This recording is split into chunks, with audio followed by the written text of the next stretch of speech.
Hey everyone, I sincerely appreciate your support.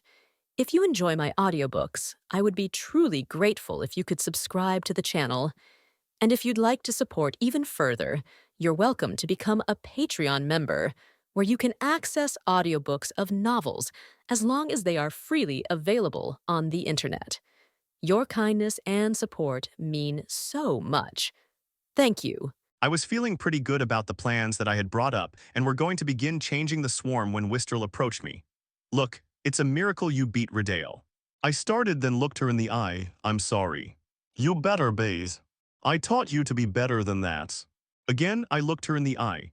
I'd say I made a fair showing for myself considering that I knew nothing about him and how he fought, plus I won. Wistrel shrugged, you won. That's why I didn't say that it was an abysmal fight. I know, since you're the alpha I'm supposed to be polite and so on, but frankly, I'm upset you didn't leverage your advantages against him in that fight. What do you mean didn't leverage advantages? I wasn't sure if it was just me or my Cardiff blood that was offended, but it was almost certainly a mix of the two. I used my spear to keep him at a distance, I blocked with my special scales, I even hid my healed shoulder from him until the opportune moment. Seems like leveraging advantages to me. So why didn't you ever grab him? Wistrel scoffed. While you weren't sure of what he could do, if you had established a good grab earlier, you wouldn't have taken the punishment you did. If you had been willing to give up a little hit like that last one you did earlier in the fight, you would have reached the same conclusion without all the additional hits. Not to mention, if you had simply used your heavily defended hands to catch his own. If you had used your little boosting scream at all, that could have put him off since he wouldn't know what it did precisely. Do you see what I'm saying? My Cardiff blood didn't recognize Wistrel as an equal, but did recognize her as a better combatant than myself. The rest of me looked at Wistrel almost as a tutor and had finally cooled down enough to recognize that, blunt and tactless as she was also right. I had only leveraged my superior physique over Redale, not anything else. A part of me was convinced that before we got to Old Nevtra, there would be foes much stronger than the Earthspeaker from before to fight, and I wouldn't be able to win by slight surprise and bodily strength. Fine, you're right. My vision was narrowed, happy. I knew my mistake the second I saw the crazed look in Wistrel's eyes. Number come train with me again, like last time. A sadistic grin began to cover her face. No, I don't have the luxury of being able to spend days on end spilling my blood in the sand to train with you. I was only barely able to keep the sarcasm from pervading my words. Wistrel looked unhappy until I continued, but I will take time every day to practice with you. Wistrel's eyes widened, good now. I couldn't get a cohesive response out before I'd been dragged headlong down the tunnel to her preferred training arena. Stumbling back, I shook my head frustratedly. Even through the calculating detachment of combatants' bloodlust, I, one, couldn't beat Wistrel and two, wanted nothing more than to kick her teeth in. I was positive that I was stronger, quicker, and smarter than her, and I couldn't divorce that fact from the additional fact that she was at least 3 times the fighter that I was. Wistrel knew exactly when to move and how to capitalize on the smallest stumble or hesitation, how to force an uncomfortable movement, and so many more things. Just when I thought I'd figured out what she was doing, she'd switch up her strategies and send me pounding back onto the sand. I'd spent over an hour like this and my pride just couldn't take any more of it. I'm done for the day, I'll see you tomorrow. Wistrel's soft chuckle was all the response she gave, and it very nearly sent me careening back into the room to try to reclaim my honor. But the rational part of me realized that it was almost certainly her attempt to get me to willingly re-enter my personalized hell. Thus I stalked out and nearly ran headlong into Took. Hey, I tried to hold in my gasping breaths to only marginal success. Took nodded, then seemed to make the conscious decision to speak. I trust you. A brief moment's pause. I wasn't sure how to respond, but was saved from having to do so when she continued. I don't know how to help you rule, but I'll help you in the hunt and in the war, as you call it. She nodded, then continued on to the arena behind me. Wistrel's voice echoed out excitedly behind me, and while I didn't consciously listen, I easily recognized the sounds of a training bout beginning. I wasn't sure if there would ever be a sane female Keelish, Cardiff, Keel, or otherwise around me, or a male for that matter, and surmised that, based off of my sample size, almost certainly not. I sighed and mentally began counting the days until the spawnlings hatched, and I could find some reasonable excuse to not spend quite so much time in the presence of Wistrel. Fen hated most everyone in her life. She'd been born in Harandel, or so she supposed, considering she'd never met her parents and nobody much cared for another homeless kid in the scummy capital of the godless hordes, and had spent her entire life there too. Every so often Fen would hear a merchant mention something about how the gods didn't care about the ancient betrayal, and she was inclined to not give a Stoneskin's toenail about that. Far as she could tell, the gods either didn't exist or didn't care about anything going on in the world. Anyways, she was constantly looking for something to eat, or better yet, a paying job, but there was a short supply of both given she was scrawny, skinny, stinky, and whatever other insult the rest of the world had to throw at her that day. That's why Fen primarily lived off of scraps and charity, mostly the first since charity didn't seem to be the first thought of the godless hordes. Far as she could tell, Fen was somewhere around 10 years old when she died. Again, the whole no parents thing can get in the way of accurate timekeeping. It wasn't the most glamorous of deaths, but she didn't think that death could be glamorous anyways, so Fen didn't much care about that. Regardless, most summers had the usual fevers come around, but there wasn't a prayer to the godless heavens that could get her medicine anyways, so Fen didn't worry too much about what she would do if she caught it.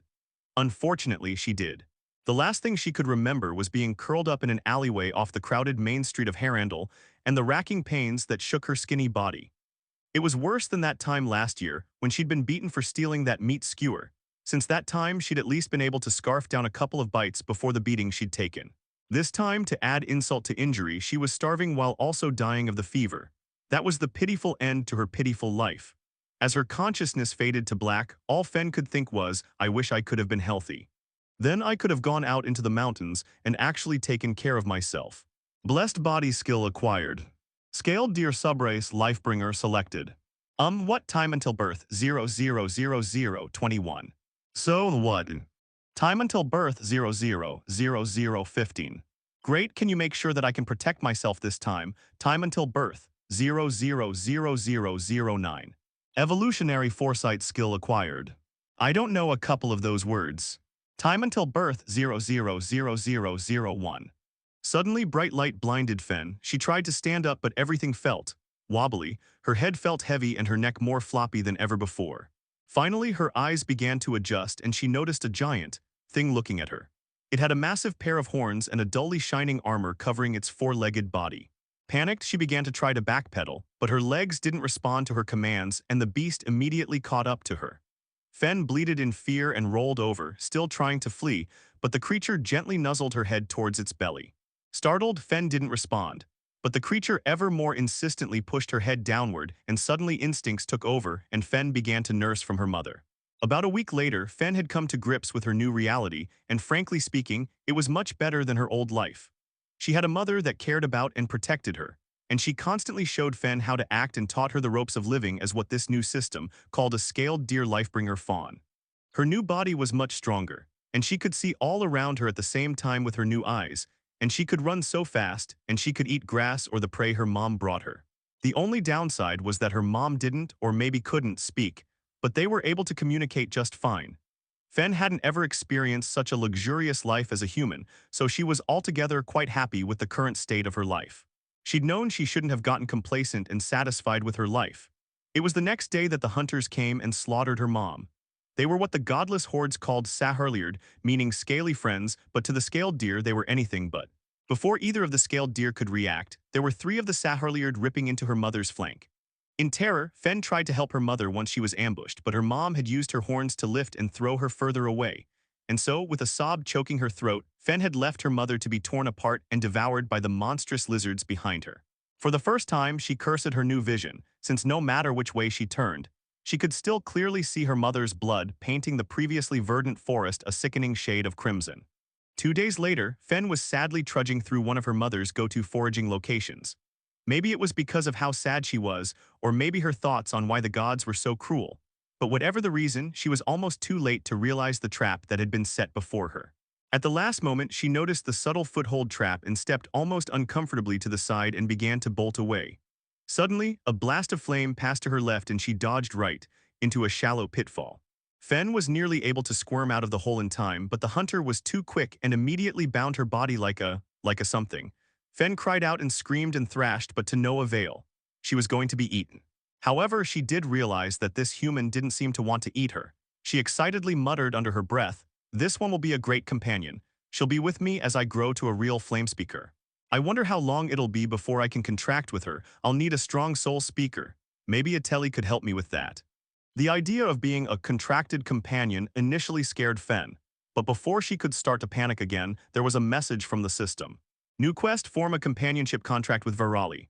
Rewards: Constitution, Strength, Agility, Intelligence, Magic +3, Telepathic Bond Skill. Fen was curious, what did all of this mean? She stopped struggling so much and simply allowed this human, Virali, she assumed, to continue hauling her towards their unknown destination. Eventually, however, Fen began to be overwhelmed by the cloying, iron smell of blood. So much of it that it was all she could smell or even sense, and almost subconsciously she began to thrash once again. Before long, the human dropped her unceremoniously, and the painful thud of falling to the ground woke her from her stupor. Looking around, Virali had brought her to a village, but in her absence it had been decimated. Viscera and blood flowed freely in the streets, and flies and scavengers buzzed and filled the air. As best as she could in her bound state, Fen numbly followed Virali, supposing her to be her best chance of survival. Fen could smell the Saharliard in the air, and if they were still near, they wouldn't hesitate to devour her if given the chance. When she finally could find and approach the girl, Fen could hear her mumbling some Vushtan prayer, something from the veritocracy that Fen couldn't be bothered to learn. Then, in the common tongue, "Father, I'm sorry, I was stupid. You could have run. You should have run, it's all my fault. I'm sorry, I'm sorry, I'm sorry." Suddenly, it clicked. This girl lost her family to the Saharliard just like me. Almost involuntarily, Fen approached the girl and gently nuzzled her neck, and almost subconsciously, the girl wrapped her arms around her new companion as she wept bitterly.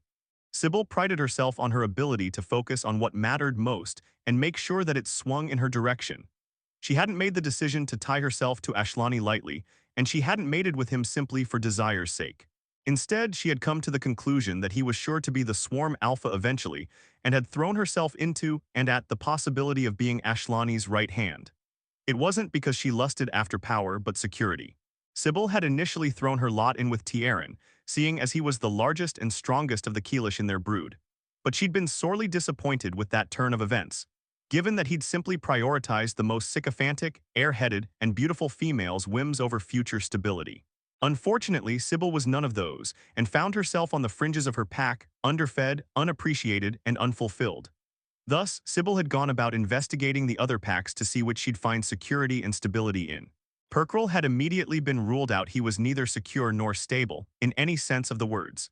Shamira certainly was intelligent and powerful enough, but the problem was that she was too intelligent. Sybil wouldn't have the opportunity to insert herself into a trusted position in Shamira's pack. Ashlani wasn't, at first glance, a great option either, though. He'd been smaller than the other alphas, didn't exude that same charm, his pack was smaller and made up of rejects. There hadn't been any good options available to her. That was, until Ashlani had defeated Perkril. He demonstrated a kind of resolution inside him, and he started seeming to be a better prospect. That, paired with his reaction to the loss of one of his closest companions, showed that he cared about his subordinates and was powerful enough to protect them. Thus, she'd thrown her support in with him as soon as she could while bringing the companions that she could. She'd been successful, and ever since, Sybil had effectively been Ashlani's second in command. In name she was Gamma, but Took was more of a hunting companion than a leader, and Sybil was more than willing to relegate the chore of hunting to Took. Two strange things changed Sybil's life recently, though. One was the change she'd undergone physically. Now her magic influenced and pulled emotions the way she wanted more easily. Her bodily strength soared, and even hunting had become easy. And finally she realized exactly how much better she was than the rest of the swarm. Only a select few stood on the same level that she did, and they'd also gone through the same change. The second change, 3 spawnlings. Ashlani spent an inordinate amount of time with their eggs before they hatched. It made no sense, there was nothing that he could do, but still he insisted on spending time there, exhausting himself on singing to them. Frankly, Sybil didn't care about that and fully endorsed his spending of time the hatchery, but once the eggs hatched, things changed. Sybil couldn't see the hatchlings as just spawnlings, another member of the swarm. Instead, she saw the 3, Ishtar, Isnana, and Iachali, as her children. It was upsetting. These children weren't anything special, at least not inherently. They were simply another infantile member of the swarm, predestined to bolster their numbers and fight, live, and die in service to Ashtali and how he saw fit. But the thought of the children sacrificing themselves for something stirred something in Sybil that she didn't like. When it came to these children, Sybil was unsure if she could retain her objectivity and rationality. Instead, she feared that she would choose their welfare over all else. Pride swelled, and Sybil needed to restrain her laughter when the twins approached Ashlani to beg for a name. Just like she would have, Isnana comported herself just like Sybil would, sticking behind her sister unless necessary to complete her goals. Isnana didn't care for glory but sought control. She needed to understand everything that was going to happen and plan for any contingencies. Ishtar, however, used her quick wit to prove herself a capable leader and battlefield commander while still deferring to her sister on anything related to social dynamics. They made a solid team. Then there was Iachili. He took after his father for the most part. Headstrong, powerful, a natural leader and quick learner. Frankly speaking, he was Ashlani but better earlier. Initially, this had put Sybil on her guard, to protect the leader she supported against a possible threat. Thoughts of eliminating him did cross her mind, until she witnessed the blind, idol worship in Iachili's eyes whenever he saw his father. Quickly, she realized that Iachili would almost certainly become Ashlani's greatest strength and support, and decided to discontinue any thoughts of elimination. Sybil felt increasingly positively towards Ashlani as she watched Iachili. She didn't know what to make of that her son reminded her of his father, and made her want to support them both in the eventual domination of all that they could hold. But tomorrow's problems need wait until tomorrow, right? Just then Durgal rushed past her and Sybil felt that she would need to follow, given the panicked state of one of the Ilkat. A wave of ice rushed down my spine, and for the briefest moment I was frozen. They weren't supposed to have found out this quickly. They were all dead. Did someone escape our circle? Was there a messenger that just happened to have come that day? What happened? My mind was still spinning when Durgal interjected. Do we begin the evacuation? I shook myself out of it, then channeled my magic to my throat and bellowed, Swarm, plans have changed. Gather in the deepest part of the den immediately. I will personally kill you if you delay. How many were there? Where were they coming from? Was the rest of your scouting party felled as well? I immediately shifted into a more focused mood. At least twice the numbers as we fought before, and they seem to have more of their speakers as you've called them. They're following the same path as before and about 1 hour away. They're proceeding cautiously, checking for ambushes and so on at every step, so they're slower than they should be. The rest of my scouts are keeping a general eye on them as they proceed. They should be here before too long. I nodded tersely and continued jogging towards the deepest part of the den. As I entered the hall, Took and Sybil caught my eye as they followed me. The humans are on their way here now. We have maybe an hour before they get here. Took, are there any hunting packs out of the den right now? She nodded. 5, a total of 26. I couldn't restrain the curses, this one a Keelish one I'd recently picked up from Rulak that basically meant cowardly dirt muncher. Kriok. Not as bad as it could be, but we should just count them as dead. We can't spare the time and resources to try to find them. Hopefully they can find us. Took, gather your packs and begin clearing the way. We can't be slowed. She nodded and rushed up ahead, a communicative growl burbling up from her throat. Sybil, begin disseminating the information about our immediate relocation and get them moving to the eastern exit. If I may, Alpha, Sybil spoke up. I tersely nodded. I'll begin telling everyone what to do while you go to the mouths of the dens that we won't be exiting from and calling out any commands you'd like to issue to those who may be within earshot. Then you'll join us on the exodus. She voiced it as a question, but it was immediately obvious it was a better plan, considering the army heading our way couldn't understand our commands and may even believe it to be a call to battle. Then I'll start with the further exit, in the hopes to confuse the humans who hear me coming nearer. Without waiting for a response, I accelerated to a sprint down the tunnels to the nearest access point to the southwest exit. It wasn't often that I actually sprinted for longer than a brief moment, but I was amazed by my stamina. I could keep a near sprinting pace up non-stop without exhausting myself for the entire time that it took me to get to the other exit, something like 2 miles. On my way, I'd become more and more aware of the fact that once we got out of here, it wouldn't be sustainable or wise to continue living underground. As a Kadif, I'd found myself nearly smashing my head on ceilings that had never been notable to me, and a part of me rankled at the thought of being underground. After passing through throngs of Keelish pressing downwards, I was finally able to take a breath of fresh air, which swiftly powered my shout. All members of the swarm go east to the furthest exit now. My objective achieved, I descended once more to the den, returning to the entrance I'd come from. On my way, the foot traffic had dwindled to just a few stragglers, and I was quickly able to poke my head out of the den just long enough to scream again for any remaining members of the swarm to gather up. Finally, I was going down to the depths of the den, for the last time.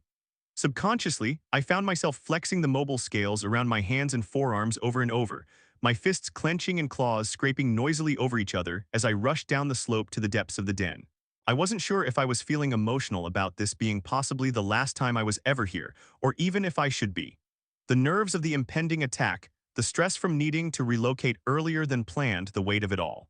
It all washed over me. With a roll of my neck and shrug of my shoulders, I continued down until I found myself pushing through a thronging mass of scaled swarmates. Instinctually, I nearly roared out of my way. Immediately, my path forward was cleared and I could jog forward to the eastern exit. There waiting for me were Took, Sybil, and Rulak. I stood tall and strode to the front of the space before speaking. Those known as humans marched on our home in an attempt to slaughter us to the last.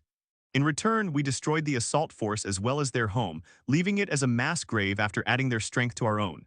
They were a worthy foe and they fell before our feet.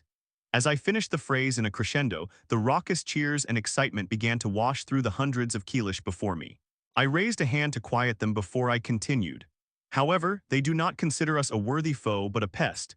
They seek to wipe us out to the last, just as we did to those who underestimated us. They will swarm in numbers like ants, but stronger than our greatest foes, and they will destroy us. We knew this would happen, and thus have decided to retreat to survive and, eventually, return.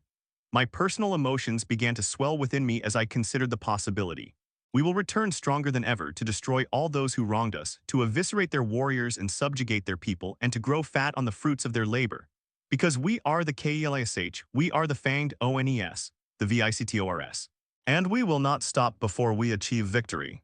I recognized the dichotomy of glory and retreat, but I didn't care as the swarm began thronging, moshing, and cheering. We will survive today and return tomorrow. We are wise and we will be victorious. I stepped forward, jogging up the incline towards the easternmost exit. The swarm followed. As we exited the den, I immediately called far forward. I need you to take your scouts and find exactly where the humans are. There should be a couple members of a scouting party that know their general location, but we need specifics. We're moving directly east, I gestured east, and we'll be going about as quickly as we can manage for a solid amount of time. We need separation from the humans, so come let me know when they get close. Floor nodded, and as he jogged off, whistling for his pack, I noticed Iachili, Try, and Folt staring. The brothers at their father and Iachili at me, all three in admiration. I smiled back and then turned to, for the last time, cry out, all members of the swarm, go east to the furthest exit now. Follow any TRACKS leading east. As I lead the way, I couldn't help but glance back one more time, seeing the lonely exit forlorn and empty. From this point on, we had no home, no path except forward. Looking onwards, I could see what little food we could carry among us as we stepped forward and began carving our path to the unknown, with nothing besides our wit and my system to guide us. I began to hum my enervating address, the energy flowing out of me and energizing those around me as I began a steady run forward. As individuals, then packs, the swarm followed behind me and we made our way forward under the midday sun. It was somewhat frustrating that not an hour later we needed to stop as a body to rest. I was fine, and those from my pack were still going strong, but this wasn't the same easy, distance-devouring lope that we had marched just days before. Instead, it was a forced march, nearly a sprint, focused on immediate speed and creating distance as soon as possible. With the break, I immediately enlisted a couple packs under the direction of Took and Rulak to conduct hunts further to the east. My hope was to ensure that the hunts could be completed and the hunters wouldn't have to drag the prey back to the waiting swarm, but to simply get near enough to our path that we could walk right into the waiting food. Sybil approached me. How long are we going to keep up this speed? I sighed, shaking my head. Hopefully, this separation that we've gotten will give us enough time to take it easy for the rest of today, only lightly jogging for now. Once night falls, we'll resume a more reasonable pace for half the night before resting until a couple of hours past sunrise. We'll evaluate from there. And do you know how long we'll be traveling for? What? No. Do you know exactly where we are going? No, but the east is outside of the humans' control. So once we get far enough in that direction, we should shake off any pursuit and be able to progress more reasonably.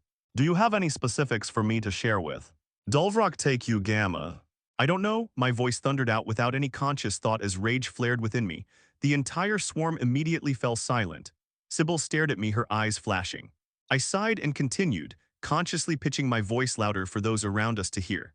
I don't know how fast we need to go, I don't know how far we need to go, I don't know how long we need to go. But I do know that I will go alongside every one of you until I can be absolutely sure of our safety. I'm sorry for lashing out, my stress got to me and I shouldn't act that way towards my mate and my gamma. I nodded deeply at Sybil, and as I rose, I noted the subtle flick of her tail indicating this wasn't over as she began to speak. Alpha, pardon my insistence. I have shed blood for you willingly and purposefully. She held up her tail and I noted, for the first time in quite a while, the deep scar tissue that stretched from crest to underside of the middle of her tail and was reminded of her resolve to follow me. A wave of shame swept through me as she continued, "You are my alpha, and I believe you are what the Keelish need to progress beyond our current state. I simply wished for your guidance to spread to the swarm, but you have now done so. Is there anything that you would like to add?" "Only this, I trust you. You are wiser than I in many ways, and I do apologize again for my short temper." Sybil nodded nearly as deeply as I had in my apology in response, before stepping closer to me and nuzzling tenderly into my neck. Nuzzled closely enough that nobody could see her mouth move as she whispered, "I understand you're under a lot of stress. I wanted to help. Don't treat me that way again." It wasn't a threat of violence or an uprising, simply a promise of a loss of trust. I nestled my head down into her. "I am sorry. I'm stressed and want to keep the swarm as strong as possible as we begin this long journey. I don't know how long or how far, but I would suppose that this takes us at least as long as we have been alive to get to our destination." Sybil stiffened. "That long, then we really do need to stay united." I nodded. "Then you are forgiven, conditionally." She playfully nipped at my neck and pulled away, but wasn't quick enough to escape my hand grabbing her tail, right over the scar I'd only recently remembered. "I don't want to force you to shed blood again. Thank you for making me calm down and see the distant as well as the immediate future." Sybil nodded, almost seeming embarrassed, before trotting off towards Octavie. Suddenly, I became aware of a presence behind me, but before I could react, Rulak's rumbling chuckles washed over me. "She's just as flirty as she is dangerous, like all good females." I rolled my eyes as his voice gained an edge. "You're doing right by the swarm right now. Make sure that you stay that way." "How do you means?" "A Zoctif is a leader that people were willing to follow to certain death. For a couple, you are that now. You need to be for the rest as well." And a grin slowly spread on his face. "Flirting isn't the best way to do that." I started, then mumbled to him, "We can't be having any clutches for the foreseeable future. Don't be fooling around too much." "Wait, what? No ruddings?" For the first time, I saw Rulak truly taken aback. "I thought this would just be for a couple of days. It's going to be longer than that." Much longer. I couldn't contain the chuckles as I spoke. "Wait, that's not fair. I have needs." I didn't respond with anything more than my uncontrolled laughter as I called for the swarm to begin moving once again. The rest of the day, I consciously contained my panic and instead attempted to radiate a calm aura of understanding and wisdom as I ushered the swarm to continue rushing onwards. Another hour passed, and I found myself carrying Ishtar over one shoulder and Isnana on my back, both passed out notwithstanding the roughness of the travel, each too proud to be held but flagging in strength. Meanwhile, I could feel a slight soreness building, but nothing more. Night fell, and a scout let me know that the first of the hunting packs had been sighted with the first mound of hunted prey. There were several scaled deer, dozens of toothy bullfrogs, and two dulgar, the subterranean scaled mammal. I gestured for several of the leading packs to begin to eat, and they did after leaving aside several of the bullfrogs for the spawnlings. The spawnlings needed no encouragement and swiftly began to set into the mound of corpses left to them while I went to find the leader of the hunting pack. The surroundings looked much the same as they had where we had come from. Thick jungle surrounded us, trees tall, imposing, and densely sprouting. Growth coated the ground, mosses, grasses, and ferns filled any space not filled by the massive burlrays that were the primary tree in the area. Burlraises were a sprawling city of a tree massive roots that spread around the base of their trunk, spreading their twisting fingers everywhere they could reach and choking the life out of any plant life they touched. They gave no space to other vegetation, but to small creatures they were a haven. The hunting pack leader happened to be Brutus, who stood sagging against a tree, a burlraise. How was the hunt? "Easy, nothing strong." "That's not bad. Is there anything else nearby for us to also hunt?" "All ran away, scared of us." "Ace, how about the other packs? How far did they go?" "Dunno, not close." I internally rolled my eyes. "Great, thanks, Brutus. Get some rest." He nodded heavily and stumbled towards the center of the gathering and simply collapsed in a heap of scales and limbs. I turned to the scout that had found the hunting pack. "Do you know how close the other packs are?" She was a deep green Keelish, built lean but muscular on the shorter side. She nodded. "They're maybe a 10-minute jog away from here. Should I get them?" I hesitated, then, "No need, I'll take care of it. Do you know where Fuar and his scouts are relative to us?" She shook her head. "I could find them if you needed it though, we have our signs." "Yes, I need information from him as soon as possible. Make that your priority." A dip of her head, then she was gone. I realized that I had no idea how old she was, her name, or anything else about her, but she immediately knew to find me and was steadfastly loyal to me. For some reason, the thought calmed and anchored me, making me realize something. System show status name Ashlani. Raise Sonic Codiv Swarm Alpha. Title Killer of Redale. Current quests have one of your spawn grow to adulthood successfully. Progress, spawnling, rewards. Constitution +5, Intelligence +6, Magic +4. Completely raise a community of creatures with a base intelligence of at least 4. Quest complete. Rewards. Constitution, Strength, Agility, Intelligence, Magic +6. New quest, Speak the Keel Words of Power. Rewards, Constitution, Strength, Agility +10, Intelligence, Magic +7. Hidden rewards also available. Discover a skill, quest complete. Rewards, Constitution, Strength, Agility +3, Intelligence +8, Magic +7. New quest, establish complete control over a foreign body of Keelish. REWARDS. Constitution, Strength, Agility, Intelligence, Magic +4. Stats, Constitution, 69 +6 +3 equals 78. Strength, 82 +6 +3 equals 91.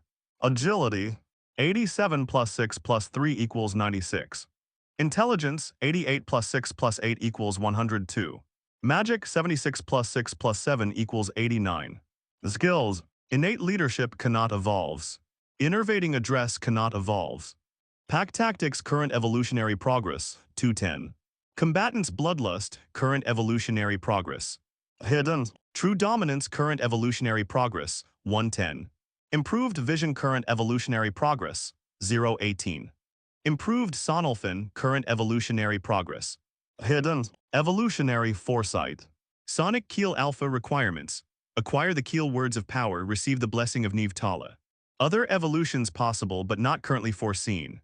I was surprised to note that my intelligence had surpassed 100, but I did note that since doing so, my thought process seemed to have been elevated. I couldn't quite put my claw on it, but there was a notable difference. My focus, however, fell on my new quests. The second was straightforward, as I'd already planned on annexing any swarm we came across, but the first had many things to unpack. System, what does it mean by the Keel Words of Power? Exactly as you suspect. There is a total of one phrase through the entirety of the Keel Words of Power. Once it is spoken, the administrator has deemed it unnecessary to divulge that information. However, that decision may be rescinded, depending on your future growth. There was some information. Well, then what are the hidden rewards? The specific hidden reward that will be granted upon completion of the quest is hidden, but it is notable and vast. I can accept that. I was shaken from my reverie as my stomach growled. Looking around, I could see that the swarm was getting some rest briefly before the eventual return to marching, and all the food had been devoured. A grin crossed my face. It had been a while since my last hunt. Today was as good as any to resume it. You need to take someone with you, even a smaller pack. No, I just feel like I need to do this alone. Clear my mind, help me think. But if you are taken by surprise, killed, or lost, then the swarm loses their absolute leader. Nobody can take over for you and lead the swarm safely in your absence. You need to consider the consequences from your actions, because this could be devastating. Sybil, everything you're saying is absolutely correct. Then, I'm still doing it alone. Sybil barely withheld the groan of exasperation. Didn't we just talk about how we needed to stay unified to stay safe now? A slow nod from me. Then stay unified with the rest of the swarm, if not a smaller pack. Not this time, I just feel like I need to be alone for this. Send some to follow me if you wish, but I'll be doing whatever I do alone. I need the exercise. Also, see if you can organize a caravan of sorts that can transport the nearest stockpile towards the main body of the swarm. Fine, her voice was businesslike, then cracked with a hint of caution, come back soon. Sybil whirled around and stalked over to Took and began talking, while only barely restraining herself from gesticulating everywhere in her frustration. Out of the corner of my eye, I saw Took gesture for some pack to approach her, but I didn't dwell on it. Instead, grabbing my spear tightly and beginning to look around for somewhere I thought I could find big game. Initially, I walked aimlessly, finding myself distracted by small things, a brief flutter of movement in a nearby fern, an interesting scent coming from the root system of a burl rays, or a soft call of some nocturnal creature. It had been a while since I'd been on a hunt, and even longer since I'd had to participate in the tracking. A part of me saw Foir's steps, his process, and began to postulate from there. I knew there were scaled deer in the area. I'd seen their corpses here. They liked meadows. It was where their preferred greenery grew. They would scatter if they caught wind of the swarm, so they wouldn't be too close, and I knew from my past life that they usually slept in small herds. They were dangerous if cornered, but wouldn't fight if they felt they had an out. Usually a dominant male would serve as a deterrent to predators, and they were about 50% larger than the rest of the loose herd's members. I slowly ranged out, keeping low and quiet while searching for a clearing. The first two I found quickly and were empty, nothing more noteworthy than the flickering movement and soft calls from earlier. In the second, however, I did find traces of tracks, and from a herd of scaled deer no less. They led deeper into the forest, and I continued my hunt as stealthily as I could manage. Somewhere around half an hour later, I followed the tracks to another clearing. This one was much larger, and surprisingly, had a huge number of scaled deer here, at least 50. I could identify at least two dominant males, and I quickly realized that me taking this on alone would be a waste of resources. Dulvrock, take it, come out so we can plan something. A moment's silence. I'm talking to you. Almost sheepishly, Ilni and Solia came close. Ilni hung her head, but Solia spoke up. How could you tell? I didn't see you. One of your subordinates wasn't careful enough coming into the first clearing. I caught a brief glance of their heat and started paying attention. I wasn't expecting you to, though. I nodded appreciatively. How many of you are there and where are you all? Ilni looked to Solia, who spoke again. There are 10 of us, 11 counting you, Alpha. 6 are hunters, the other 4 scouts. Call them ins. Ilni let out a soft low whistle, and in a matter of maybe 30 seconds the other 8 Keelish made themselves known. There were 2 more Qatif, both I was familiar with. Krolt and Kazala. Considering how much time I'd spent with Kazala, I wasn't surprised he'd also evolved, but I was surprised to see Krolt was. He'd been Wistrel's beta last time I'd seen him, but the previous pack structure was slowly dissolving, so I wasn't sure where he fell now. Kazala was built like a taller, leaner foir with his same long arms and hunched neck, while Krolt was obviously a warrior. Additionally, Jorel was there. He had grown to adulthood while I'd been busy with other things, and he seemed to have lost most of his pack with the humans' assault. Since then he'd become withdrawn, much of his previous excitement and enthusiasm had disappeared, while his outspoken nature had all but disappeared. He didn't quite look to be Qatif, but he also wasn't quite Keelish either. His front arms had lengthened and thickened, almost like a Nanook, a massive furry mammal that walked on all 6 limbs but could bend its back enough to support itself on 4 while attacking with its 2 massive forepaws. Internally, I filed away the thought that I needed to come up with names for the different castes, as simply calling them by what they do wasn't going to cut it, as a truer society began to be developed. Titles would establish prestige and a sense of belonging. I suddenly realized both Ilni and Solia were looking at me expectantly alongside the rest of the pack, and I had no idea if they'd said something to me. Retaining as much composure as I could, which was coming more and more easily to me, I'm sorry, I was thinking about how to go about this. Did you say something? Both shook their heads in the negatory. I nodded contemplatively for a moment while I thought. Then inspiration struck. Kazala, Krolt, you ever hunted a herd of deer before? Kazala shook his head no, but Krolt spoke, yes, Alpha. Then tell me, how do their leaders react when they feel threatened? They push the herd to run in the opposite direction of the threat while they deal with it. Then there's our answer, isn't it? I initially felt confused eyes on me, then suddenly. A wave of comprehension flowed over the pack, and all around me were mouths gleaming with the shining fangs of my smiling subordinates. Merely 5 minutes later, I received the signal that everyone was in position. The hunt was on. I looked left and right, seeing Ilni and Krolt. Slowly, deliberately, I shook some of the greenery in front of me while gathering my magic in my throat and watching for any reaction from the group of scaled deer in front of me. Nothing, I signaled to Ilni, who similarly disturbed the greenery but slightly less subtly. There was a brief flicking of an ear from one of the deer in the herd, then a soft snort and a couple of heads turned in our direction. Perfect. Without needing to be prompted, the 3 of us began stalking forward, deliberately making small amounts of noise. One by one, then suddenly, all at once, the herd was watching in our direction. I unshackled the bestial cry within me and added a hint of innervating address as I let my magic loose. The deer bolted away from us as Ilni, Krolt, and I rushed forward. I was immediately glad that I decided to bring Ilni with me when I realized that there were, in fact, 3 herd leaders, not 2. 1 each. I'll come support you when I'm done, I said, pointing at each target. My companions nodded and found the space to engage the foes. I'd hunted scaled deer as a human in Keelish, and I'd never felt that it was particularly difficult. They had a weak spot behind their shoulders that wasn't too hard to shoot with a bow, as well as the soft underside of their jaws that offered no protection against my claws. I entered this fight with that same supposition. I was wrong.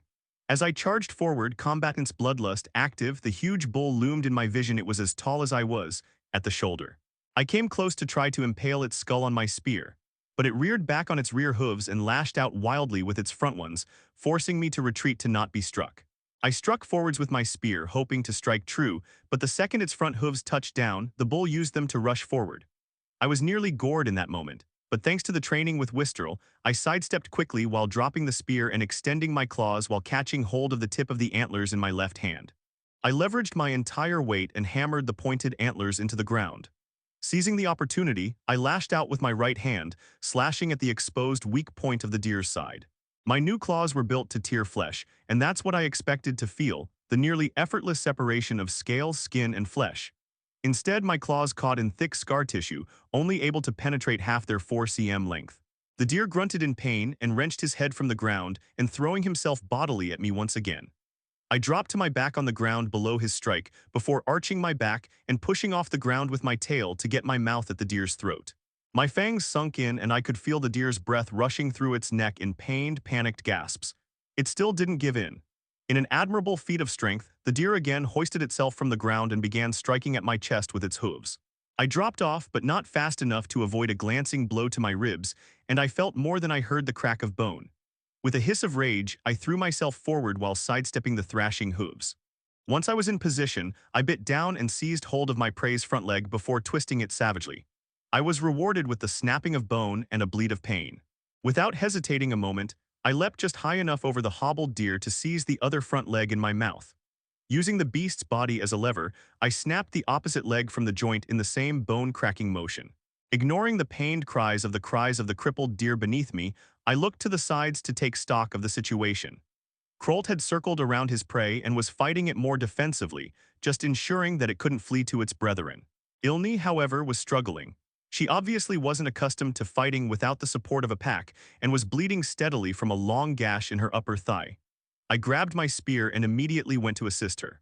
With quick, quiet steps, I rushed towards the deer's flank, intending to cripple a leg before we incapacitated it completely just like I had. As I got closer, I was about to do so when instinct screamed at me to abort the attack. I trusted it and arrested my forward momentum when the back legs of the deer came kicking at my head. Internally, I thanked Wistrel's beatings and rushed back in from the side. The deer wasn't ready to deal with two Caudiff, especially not one with a weapon, and I quickly found an opening to bury my spear up to the haft in its ribcage. I twisted then ripped it out and saw the ripped flesh and shattered scales spray out as the deer collapsed, groaning weakly in the agony of death. I turned once again to assist Krolt, but he'd made progress in the brief moment since I'd last looked. He still had his strange feet and was using them to hold the prey's front legs back while he ripped its throat out. I nodded approvingly before returning to my prey. It continued whimpering and thrashing in agony, so I approached from behind, gripped the base of its skull firmly in my jaws, and wrenching it to the side with a wet cracking of bone, murmured, "Your strength to mine." The body went limp and I dropped it as the weight sent my cracked ribs into a wave of agony. Without speaking, I gestured for the others to follow me forward. They did so with quick nods as we followed the sounds of a Keelish hunt. The forest was thick with old burl raises, and the paths of escape for the scaled deer were limited through the intertwining foliage and root systems. The most likely path of escape had been where the rest of the pack had laid in wait to ambush the fleeing prey. Our job, however, wasn't simply to reunite with the rest of the pack, but to finish the kill on any stragglers. Their focus had been on maiming and gimping instead of killing, so as to ensure that we could track and finish off as many as possible. The consumption of meat among all 500 to 600 members of the swarm was massive, and thus needed a comparably large amount of meat to consume. Thus, this provided a perfect opportunity to ambush and slow many of our prey to bring them back to the swarm. It wasn't long before we came upon the first casualty. A stumbling scaled deer was attempting to flee deeper into the woods, its leg gimped. I gestured to Ilni and she stepped forward, quickly dispatching the suffering creature and beginning to haul it back to the clearing. "No, I still hear combat will need you." Ilni nodded, dropped the corpse, and followed as Krolt, and I continued following the evidences of the hunt. We quickly dispatched any we crossed, but the continued Keelish shrieks ahead pushed us to continue without bringing our prey back to our gathering point. Instead, we ran on even faster than before and quickly came across a bloody scene. The pack stood surrounded by no fewer than 8 deer corpses and 20 living scaled deer that lashed out with hooves and antlers alike. Without thinking, I, disregarding the sudden spike in pain from my ribs, hurled my spear forward and killed one of the attackers. Krolt, Ilni, and I rushed in and immediately began tearing into the exposed flanks of the deer. I sunk more deeply into my combatant's bloodlust, and the flashing weaknesses of my foes stood out more clearly in my eyes. I realized, in a detached part of my brain, that these weak points had only been subconsciously registering in my mind in the battle before, and now were bright spots of light. I retrieved my spear and began stabbing out without any conscious thought of what I was hitting. A flash, then my stab, then the sensation of my spear parting flesh. I moved, almost danced through the battlefield as I thrust, dodged, and slew my way through the press of bodies. The deer continued falling before me until I realized that there were no more. My heaving breath sent shocks of pain through my chest, but we'd been victorious.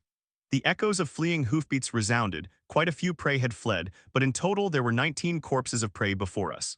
I was satisfied but looked around the pack to ensure there were no casualties. Fortunately, there were no deaths and only minor injuries, except for Jorel. His right arm hung limply, dragging on the ground. He looked up at me, hope gleaming in his eyes when I approached. He'd been gored through the shoulder and upper arm, his flesh hung in ribbons, and looking at it, his injury was even more severe than the one I had sustained at the teeth of the wolf stags. Nonetheless, I looked him in the eye. "You have 2 assignments now, I trust you," Jorel nodded, excited. "First, I need you to let the swarm know where we are and how many we'll need to carry the prey back, probably 30. Second, I need you to find Vefir, and second, they can heal you. I need you whole for my plans, whatever you need." Jorel nodded, ecstatic, and began trotting through the trees while holding his injured arm close to his body.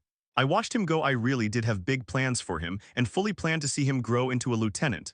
I turned to Kazala. "What happened?" They realized how few of us there really were, came back on the attack. "Here we are." "And how did Jorel end up like that?" Asai, he was focused on completing a kill instead of keeping himself safe. Took a hit to kill another, twice.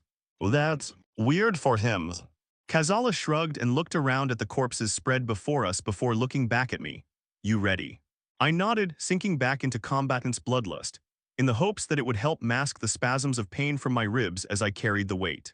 It didn't. With a groan, I dropped the 4th corpse of the night before sinking to the ground myself.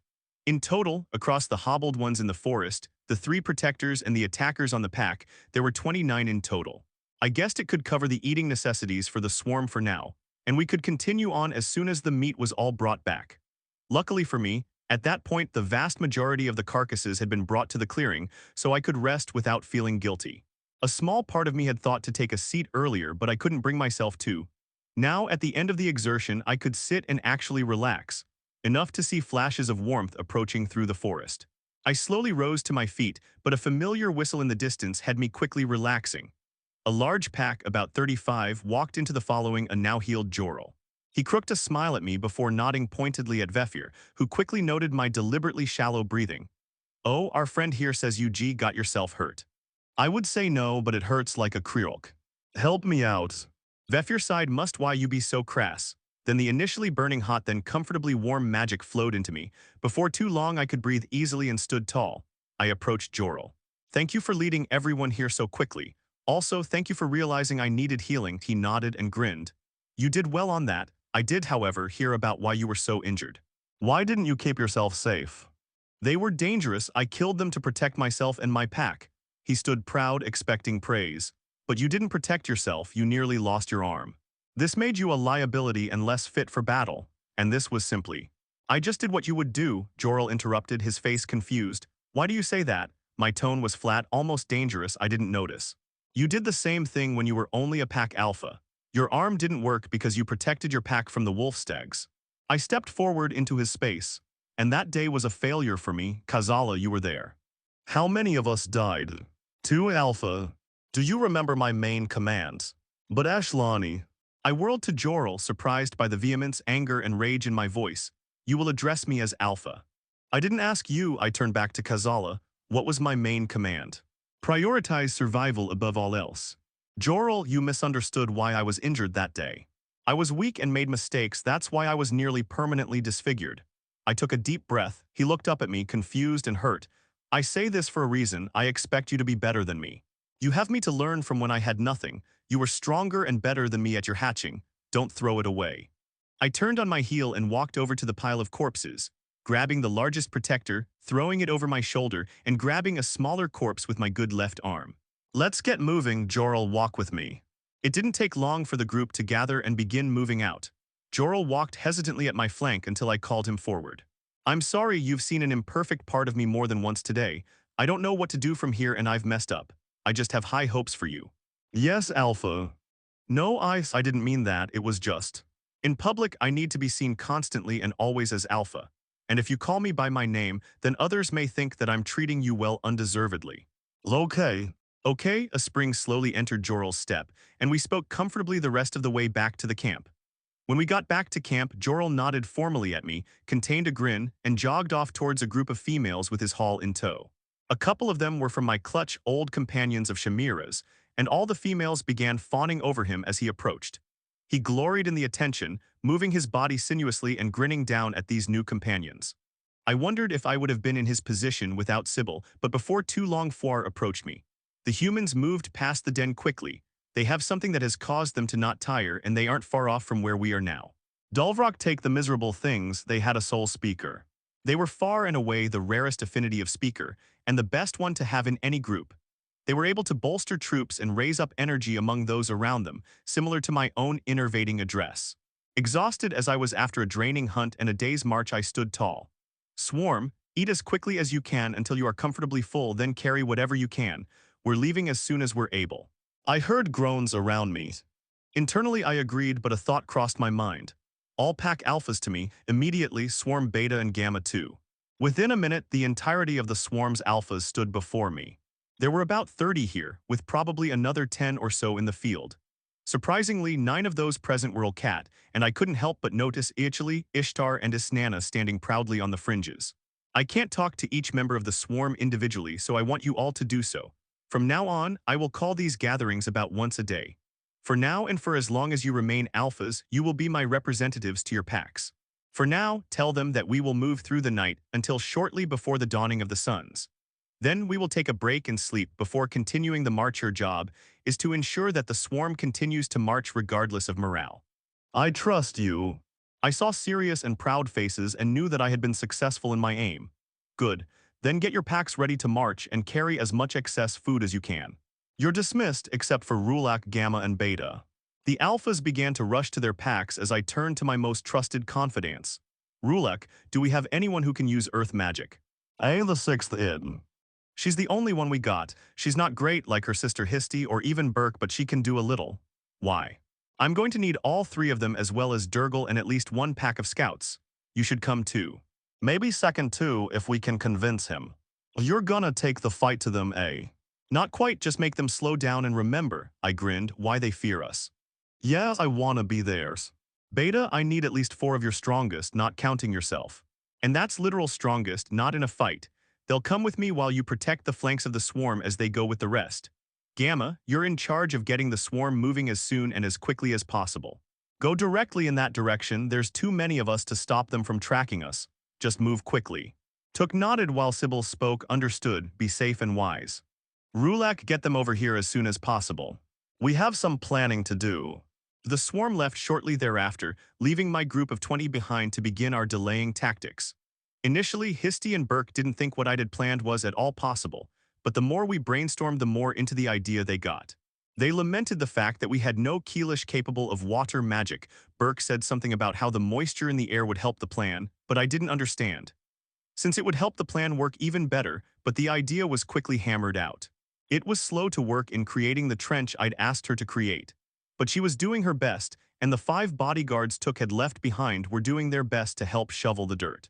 Meanwhile, the scouting party was bringing more and more wood and filling the expanding trench. Most of it was long dead and rotting, but so long as it was dry, I was happy. Before too long, the wood completely filled the expanding trench and began to pile higher and higher in the center of the tracks the swarm had left. Stop with the trench, how much you got left? Little. What do you need? If you could create small walls just about hip height, that would be perfect. As many as possible in rows leading that direction. Try to keep them as hidden as possible. I pointed perpendicular to the path that the swarm had taken, and head sagging, it began channeling her magic. Strange that she had such deep reserves but struggled with such basic utilization of her magic. I filed its name away and went to Rulak, the scouting party, and the bodyguards. Now, we have enough wood.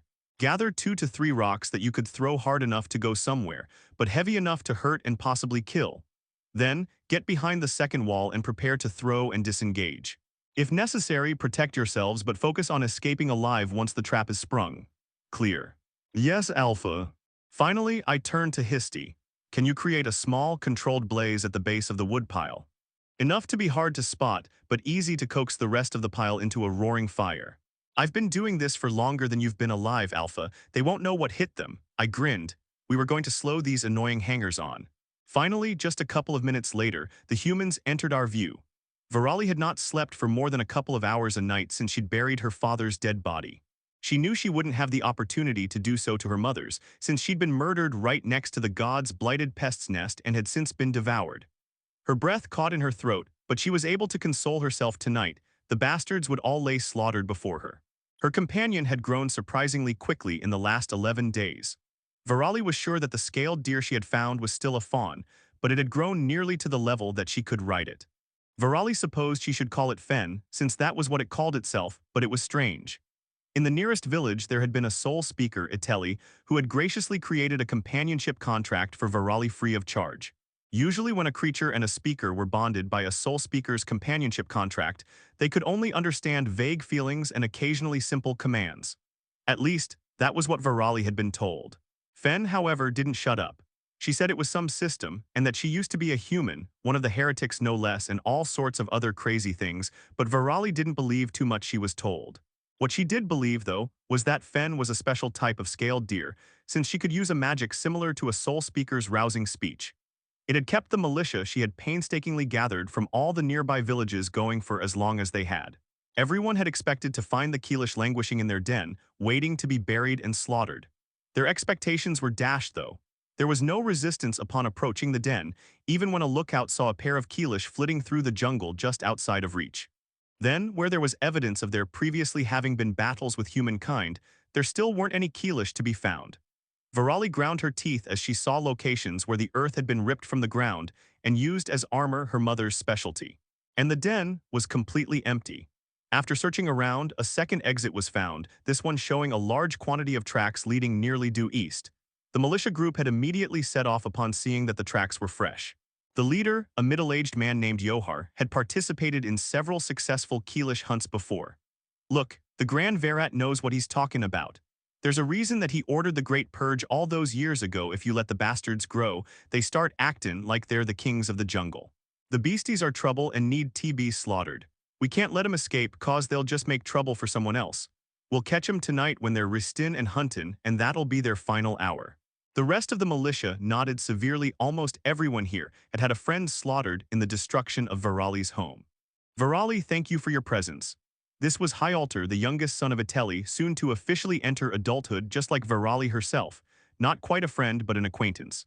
I wouldn't have expected your companion was so powerful. After tonight, keep good care of her, she'll help you ascend to being a true speaker. Virali nodded and continued walking. Suddenly a foreign thought, he's nice, he gives me food.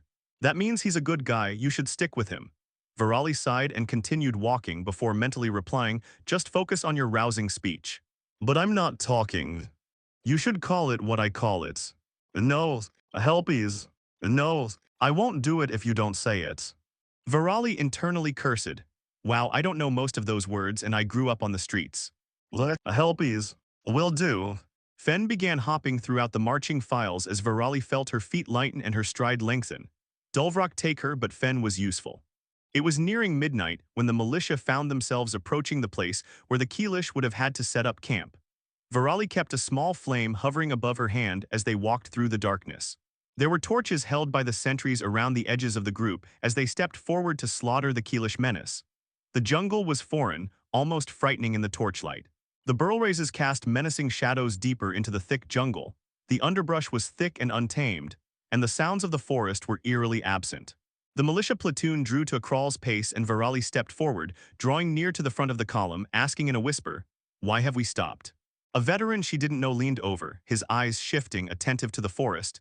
Not sure, but whenever there's something weird or unknown, you need to be careful you don't get yourself killed. The jungle supports us but would just as soon kill us.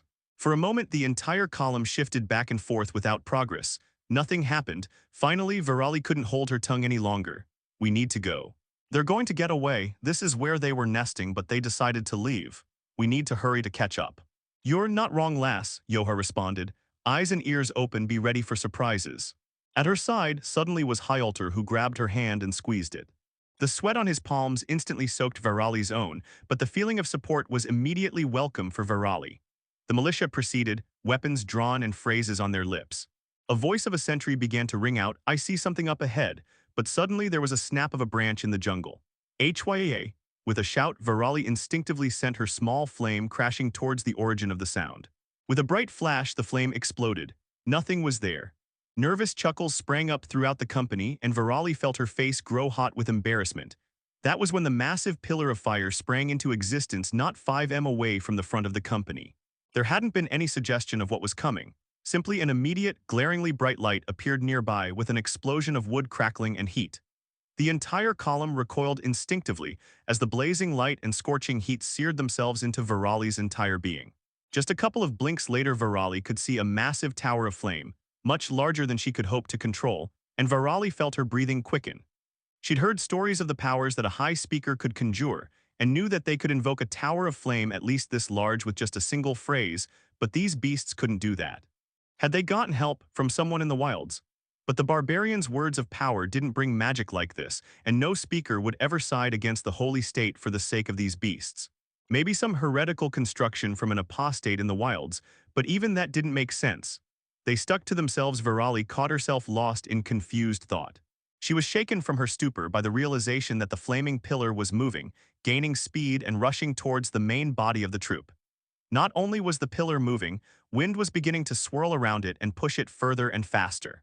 The body of fire was swiftly transforming into a whirling, roiling firestorm with wild licks of flame striking out, and bringing the air to a stifling heat, even 20 m away where Virali was.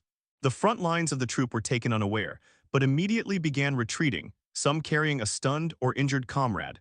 The rest of the company readied themselves for battle, facing outward for the inbound attack.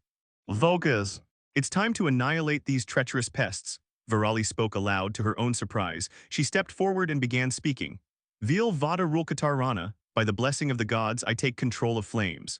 Virali stretched her hands forward and began to attempt to wrest control of the flames from whoever had created them. There was a sizable amount of resistance, but not as much as she would expect from so great a magical working. With a grunt of effort, Virali began to attempt to pacify and weaken the flames. Success was slow to come, but it was working as the dozen or so other flame speakers in the convoy began to work their magic as well, and a fierce smile began to spread across Virali's face, and she couldn't hold herself back.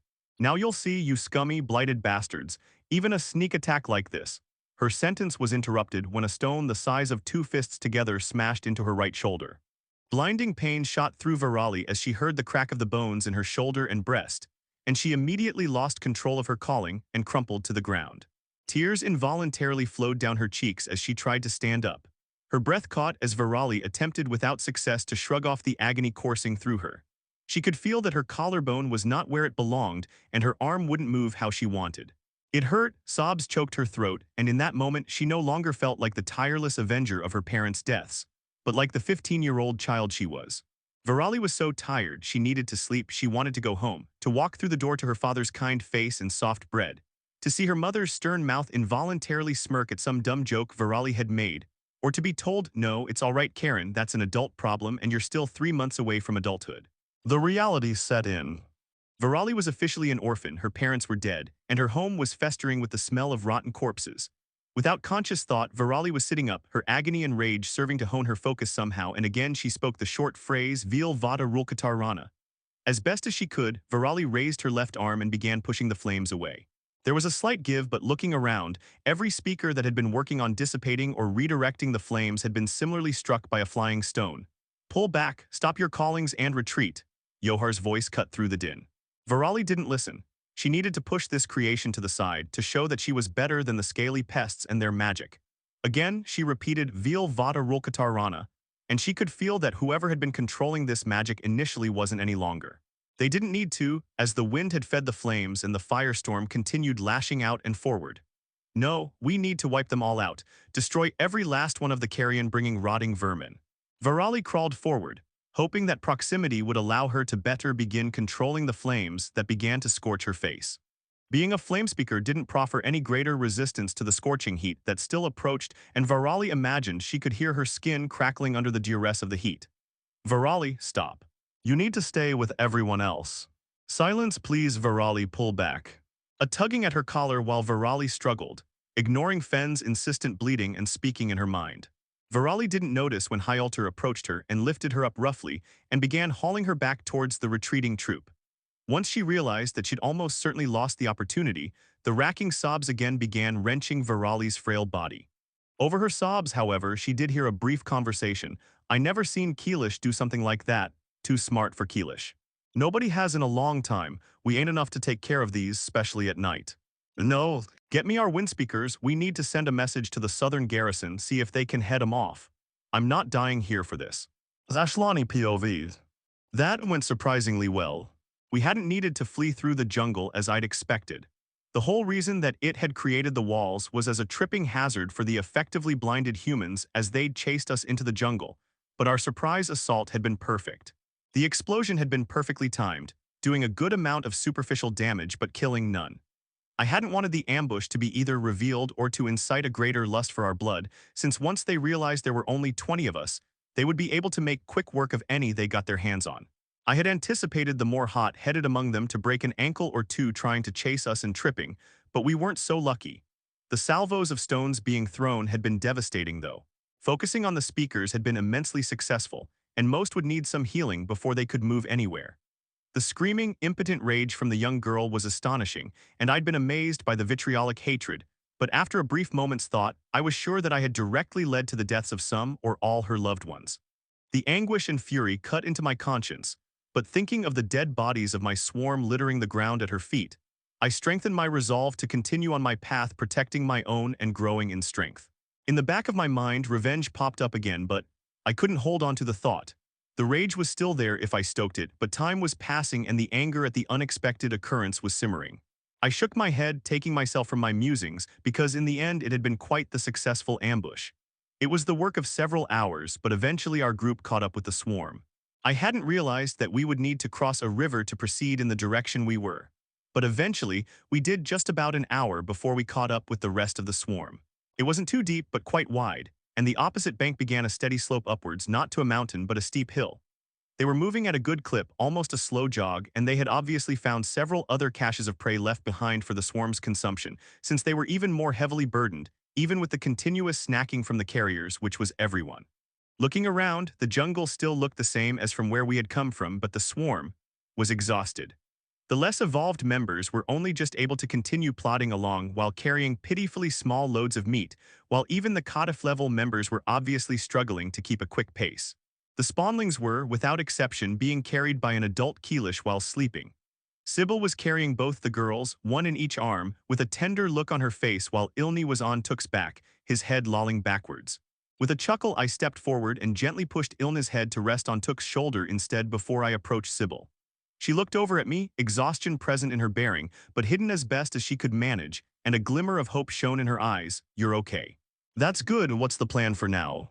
I gently flicked my tail out and patted her back. "It's time to rest. We'll be fine for the night." Then I called out, "Everyone rest. We have several hours to sleep and you all deserve rest." I looked for Fuar, couldn't find him, and so looked to Durgal. "How easily can you get in contact with the rest of the scouting parties?" He shrugged. "Not too hard. We have calls that will bring them in." "Good, then bring them in, station the bare minimum behind us between us and the humans, then get some rest.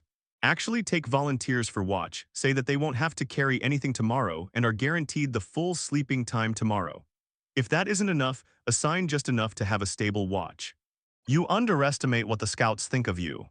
What should I do if there are too many volunteers? After today, there won't be.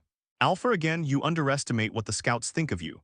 You've been out just like the rest of them today, so they know you understand their job.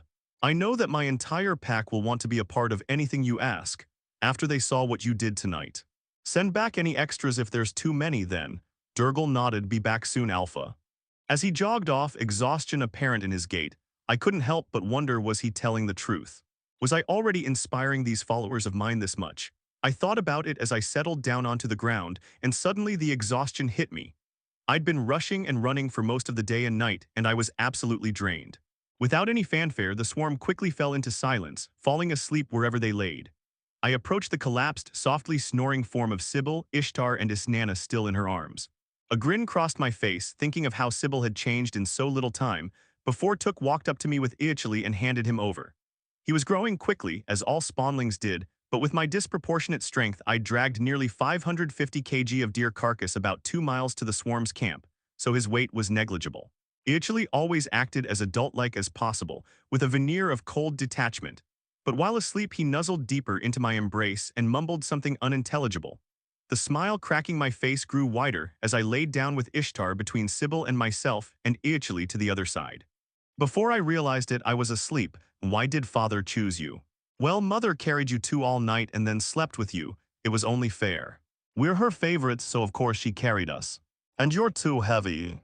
Yeah, we're more like her than you thick-headed moron. Plus, she's more affectionate than father since he's busy.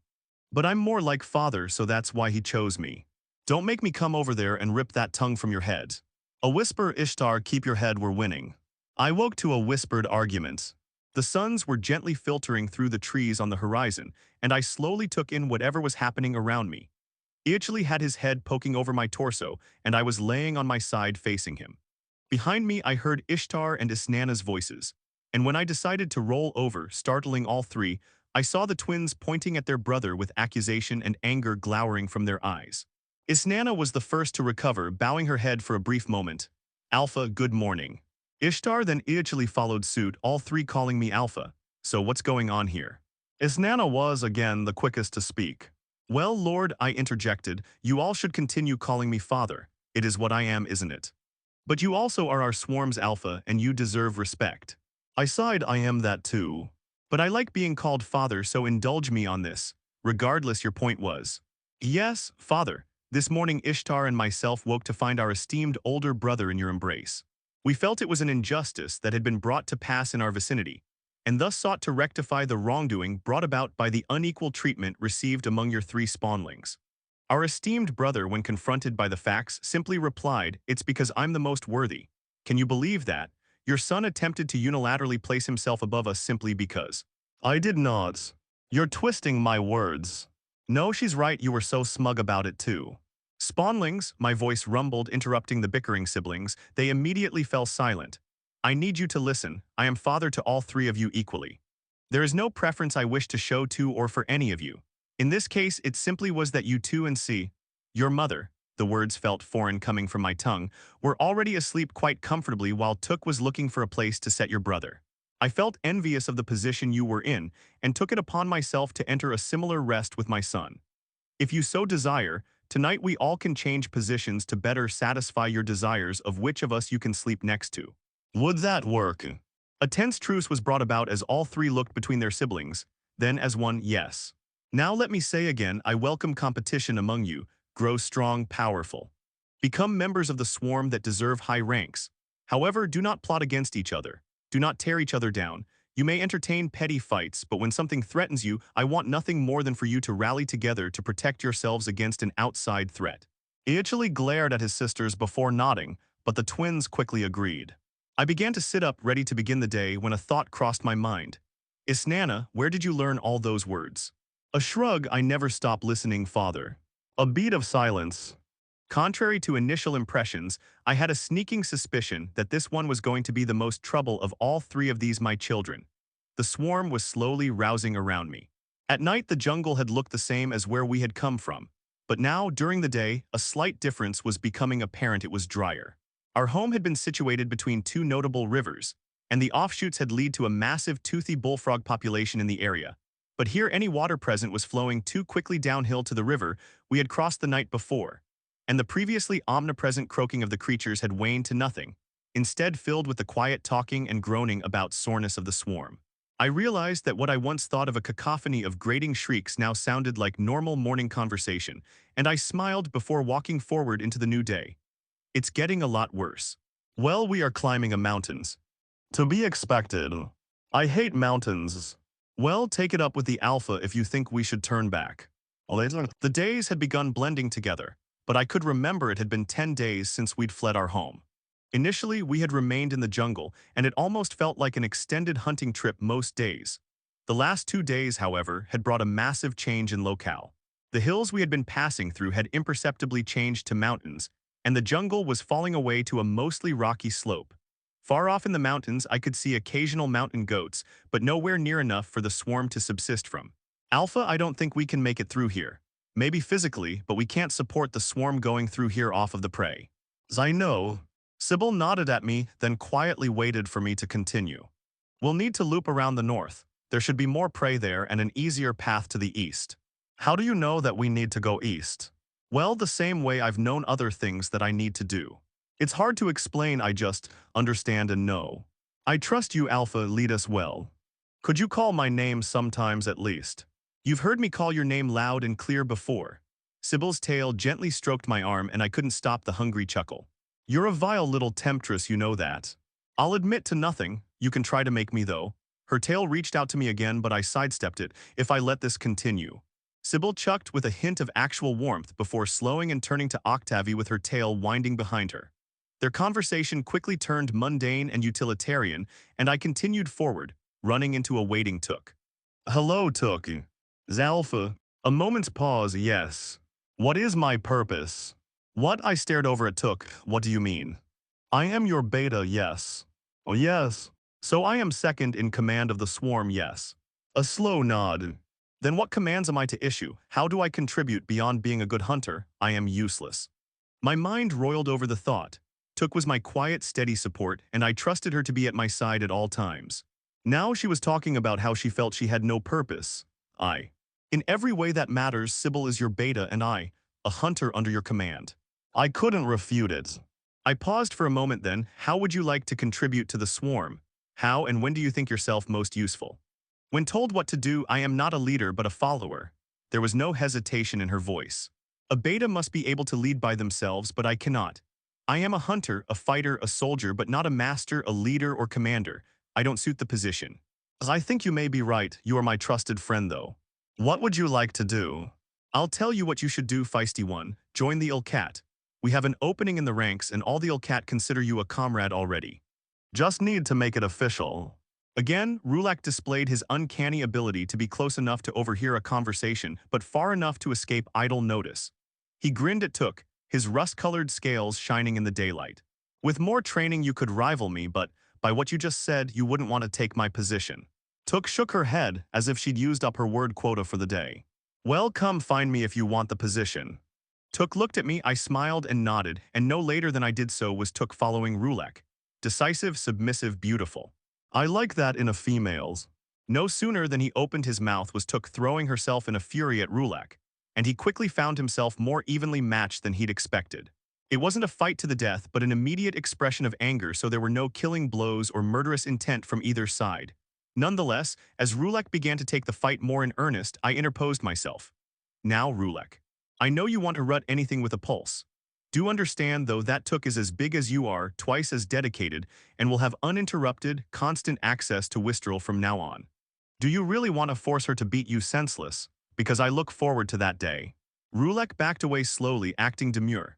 Dedicated, powerful. He began to jog away, his laughter washing over us. You've only proved my point, 18 of the Ilkat. Took looked at me, and for the first time in quite a while, I saw that look in her eye that I'd seen when I'd asked who'd wanted the position of beta in my pack. I was serious when I said I was looking forward to the day, Huntmaster Took.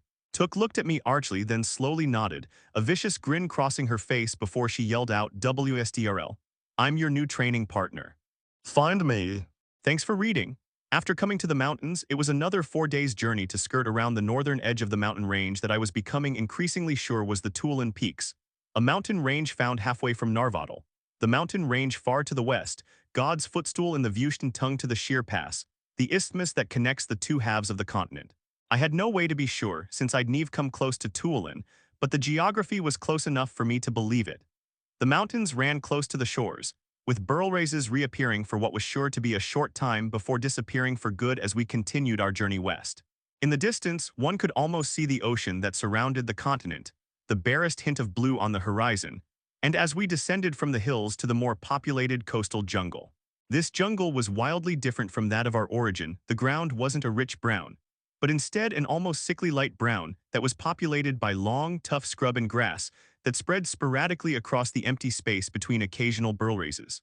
The scrub was home to various burrowing creatures I'd never heard of, which we named the bonebreaker, the sandy dulgar, and treats. The third was named by the 5 children. The bonebreaker was a strange insectoid creature that was 0.6 m long and 0.2 m tall that was covered entirely by a hard exoskeleton. It had 8 legs and 2 massive claws in the front, but was different from a crab, which we had also seen. It walked forward, almost like a spider, but instead of webs and fangs, it used its claws. We called them bone breakers for that reason. Their claws were powerful enough to crush stone, and they used them liberally on each other and anything they could reach. The sandy dulgar was somewhat like a normal dulgar, but instead of an armored body, they were entirely hairless and almost never came out of the sandy soil in which they lived. If brought to the surface, they had the same heavy claws and angular body of a normal dulgar, but the absence of armor was strange to me. Finally, the treats were small, quick rodents that darted through the foliage they lived in and were nearly impossible to catch. They were, however, pleasant mouthfuls if caught, and the spawnlings had made a game of seeing who could kill the most. Speaking of the children, they had grown exponentially in the last 14 days since leaving the den. They were well and truly close to adulthood at this point, merely a week or so away from their evolution into adulthood and standing just below my chin in height, around 1.5 m tall. The girls had grown apart physically. While hatchlings, they were nearly identical, but their Kadif evolutions were obviously different, with Ishtar being a lithe, powerful commander of sorts and Isnana fully embracing the graceful form of her mother, but as beautiful as Sybil was plain. Both were a more metallic version of their mother's brown, a burnt copper color, and their faces were still the same shape even if their bodies were quite dissimilar. Comparatively, Iachili was a brushed, almost polished copper color, sometimes shining in light so brightly it was almost painful. He was built just like me, with the same curved claws, flexible and pointy scales around the forearms and ear crests. To his sister's obvious envy, he was the only one who manifested any sort of magical power. He was able to make fire just like Histi, and she had taken him under her tutelage somewhat and taught him how best to work on his magical abilities. Tri and Folt, Fuar and Triel's sons, had grown very differently from each other. Tri was a bruiser, just like his mother, only even more thickly built. He had a barrel chest and broad arms, able to compete with established adult Keelish in strength contests quite easily. Fortunately for him, he had a good sense of humor and never gloated or insulted the adults he bested.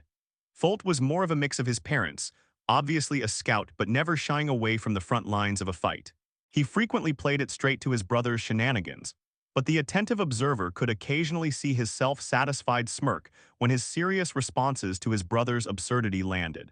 I was finally coming to realize exactly how uncommon a magic manipulating organ was among the Keelish, as among my brood there was only Sybil and myself.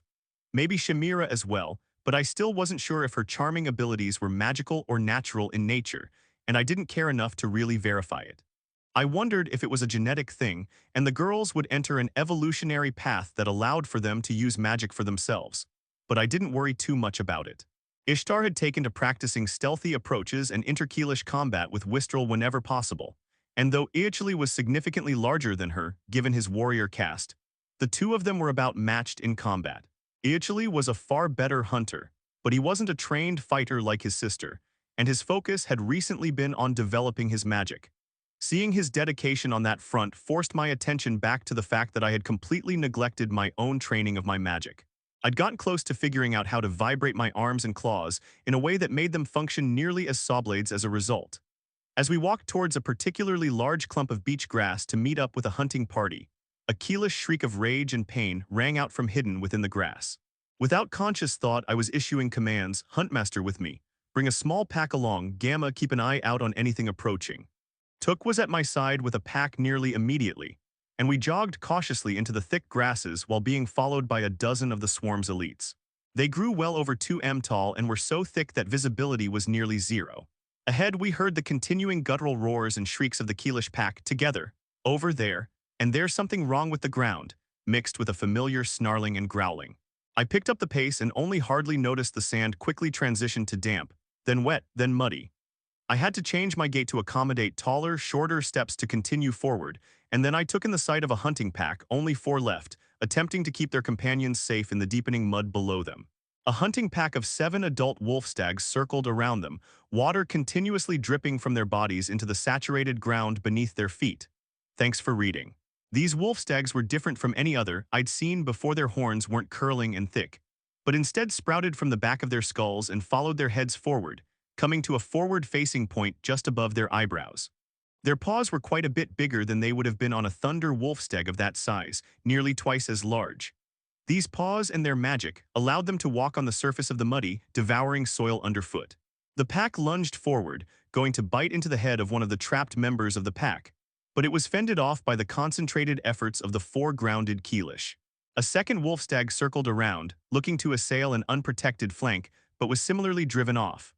The wolf stags, however, were obviously in no hurry, simply working to force a weak point from which to pick off individual Keelish. For a brief moment, I slowed and forced myself to evaluate these new foes. At first, I'd thought these wolf stags to be specialized in earth magic, and that was what had enabled them to soften the earth underfoot. But the continuously dripping water from their bodies wasn't from the moisture in the air, but was coming from their magics being exerted on the natural world. The water immediately percolated into the ground and deepened the mud suffusing the area, making it into their own domain. I focused myself, activating combatant's bloodlust and looking at the wolf stag nearest to me. A glowing point appeared on their back, and I began to rear back to hurl my spear at it. But the noise of our approach startled the hunters, and my target began to whirl around to face us. As best as I could, I adjusted my aim to strike true, but only inflicted a flesh wound on the creature's shoulder. It began limping away while other members of its pack came forward to deal with us. Cursing under my breath at the stupidity of losing my only weapon allowing me to attack from a range, I let out an enervating address, without any real words, simply a bestial roar of rage. My magic flowed out of me as my pack and the four Keelish in front of me let out similar screeches. A wolf stag approached me, nipping at an arm, and I pulled my arm back while I lashed out with the other. It didn't connect. A second wolf stag rushed past me in the same way, and again my claws met only air. With a monumental feat of effort, I pushed myself forward, wading through the thick mud past my waist. The combination of the sandy mud and thick roots of the grasses made it nearly impossible to make quick progress, and I couldn't find any purchase. I struggled forward as I tried to get closer to the exhausted group of hunters. My efforts were counterproductive. One of the four, a female I vaguely recognized as a member of Durgal's scouts, looked to me excited, hopeful, distracted. She turned a little too far from her companions and exposed the back of her skull. The wolf stags were quick to capitalize on the opportunity. One raced to her, and as she realized her mistake, it sunk its fangs into the base of her skull and began pulling her out to the encirclement of her pack. The two nearest to the females, now limp corpse, lashed out in an attempt to kill the assaulter. But the creature sidestepped one attack before lunging forward and burying its two forward-facing horns in the shoulder of the other. The Keelish hissed at its aggressor and pulled back in pain, giving the wolf stag just enough time to haul the Keelish's corpse out of range of the survivor's reach. I pushed forward as hard as I could, but couldn't do anything against the more agile wolf stags.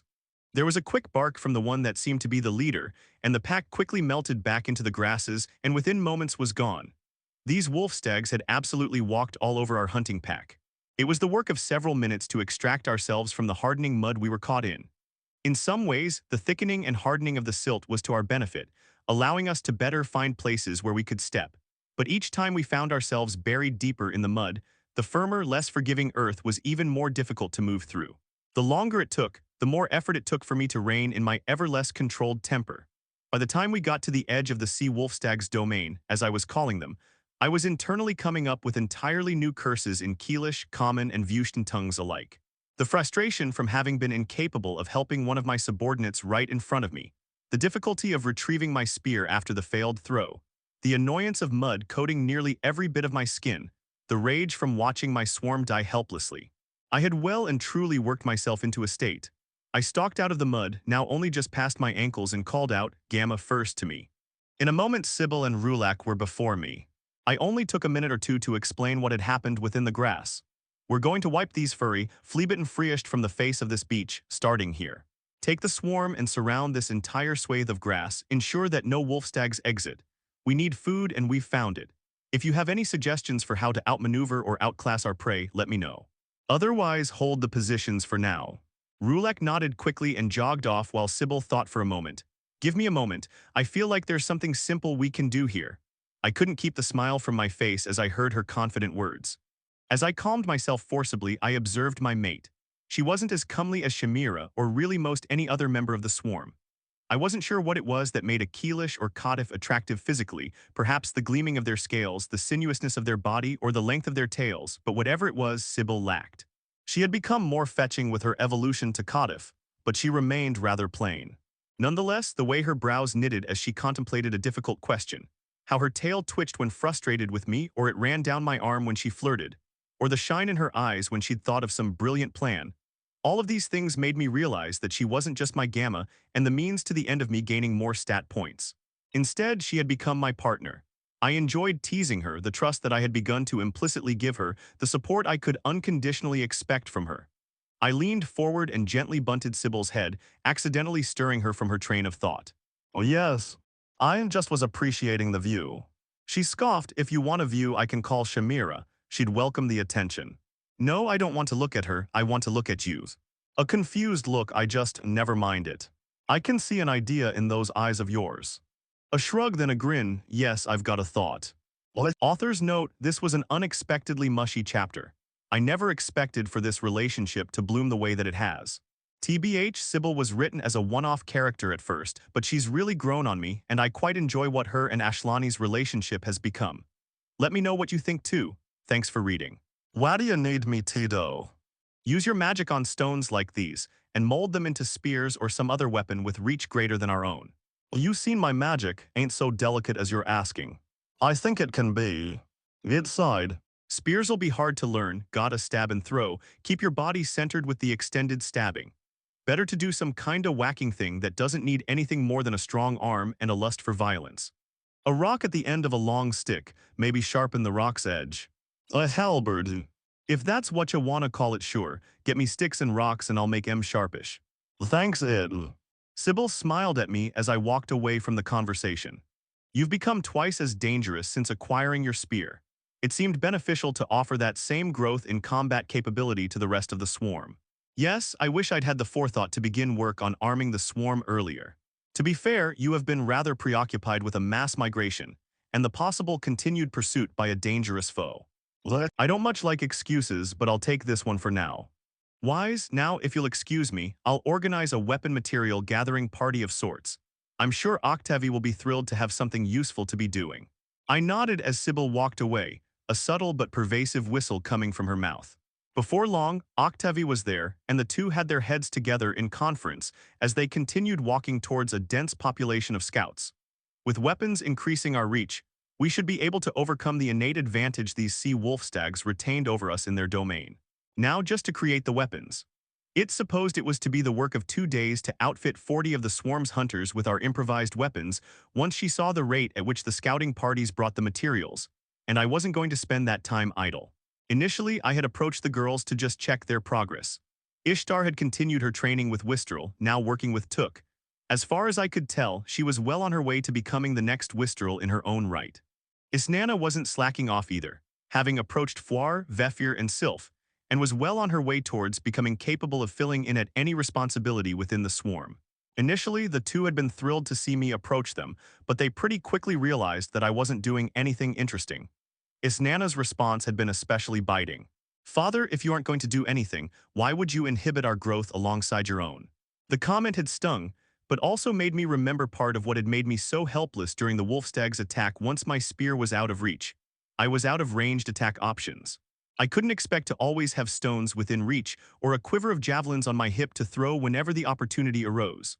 One thing I could always expect to have, however, was access to my magic. With the growth of my magic stat, it was rare, if even nearly impossible for me to run out of magic without actively trying or being caught in an extended fight. My magic as it was served me well enough, but it was still severely limited in what it could do support or strengthen my allies make my voice louder. And that was about it. I'd briefly experimented with vibrating my arms, hands, and fingers, but my strength and the sharpness of everything below my elbow had combined to make it a pretty fruitless endeavor. There needed to be more that I could do with my Sonolfin, but what, I didn't know. That was how I found myself approaching Histi, Burke, and Iachili. The Tuol-Cat had taken Chili under their tutelage, and he was quickly proving himself quite powerful. He was far from as accomplished as Histi, but his magical prowess was nothing to sneer at. He could quickly envelop his arms in a searing flame, and just as rapidly send the flames lancing outward to scorch and burn a target of his choosing. You soft-headed claws for brain, watch where you're sending those flames. Burke's rage-filled voice filtered over as I neared. Looking over, Iachili had supplied excessive magical power into his flames and had nearly scorched Burke's tail.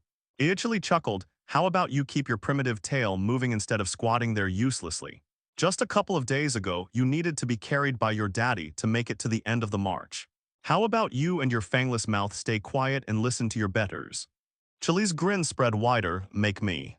Immediately, Burke was flying towards my son, and they were quickly embroiled in a wrestling match that Chili was wildly outmatched in. Before long, his mouth was buried in the dirt and the back of his head under Burke's foot. Between pants and heavy breaths, Burke spoke.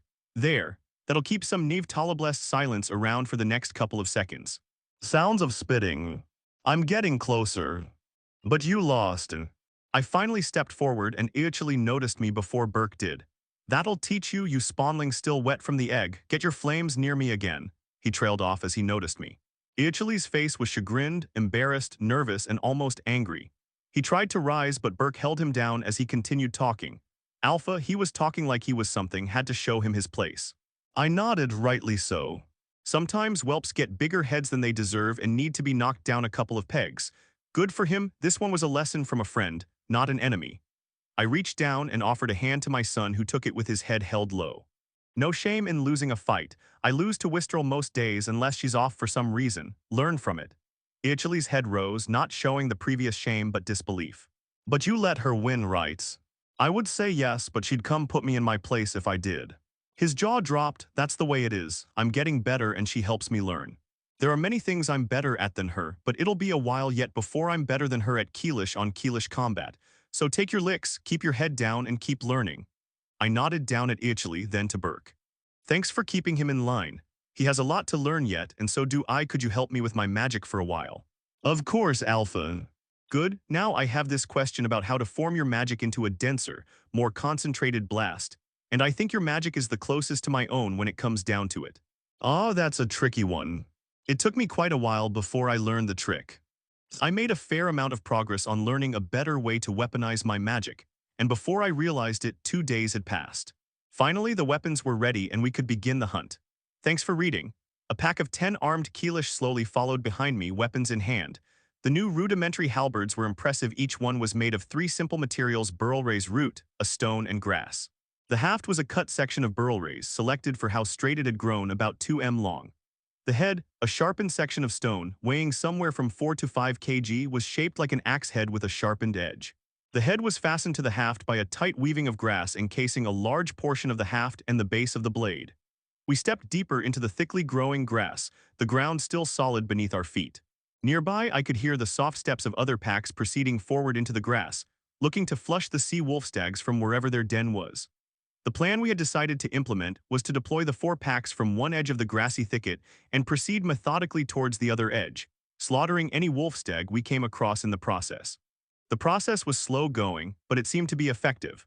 Every so often, we would come across evidence of deep mud pits or wolf stag hunts, but never the creatures themselves. The space they could still be found in was shrinking, and evidence of the creatures' habitation became more and more common as we proceeded. A mist slowly became apparent and began to press in on our senses, limiting visibility and dampening both the sandy ground underfoot and the sounds of our progress. Each step began to sink deeper and deeper into the earth, and the sounds of our squelching steps filled the air as the grass thinned around us. Finally, we entered a clearing in the deep grass. Before us was an ever more foggy space devoid of plant life. Across the soggy expanse, the vague outline of a rocky formation could be made out, only barely. I let out a low whistle, signaling the packs nearby to slow to a stop. The sodden, soft soil underfoot was increasingly deep, reaching past my hip, and the wolf stags must have been near. I let out a loud whistling shriek, calling the other 3 packs in to join us on our assault of our prey's den. With a look around, the furtive shapes of our prey flitting through the shadowy mists became more and more apparent, then numerous.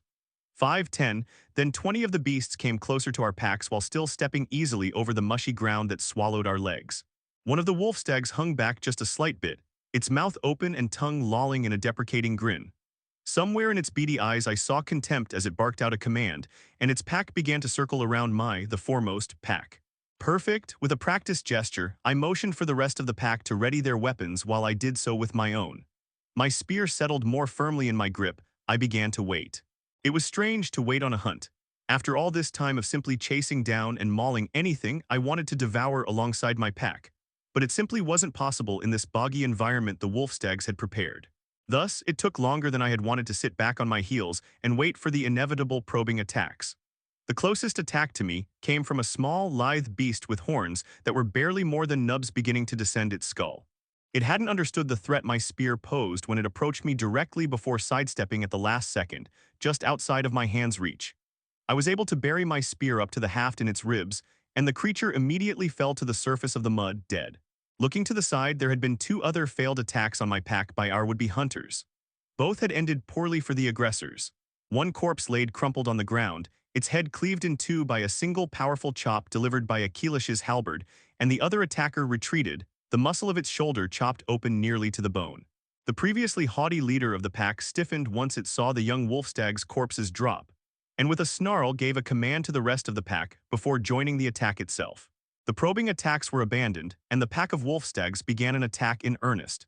They continued to kite around us, their attacks more exploratory than deadly, looking to exploit their greater mobility, but the other Keelish packs began closing in and restricting the mobility of the wolfstags. They must have had something to defend in their den, probably young, since they didn't abandon the attack as we continued wading forward in the thick mud. Suddenly, an invisible line was crossed, and the wolfstag's approach shifted drastically.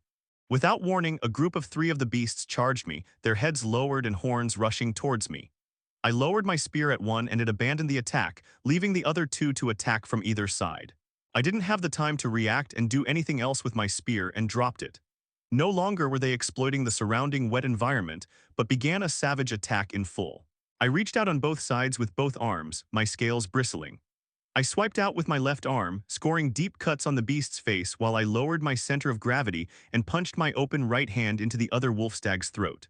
Once it made contact, I clenched my fist, my claws digging deeply into the tender flesh of my prey. It dropped heavily to the ground while my other victim began to withdraw to begin a second attack with a different group.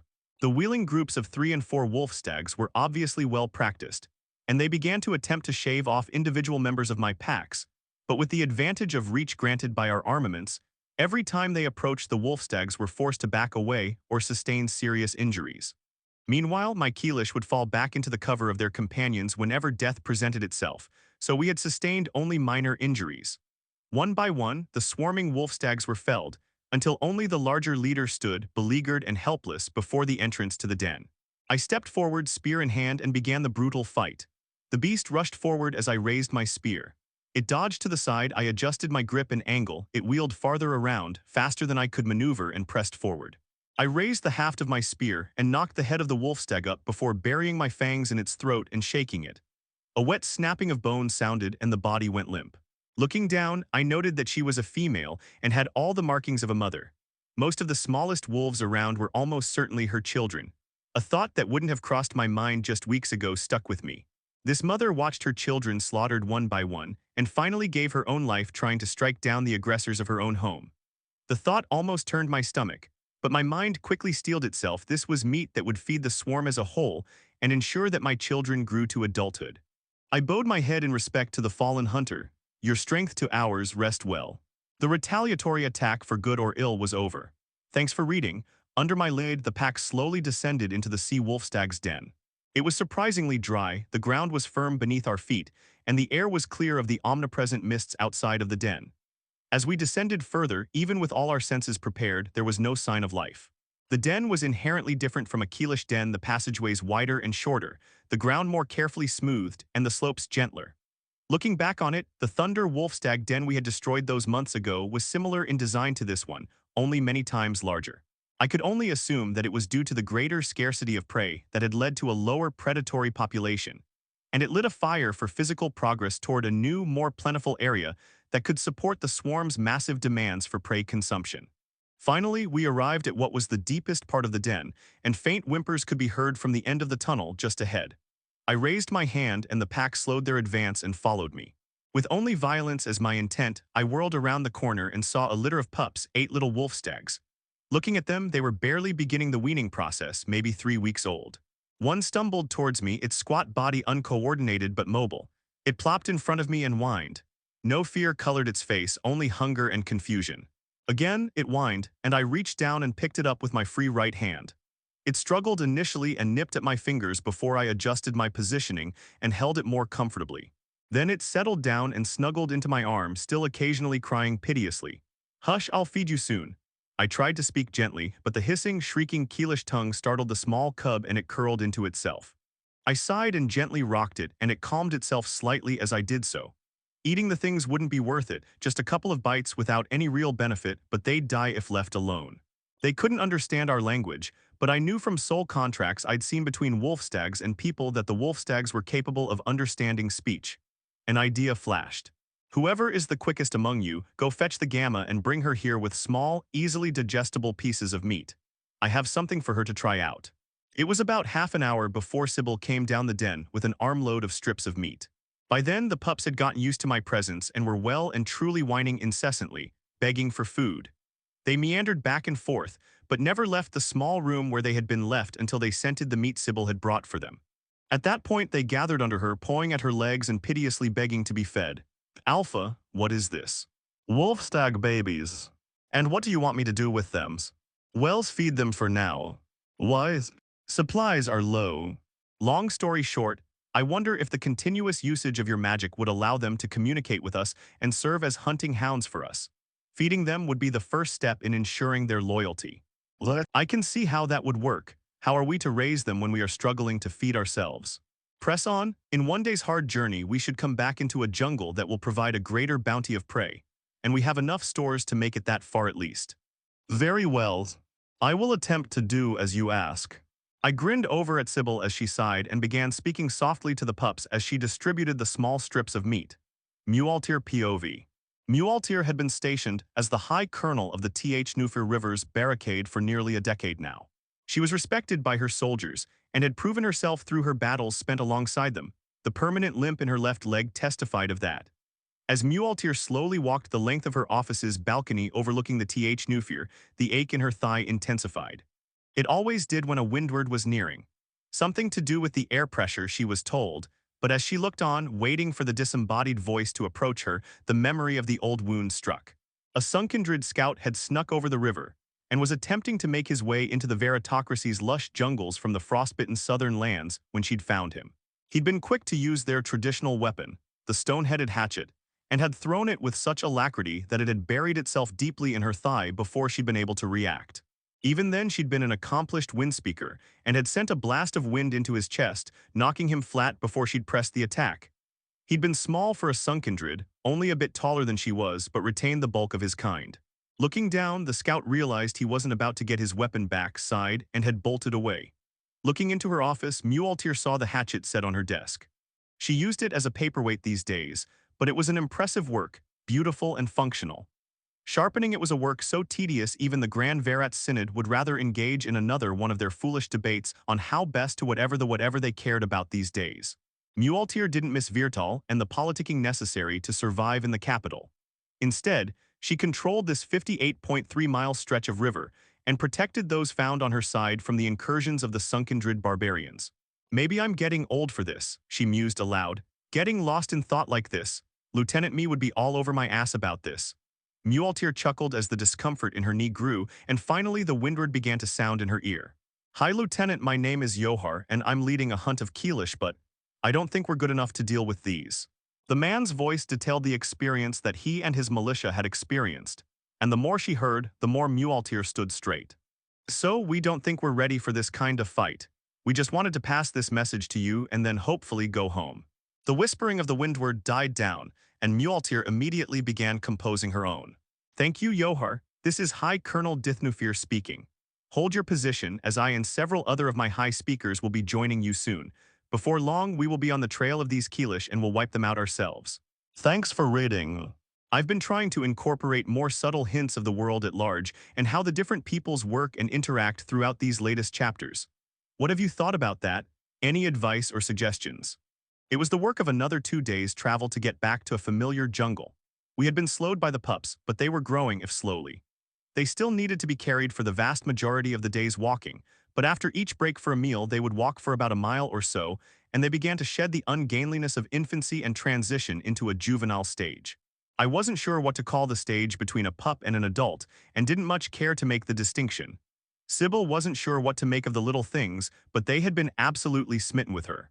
Whether that was because she was their main food provider, her magic, or something else entirely I didn't know nor care. All I knew for sure was that it was increasingly funny to watch her try to go about her usual duties, with 8 small puppies whining constantly for attention from her. Initially, I'd almost expected Sybil to force the pups away when not actively trying to domesticate them with her magic. But after one day, they were trying their best to use their unsuited canine throats to shriek communications out in Keelish. It only became obvious that that was what they were doing when they collectively began crying Sibbil, Sibbil. It was almost cute how the furry things almost worshipped her, and try as she might to the contrary, Sybil was a little affected by it. She began to train them in scent identification, and they took to it quickly, if still below the standards of a Keelish tracker. The rest of the swarm was slowly evolving, with the number of Caudiff reaching nearly 50. Most of those were from my clutch or the ill cat. In fact, at this point, all the ill cat had evolved to become Caudiff, and every one of them some mixture of the graceful, hunter, or warrior types. As the groups grew in number, I realized that we needed to come up with some way to refer to each caste without simply calling them hunter type. And after a brief conversation with Alistair, we had come to decide that the new titles for the different castes should be for warrior caste, Hactal, graceful or noble caste, Saudal, civilian caste, Caudal, and hunter caste, Sictal. The new labels for the castes began to filter through the swarm, and before long the idea of being called something with the Tal became a badge of honor. The Keelish began to work specifically towards qualifying to become a Tal, which had become synonymous with Caudiff of some sort, and progress was quick among the more qualified members of the swarm. Took particularly was frustrated with the swarm's growth to Caudiff. Not because the swarm had grown more powerful, but because right when she had become confident of defeating Rulak in a duel, he evolved. Now that he was a Caudiff, he was just short of 2m in height and just as burly and surly as ever. That was, except when it came to Took. You there, beautiful warrior. A strong huntress. Perfect huntmaster. I don't know what you want me to say. Nothing if possible. But what would you do without my compliments and presence? Celebrate. Chuckles from anyone within earshot. Took, I'm wounded, I'll treat you so nicely at night. Took snapped and was at his throat immediately. It quickly devolved into a snarling wrestling match. Each time that Rulak tried to establish distance, Took would close it expertly and make sure to leverage her smaller stature against him. Once or twice she was nearly able to establish complete control over him, and Rulak began to realize that Took was his equal. The fight continued, and I did nothing to stop it, simply watching as my two friends fought and began to exhaust themselves. The two green forms, Took slightly more vivid to Rulak's mossy green, tussled back and forth and began to grunt in pain and effort. Took's tail lashed out and the sound of a whip rang out as her tail made contact with Rulak's thigh. He grunted before wheeling and lashing out with a foot in a blistering kick. Took took the blow glancingly, forced to take a step back and gave Rulak time to gather himself. She didn't care and with an enraged screech leapt back into the fray. It devolved even further, with punches and kicks making heavy, thudding contact on each body. Still, I didn't step in, getting the feeling that it would dishonor the fight if I were to. It was somewhat of an anticlimactic finish, where Took, exhausted, was able to land a solid blow with her head, smashing Rulax to the ground before retreating and nearly collapsing into a heap. "Leave me alone, you honorless, Dulvrock-begotten scum, you disgust me." Took stumbled to her feet and looked down her snout at Rulek before finishing, "Give me a week and I'll be first." That was impressive. I'm not sure why though. Took simply nodded in response. "You know where Vefir is right now." A shake of her head, "I saw him come over for the fight just over there." Another nods. "Anything I need to know about what's happened between you?" A final shake of the head as she walked as steadily as she could towards Vefir. I walked over and squatted next to the hunched form of Rulek. "What did you do?" He looked almost petulant. "Just told her that she should bear a clutch by me soon." That won't work on her, just serve to piss her off even more." "Guess you're right. I'd take her threat seriously too. She's pissed and wants to take you down as far as possible. She doesn't understand how much that makes me want to. Just shut up and find Alistair to heal you up. I have half a mind to finish the job." A tired salute as Rulek slowly trotted off towards second.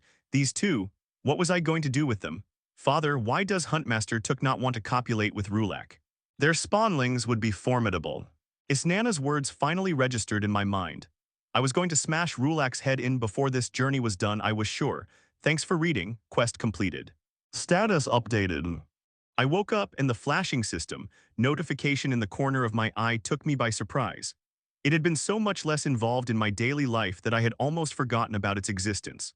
It had been about a week since we had re-entered the jungle, and near as I could figure, we were making reasonable progress of about 30 miles a day. All our scouts showed that we had no humans following us any longer, so we were no longer maintaining our grueling pace. Nonetheless, we continued traveling ever closer to Nivtra. The day hadn't truly begun, so I idly pulled up my status. Status, name Ashlani. Race Sonic Codiv Swarm Alpha. Title Killer of Redale. Current quests. Quest complete, have one of your spawn grow to adulthood successfully. Progress, spawnling, rewards Constitution +5, Intelligence +6, Magic +4. New quest. Establish an alliance with or destroy a species group other than your own. Must be a group of at least 100 individuals. Rewards, depends upon the results of the quest completion. Whatever the means taken to complete the quest, benefits related to action taken will be given. Speak the Keel words of power. Rewards, Constitution, Strength, Agility +10, Intelligence, Magic +7. Hidden rewards also available. Establish complete control over a foreign body of Keelish. Rewards, Constitution, Strength, Agility, Intelligence, Magic +4. Stats, Constitution. 78 plus 5 equals 83. Strength 91. Agility 96. Intelligence 102 plus 6 equals 108. Magic 89 plus 4 equals 93. Skills. Innate leadership cannot evolves. Innervating address cannot evolves. Pack tactics current evolutionary progress 510. Combatants bloodlust current evolutionary progress. Hidden. True dominance current evolutionary progress 110. Improved vision current evolutionary progress 018. Improved sonolphin current evolutionary progress. Hidden. Evolutionary foresight. Sonic Keel Alpha requirements. Acquire the Keel words of power, receive the blessing of Neve Tala. Other evolutions possible but not currently foreseen. So as of today, my children are officially adults. Official adulthood is a fluid concept, but one of your progeny has reached a state similar enough to sexual maturity to be considered an adult. So what exactly does this mean? One of my children has become an adult, but not necessarily officially so. No, sexual maturity is what dictates adulthood.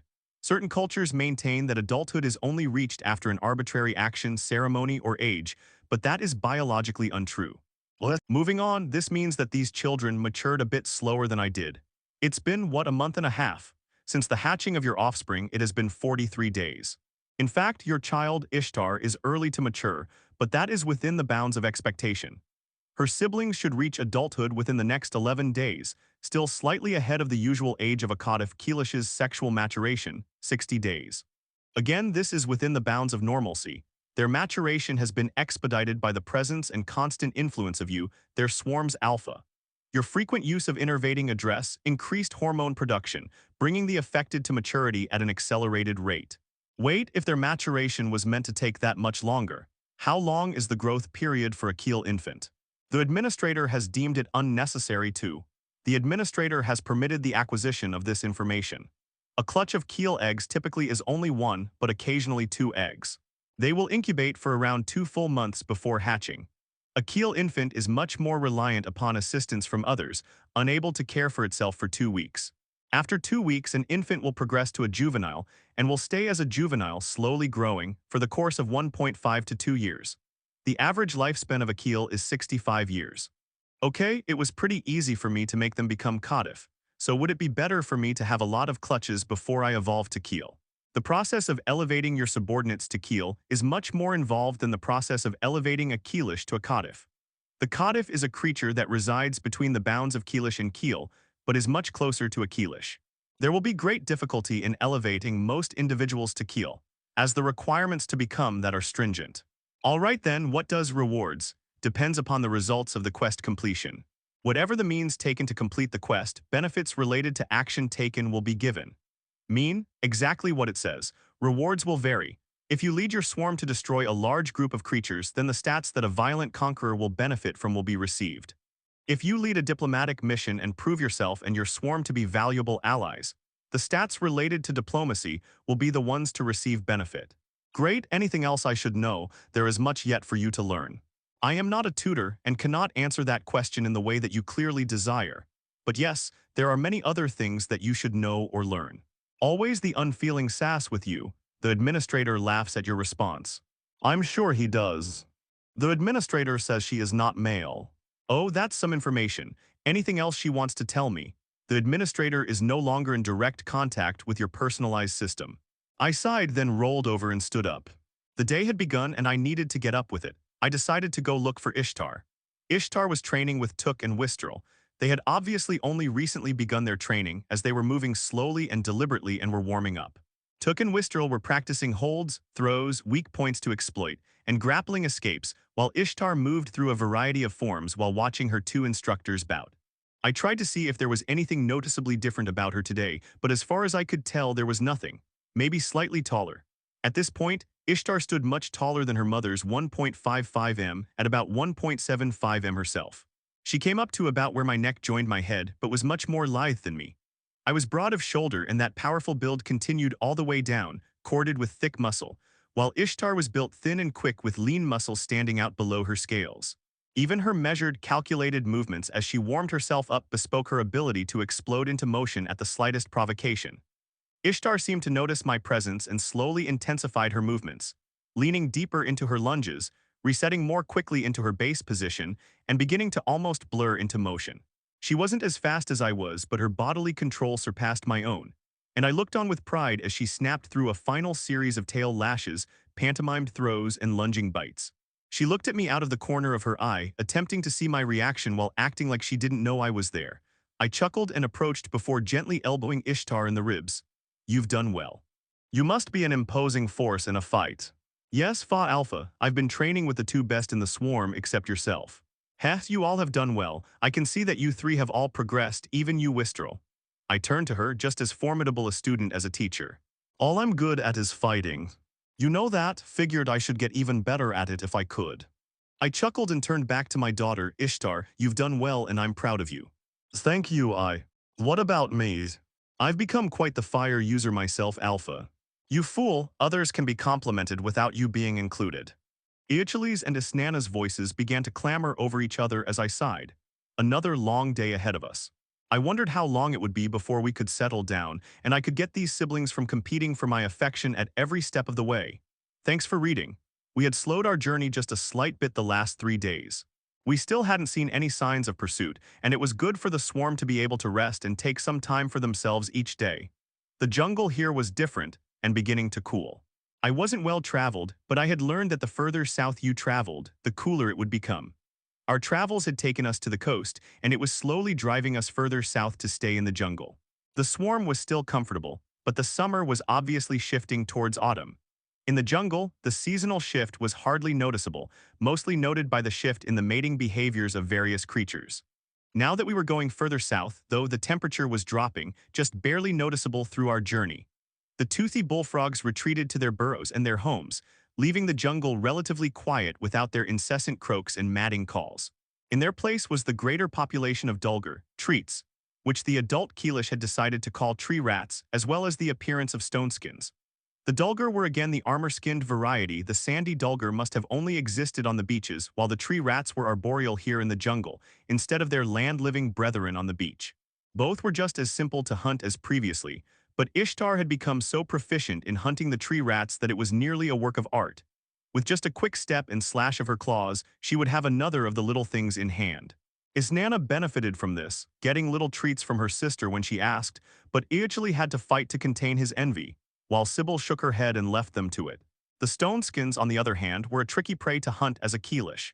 The creatures live up to their names, their skin being nearly as hard and durable as stone. They can take more of a beating than they would initially appear, with their skin being their greatest and most consistent defense. A stone skin lives in the proximity of large boulders or rocks, and are an omnivorous species, primarily consuming leaves and ferns that grow nearby, but also devouring any creature impotent enough to be killed by them. The stone skin looks like a pudgy rat, with a narrow face and long teeth, but without the long tail, weighing sometimes as much as 50 kg with their heavy skins. Their skin is a rough, hard gray, and when they felt threatened, they would either bury their heads into a large nearby stone, sinking their teeth deep into the heart of the rock and keeping the aggressor from pulling them out of their haven, or attempting to bring the fight to the aggressor with their large, sharp-toothed mouths. Frequently, a member of the swarm would stumble across a stone skin, only for it to immediately burrow its upper body into a nearby boulder. Most members of the swarm had nothing that they could do at that point, since they couldn't mortally injure the creature with only its rock-hard posterior exposed, and they couldn't remove it from its protective hole. There's a weak spot just under its chin, but with how they burrow it was impossible to reach it without removing the stone skin from its hidey hole. There was a trick, however there was a spot just barely exposed from the stone on most that, if tickled just right, would cause the creature to involuntarily loosen its hold. And if one had a companion to wrench it out of the cavity in the stone right then, the stone skin would be forced to fight. They were surprisingly quick and flexible considering the inflexibility of their skin, and if the puller wasn't careful, they could find themselves missing a finger before they could blink. But if two adult Keelish or Codif were there to kill it, there wouldn't be any injuries. Once their pelts were removed, there was about 20 kg of meat to be eaten, and they were good eating. This new schedule was almost relaxing, and despite the frequent and ever more violent bouts between Took and Rulak, the petty arguments between my children and the lack of a home, I found myself pleasantly settling in. I smiled and decided to finally begin my training to evolve my improved Vision Go 18 days without using my heat-based vision. Virali POV 3 days earlier. High speakers were amazing. It had been just over a week since Virali had met up with them, and they were moving nearly twice the speed as before while traveling for about half the time. She had offered Fenn's services in bolstering the troops' movement, but High Colonel Mualtir Dithnufir had chuckled lightly, "Girl, these are Keelish. They might be more impressive than normal ones, but they're still Keelish. We'll catch them soon, maybe take the Alpha to experiment on and destroy the rest of them. We'll soon avenge your brave parents." Initially, Virali hadn't believed that just 7 high speakers would be able to do that, but the more that she saw, the more she believed the High Colonel. She was an impressively built woman, her naturally dark skin so sun-baked that it was almost the same black of a moonchild's. High Colonel Dithnufir walked with a slight limp, but her strides were purposeful, and given that she stood an impressive 0.3 m taller than Virali's own 1.6 m, Virali had to jog to keep up most of the time. More impressive than her stature, however, was her wind-speaking. Throughout the entire day's march, every day she would sustain a calling that lightened the load on everyone, reducing their weight by half and extending their strides. The High Colonel was far from the only impressive high speaker in the group. There were the 2 Earthspeaker brothers, Dantler and Colt, who maintained an energy in the earth around them, causing it to be springy and return more energy on each step, which had been monumental in their hurried march through the Tuolin Peaks. The Flamespeaker pair, a couple named Virla and Noret, had been pretty antsy, but hadn't had much to do other than light the fire at night. They had enjoyed speaking with Virali during the marches, and had offered great suggestions on how to improve her own speaking. The other 2 members of the High Speaker contingent were a Water Speaker and Soul Speaker. The Water Speaker was a soft-spoken man named Learthan that was a remarkably good scout. Virali had asked him how he did it. "I feel the moisture of living creatures," had been his unsettling, casual answer before he continued drawing water out of the air and into her canteen. The Soul Speaker, Frull, was a petite woman with a husky voice that occasionally sent spurts of energy out through rousing speech every so often. She frequently smiled and often asked, "Do you need a pick-me-up? You're no career soldier like the rest of us." Altogether, the squad of high speakers was a motley group, but they obviously trusted each other and joked around throughout the week-long march they had sustained. The small, elite squad had sustained a constant pace of 50 miles a day, even though the craggy cliffs and steep slopes of the Tuolin Peaks. In just 1 week, the group had made their way to the path the Keelish vermin had followed east. When the High Colonel Dithnufir caught sight of the ambush scene, her demeanor shifted, and she whistled for the group to round up. Immediately, Virali found herself within the bounds of supportive and protective bodies, Dantler and Colt on each point of the formation while the rest readied themselves. After a brief moment, Learthan approached the High Colonel and they spoke briefly before a frightening grin spread over Dithnufir's face. "We have their tracks, let's run them down." Thanks for reading. I really like coming up with titles that are a little double entendre, like the new prey being both the Stoneskins and the Keelish hunted by Mualtir and co. What do you think? Join the swarm. /RQZSKJ8HKD. You don't have to do this. The swarm respects you as the huntmaster, and you're better at it than Rulak could hope to be. You understand where the hunt will go best, you understand how to create a great hunting pack, and you are a great leader by example. I don't think you need to be the first of the old cat. Took waited for me to finish then. Rulak sees me only as a female, not as an equal. This needs to be a razab. Firstly, no it doesn't. That wasn't how Rulak was chosen to be the first. Second, I will not allow you to kill each other. It would be idiotic. Instead, we'll change the rules just a little. Took, even with her permanent respectful deference while I spoke began to crack before I raised a hand. Took nodded curtly at me. Just trust me. I finally let myself take in the view before me. All the Ilkat stood in a loose circle, with Rulak standing in the center. Around the ring gathered the rest of the swarm, pushing close, and the cacophony of curious creatures swelled, becoming a palpable wave of excitement. Rulek stood tall and proud among the crushing expectations and sound, grinning lackadaisically at the thronging masses. When he saw Took approaching, he waved and leered. I could feel Took's movement stiffen, but she gave no other response. Don't let him get in your head. You know how clever he is, and you've become a better fighter than him, so he needs to put you on your back foot, and… I trailed off as Took almost chuckled. Looking at Took's face, she simply shook her head and strode forward, passing me. The tension had left her body, and it wasn't because of my warning but her own self-mastery. Took entered the circle and stood, battle-ready, just a couple of paces from Rulak. I followed behind, and as I stepped through the invisible line dividing the encircling onlookers from the stage where the fight would take place, the crowding members of the swarm pressed in behind me. Took stood in a ready crouch, every muscle tensed and ready to fire, while Rulak stood tall, relaxed, and looked down at Took. I walked to the middle between the two combatants. We are Keelish, and we establish leadership through strength, power, and victory. The swarm screamed in agreement as I continued. We are Keelish, and we are proud of it. The strong deserve to lead. Here we have two strong Keelish, one who has long been known as the head of the Ilkat, so long that they have become known as his killers, Rulak. The shrieking mob swelled in volume, and Rulak nodded to each side, the smirk still plastered on his face. The other is a young Keelish, with just 2 generations younger than her, but she has become known as Huntmaster not just because that is her title, but because that is what she is, a true master of the hunt. The crowd's answering shrieks were less overwhelming than those for Rulak, but still impressive. Took wanted to challenge Rulak to a Razab, a duel to the death, but I have asked if the two's disagreement can only end in death. It is not so. The crowd began to scream out their disappointment and disagreement, but blood must still be spilt. The crowd roared its approval, thus I have devised a new duel, the Qzub. Allow me to explain, be the first to spill the other's blood 3 times, try not to kill them, that's all. The crowds continued the sounds of excitement and anticipation as I stepped back from the ring. So I have deemed this a worthy Qzub, and unless there is a participant who wishes to concede. I paused and looked at each.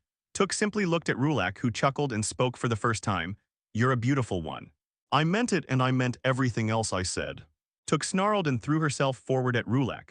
I was surprised to see her lose control, but Rulak settled easily into a stance to receive her attacks and went to catch a wildly swinging claw aimed at his face.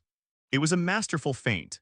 Took spun ever quicker with the momentum, and her tail made vicious contact with Rulak's knee, causing it to buckle under his weight before she followed up with an upward kick, driving the nails of her right foot into his hip and drawing a small rivulet of blood. Rulak showed his prowess, quickly recovering and bouncing back to give himself space from the more controlled flurry of blows aimed at any part of him that came within reach. Rulak recovered enough to prevent any more sizable strikes, but the crowd began pushing forward as everyone witnessed the bright red blood flow down his leg. Beautiful warrior indeed. Rulak began to more cautiously gauge his opponent and fight guardedly. Took's fighting style had become refined, no longer the bull-headed rushes of before, but a precise, blistering onslaught. Wistrel had drilled discipline into Took's raw ferocity, and Rulak had to take his time to gauge when to take his forward action. Again and again Took pressed in, only to be rebuffed by Rulak's careful defense. Neither gained another strike until Took seized upon an opportunity. As the fight had progressed, the slightest hesitation in Rulak's gait had developed. Obviously, the kick and claws digging into him had done more damage than he was immediately willing to admit. As his slight hesitation manifested, Took surged forward with 3 feints, one each of the claw, foot, and tail before she struck a solid blow on his shoulder with her opposite claw.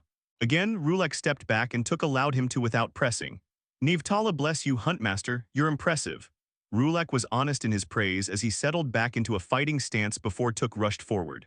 With a subconscious thought, I activated combatant's bloodlust, and I saw a plethora of pinpricks on Rulak, all smaller than the point of my claws, and only one on Took large as a fist and at the base of her skull.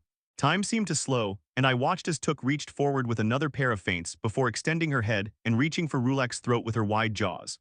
At the same time, Rulak arched his neck near perfectly before firmly taking the base of Took's skull in his jaws right as her fangs made superficial contact with his throat and snipped a 2 cm section of flesh from the surface. Rulak, after a brief moment's hesitation, released Took and she stepped back before opening her mouth to speak. Rulak interrupted, "That is third blood, your victory. Well fought, Huntmaster Took, I rescind." "That was no victory. I should be dead." Took slowly hung her head before Rulak. I would say that the results are inconclusive. One won by the established rules, the other by the ancient ones. A draw, perhaps, I interjected, and Rulek looked over at me. I'd call a draw overly considerate to me, you huntmaster. Took slowly shook her head, a loss is a loss. I am willing to accept it. I wanted to interject but felt it inappropriate. Rulek looked to me then, I am an Ulcat, a being of honor, as are you Took, 18th of the Ulcat. If you do not accept a draw, that is directly in defiance of your and my honor. A pause, very well first. Took walked away and Ilni quickly rushed to follow. There are a couple of things about this chapter I'm not thrilled about, even after days of revision, but I'm still posting it. Let me know what you think, thanks for reading. That was a good strategy there first. Rulek shook his head ruefully as Second approached to minister to his wounds. Don't you think I pulled back at all? She's become formidable. Those first feints were amazing. I didn't think you did. She's gotten very good. Rulek looked over at the retreating back of Took, and I shook my head at him. You're not who she needs to see right now. Let me, Rulek nodded, and I quickly went to follow Took's trail. I worried over what to say, how to comfort her, and much more as I approached Took. I didn't know how long it had been since I'd suffered a real defeat like this, one I'd entered confident and had left in such a complicated state. I finally got to Took and stepped forward closer to her. Ilni stood close, silent, and nodded at me. I nodded back and stepped up to Took, hesitating over whether or not I should reach out a hand to her shoulder. She didn't move but spoke. I wanted to show everyone that I could do everything. Her voice wasn't broken, only tense with emotion. What do you mean?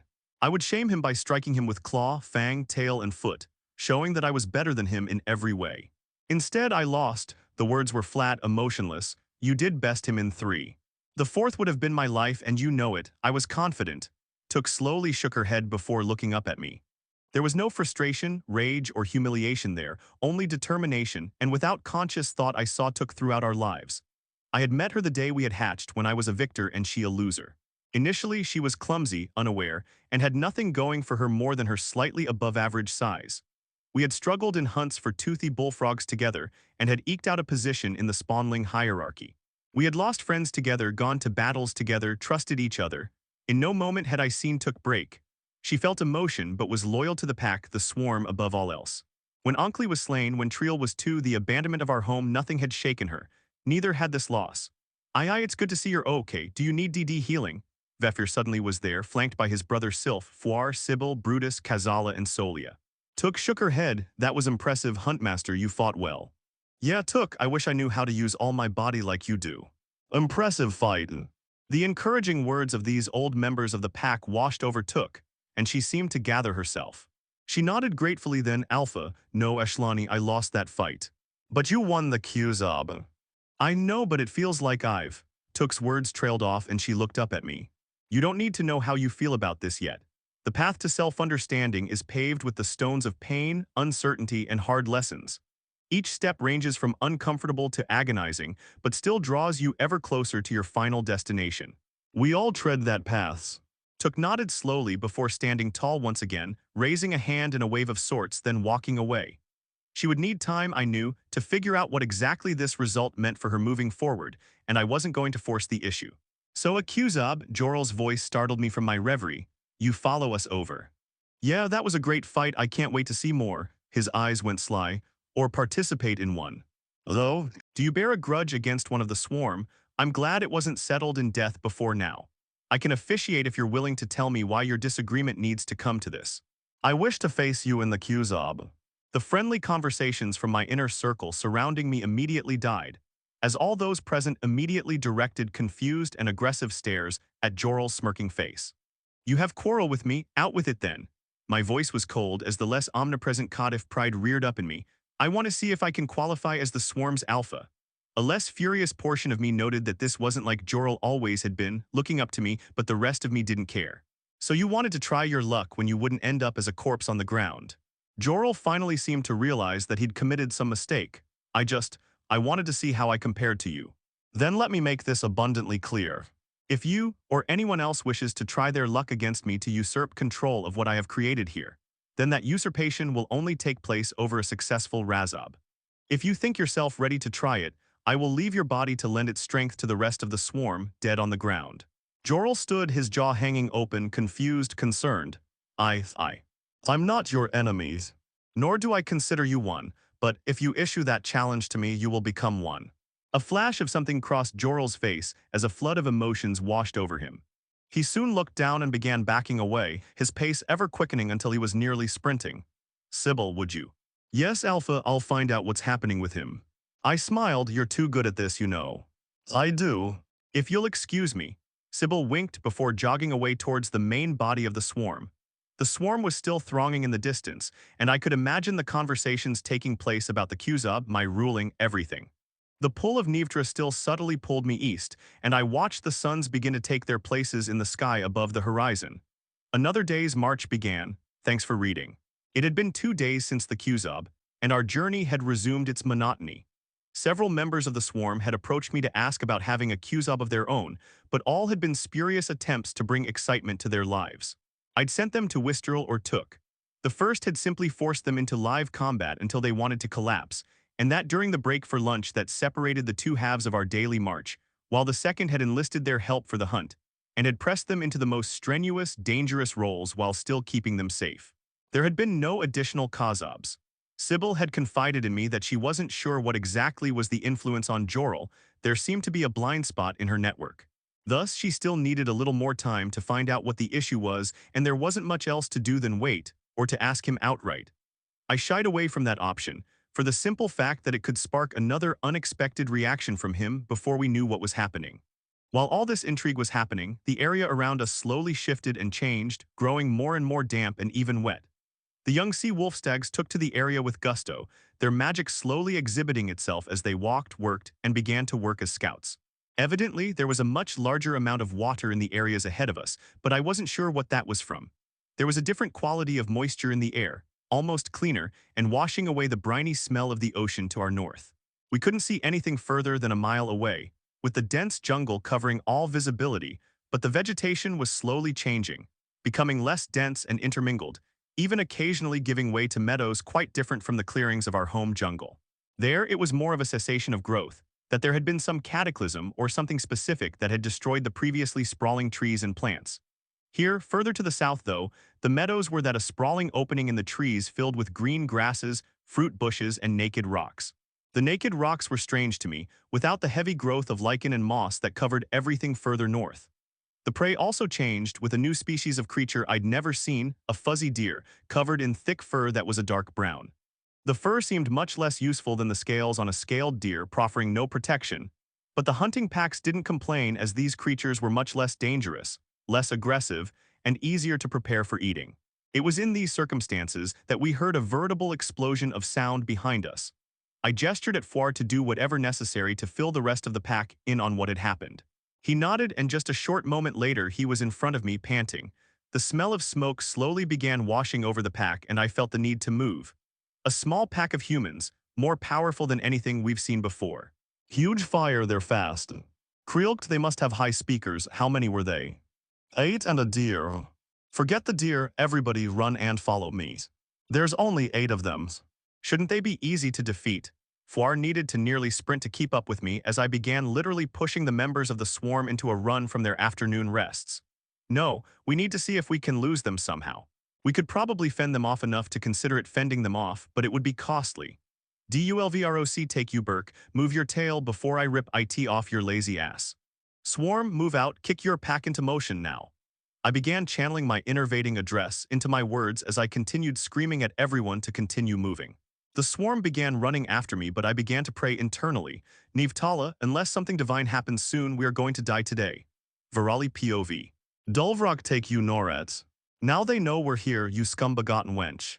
It's not that big of a deal, is it? There was a pack of them there and I destroyed it. You couldn't have done anything smaller. Vodalinka, I hope they don't start sprinting immediately. Why? The band of soldiers looked at their leader. Virali wasn't sure what was happening exactly, but High Colonel Dithnufir was angrily screaming at Noret, the soldier whose incendiary calling had obliterated the small pack of Keelish that was watching them. The High Colonel took a deep breath, visibly attempting to calm herself before continuing to rage at her subordinate. If I'm not wrong, we're only a couple of hours' journey from the Samutilia, and if that swarm rushes a sentry on our side, they'll wipe them out before crossing the river to the Narshat spawn's side. If they cross, won't they still be killed? Maybe. But we need to kill them to let the souls return to Vatal Sam Vilai Vada. If the moon children take them, then the spirits will fall to Narshat's slaughterhouse. Noret looked to Virla for support, but she had simply shook her head at her wife. Again, Dulvrok take you. Move out. We are going a sprint until every one of those scaly vermin is dead. Thanks for reading. The swarm sprinted headlong as fast as we could through the jungle. I lead the way, constantly humming to the tune of my enervating address, in the hopes it would spur my swarm onward. It helped a little, but not enough. I was unsure if I was imagining it, but I could hear the thumping of heavy feet in the jungle behind us, chasing, gaining. Move faster, you fangless WORMS. The panic in my voice spurred those who could move faster to greater haste, whatever they could garner, but there were several who couldn't keep up with the rest of us. They slowly lagged behind, and in some I could see panic, fear, but others a type of acceptance.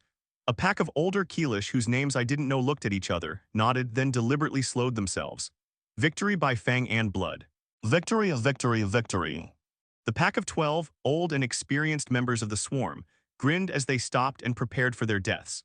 A part of me wanted to tell them to hurry up and keep running, but the majority of my brain rejoiced in the possibility of slowing the relentless pace set by these incredibly dangerous individuals.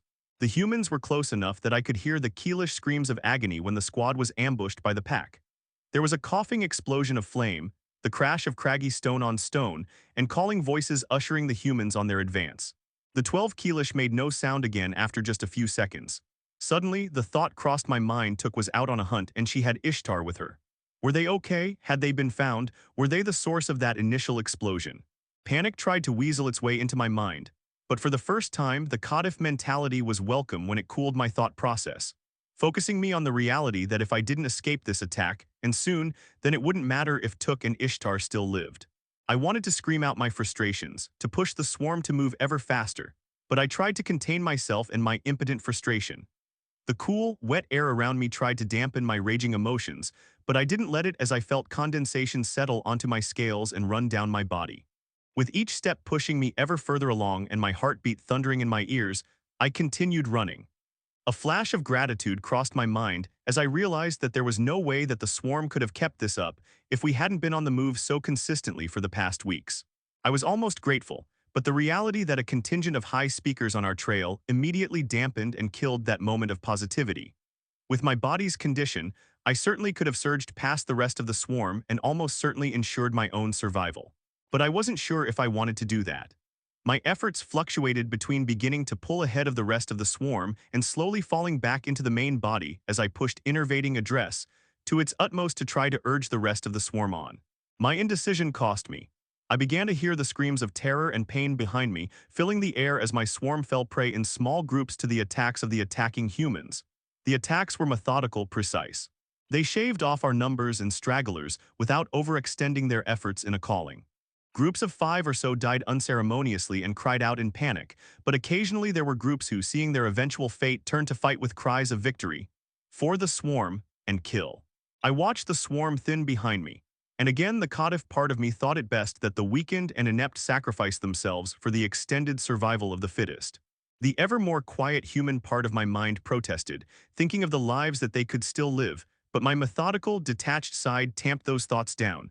I needed to survive to mourn them anyway, so focus on survival. Sweat ran down into my eyes and I furiously blinked it away as a windward rushed past us. I gritted my teeth. Did these bastards somehow have reinforcements ahead? How could we possibly? Wait, I don't sweat. The water running down my body was condensing ever more rapidly, and I could actually hear the rushing, crashing sound of water ahead of us. Looking, a vast, rapidly flowing river rushed ahead of us, several miles wide. The hope for escape once again kindled in my chest, and I screamed out, "Cross the river! We can't escape yet!" The swarm picked up what little speed they could as we rushed headlong down the gentle slope leading to the vast river before us. I prayed to Nivtala that there was no water speaker in the high speakers behind us. Mualtir POV. The chase had gone on much longer than expected. These Keelish were many times more competent and careful than any other body of the pests had ever been before seen. To make matters worse, the scum had begun carrying weapons. This was exactly what the Great Purge had been for Keelish, beginning to reattain a shadow of their former power. Thus, Mualtir needed to make sure that the scaly, Dulvrok-begotten filth were disposed of before they could cross the Samutilia, especially since they were near to the narrowest, shallowest crossing within about 80 miles.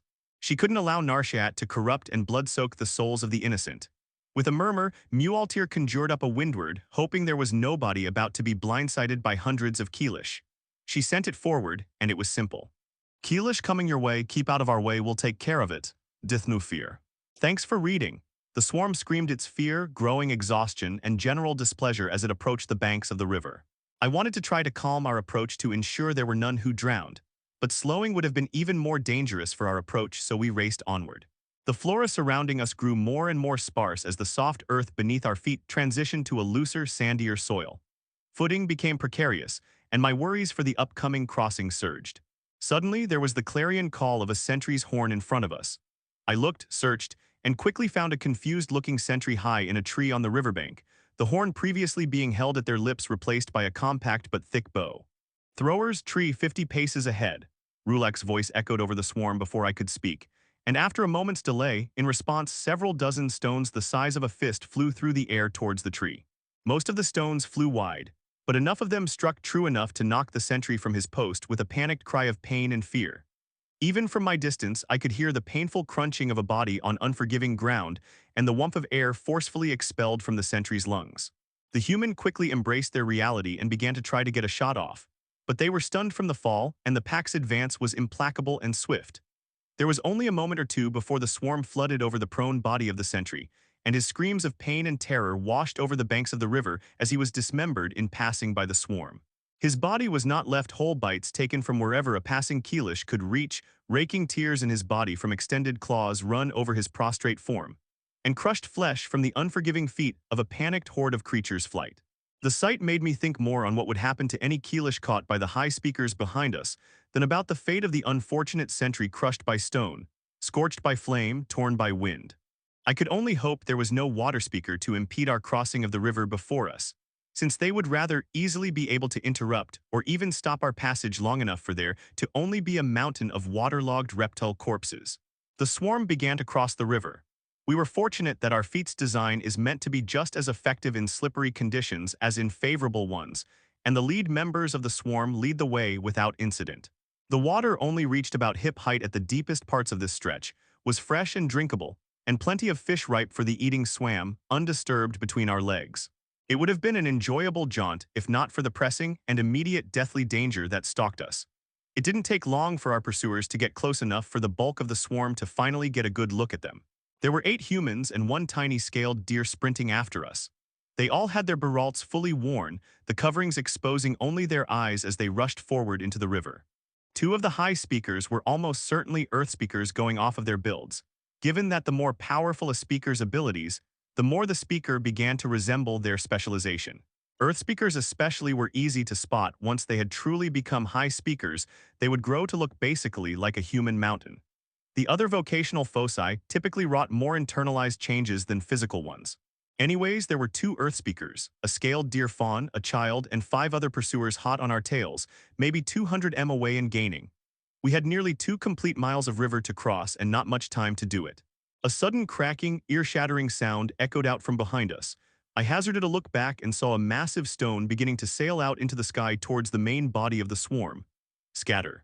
Focus on crossing as quickly as possible. My words seemed to be swallowed up in the churning mass of bodies, but there was a slight response as members of the swarm began to scurry and spread out to attempt to escape the inbound meteor. Most did, some were smashed into bloody paste. Flecks of flesh and blobs of blood spewed out of the impact site, diluted by the previously clear water flowing downriver towards the ocean. That was when things went from bad to worse. A scream of pain pierced the air from right by the fallen stone. A member of the swarm, still keening in agony, slowly succumbed to pain and began to sink into the water as what was afflicting her became clear. The previously docile and tasty-looking fish all around us changed immensely once the blood entered the water. I didn't know what they should be called, and I didn't care. They began to shred into any living thing they could reach their fellow fish, sprouting greenery. And the legs of any nearby Keelish. The attacked Keelish had no chance as the fish ripped the flesh from her bones in swarms, and other Keelish began to scream in pain as well. The blood began to pool in the water, and I immediately saw the worst outcome. I pushed as much power as I could into my throat as I screamed out, "Stay away from the blood. The more they kill, the worse it'll be." All around me, the swarm tried to follow orders. The screams of the swarm began to diminish as the individuals beset by tiny murderous trout were brought under the water as their muscles and tendons were flayed from their bodies. That was when the water speaker made their existence known. A wave suddenly pounded into the back of the swarm, and the river itself began to try to rip our feet out from under us. I floundered, trying to get back to my feet, and finally exactly how bad the situation was for us began to settle into my bones with a deep chill. Thanks for reading. I couldn't help it as I began to laugh in frustration. I had put everything into attempting to escape this fate, and now there was nothing more I could do than continue running in abject terror. I couldn't protect my swarm, my friends, my children. All I could do was continue to flee. The laughter bubbled maniacally through my throat and began to echo hauntingly around me as I pushed forward in the hopes that something would change. In my rush, I began to pass members of the swarm in small groups, then in droves, and I found myself leading the swarm ever onward. Around me fell in the codif of the swarm, all running hard and beginning to pant. Sybil and the rest of the Saudal were struggling the most, but if given the opportunity would be able to make it across the river at this same pace. The Keelish of the swarm were flagging, depending upon the individual, and those who had been willing to throw themselves to an immediate death were growing ever more scarce. Navetala, I have no idea what I'm supposed to do at this point. Any way to help the system even. For once, there was absolutely no response from the system. What little apparent divinity I seemed to be in contact with had abandoned me as well. My legs were beginning to burn, my lungs heave, and my heart was giving up. The only option was, perhaps, to throw all of the surviving Keelish at the high speakers in the hope that it could cause some casualties, while the Codif fled to usurp control over another swarm and rebuild a swarm anew. The only problem with that approach was, who was I willing to sacrifice to allow for the rest to escape? My heartless Codif side began weighing pros and cons, and quickly decided that I needed to leave one of my most trusted behind to lead the charge, to show that there was a real possibility of survival so that the rest would fully commit themselves. Took too valuable Octavi, Sybil relied on her too heavily to easily sacrifice. Ilni seemed to be the best option. I was about to issue a command when a voice came from just behind me. Look, we need a badass to hold these bastards back while you fangless fools make your grand escape. I figure I'm the guy for the job, and I have just the crew for it. Rulak's words nearly caused me to stumble. No, the swarm needs you. How about instead? Ashlani, Rulak never called me by my name. It's my place as the first of the Ilkat. You are he who shall become Zoktif. It will be my honor to shed the blood of your would-be assassins and leave my own corpse in your service. Do you have any advice for me before I lead the charge? I looked over at him and saw the almost ceremonial severity with which Rulak occasionally carried himself. I knew he wouldn't be dissuaded, and after a moment in which I felt the pull of water around my knees strengthen, I began my advice. The two in front will be nearly impossible to kill. Their aim is to occupy you, don't let them. There will be one who controls the waters. They'll want to fill your lungs with water, so if the water begins to cover your head, take a deep breath. The fire will burn hotter than anything you've ever experienced. Rulak nodded severely. Good hunting, my friend. A fierce grin covered his face. The hunt begins. WSDRL with me. ALQAT 7TH through 12TH with me. Elder members of the swarm with me. We'll gut these humans like the scaleless WAKLINGS they are. There was no hesitation from the 8 Ilkat as they gathered together and pulled a bulk of the remaining swarm with them. Wister screamed in response, forged in war and tempered in blood I follow. With chipped fang and BLOODID scale I kill, only death, only death, only death for the foes of the swarm. The entirety of the swarm, even those continuing in flight, screamed in response as 300 Keelish went to meet 8 humans. Rulak POVs. It had been too long since Rulak had conquered something. The Wolfstag Alpha had been a challenge but not a conquest. If only the feral huntmaster had been receptive to his advances, then perhaps.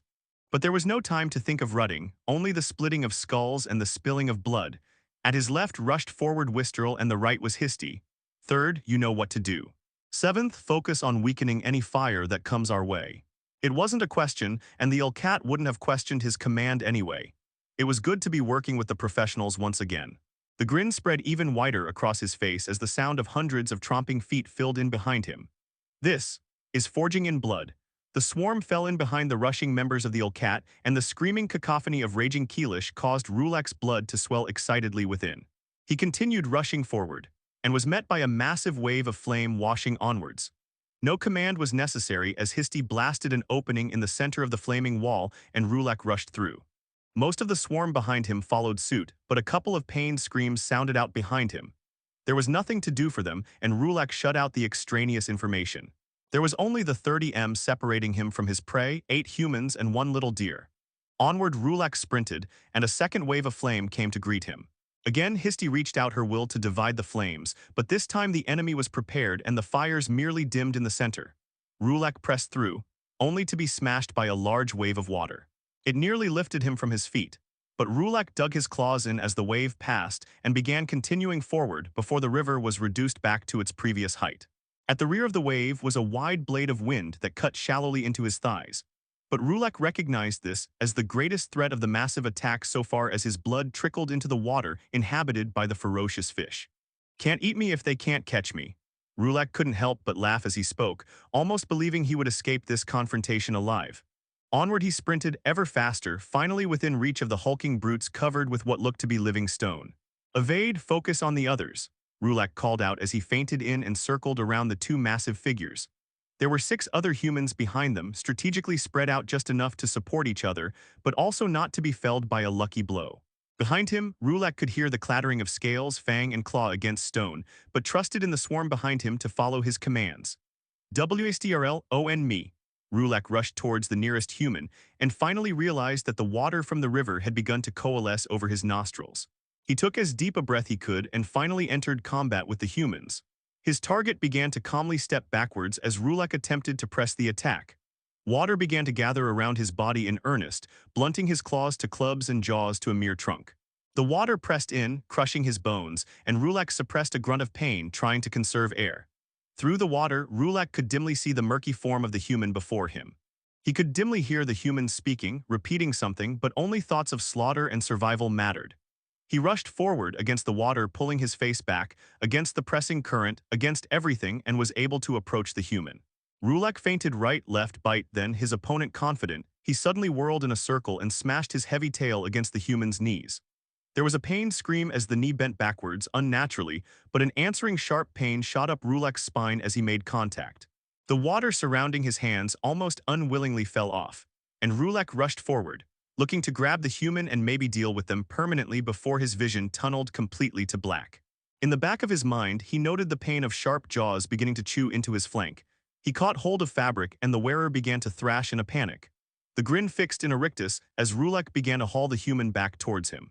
He saw the flashing of fire rushing towards him, but he couldn't be bothered to worry about it. He would die to the water just as quickly. Before Rulak could do anything, the struggling in his hands ceased and the water quickly fell from his face. Looking forward, he could see Wistrel whip her head back with the majority of the human's neck in her claws. She screamed her challenge, her joy at her success, and Rulak himself grinned as he looked on to continue the melee. He was sorely disappointed. Wistrel had lost most of one leg and the toothy fish were working at her other. Behind him, Rulak could see the bodies of Histy and Burke, both being gnawed on by the fish, while the vast majority of the Keelish that had followed were waterlogged, scorched, or some mixture of the two. The 2 behemoths stood surrounded by the pulped flesh of several dozen Keelish corpses, the blood and viscera splattered all around and on their armored bodies. The Keelish still standing numbered in just a couple of dozen, and none were unharmed. The humans had only lost 2 of their squad. The water one Wistrel had slain, and one of the 2 fire ones.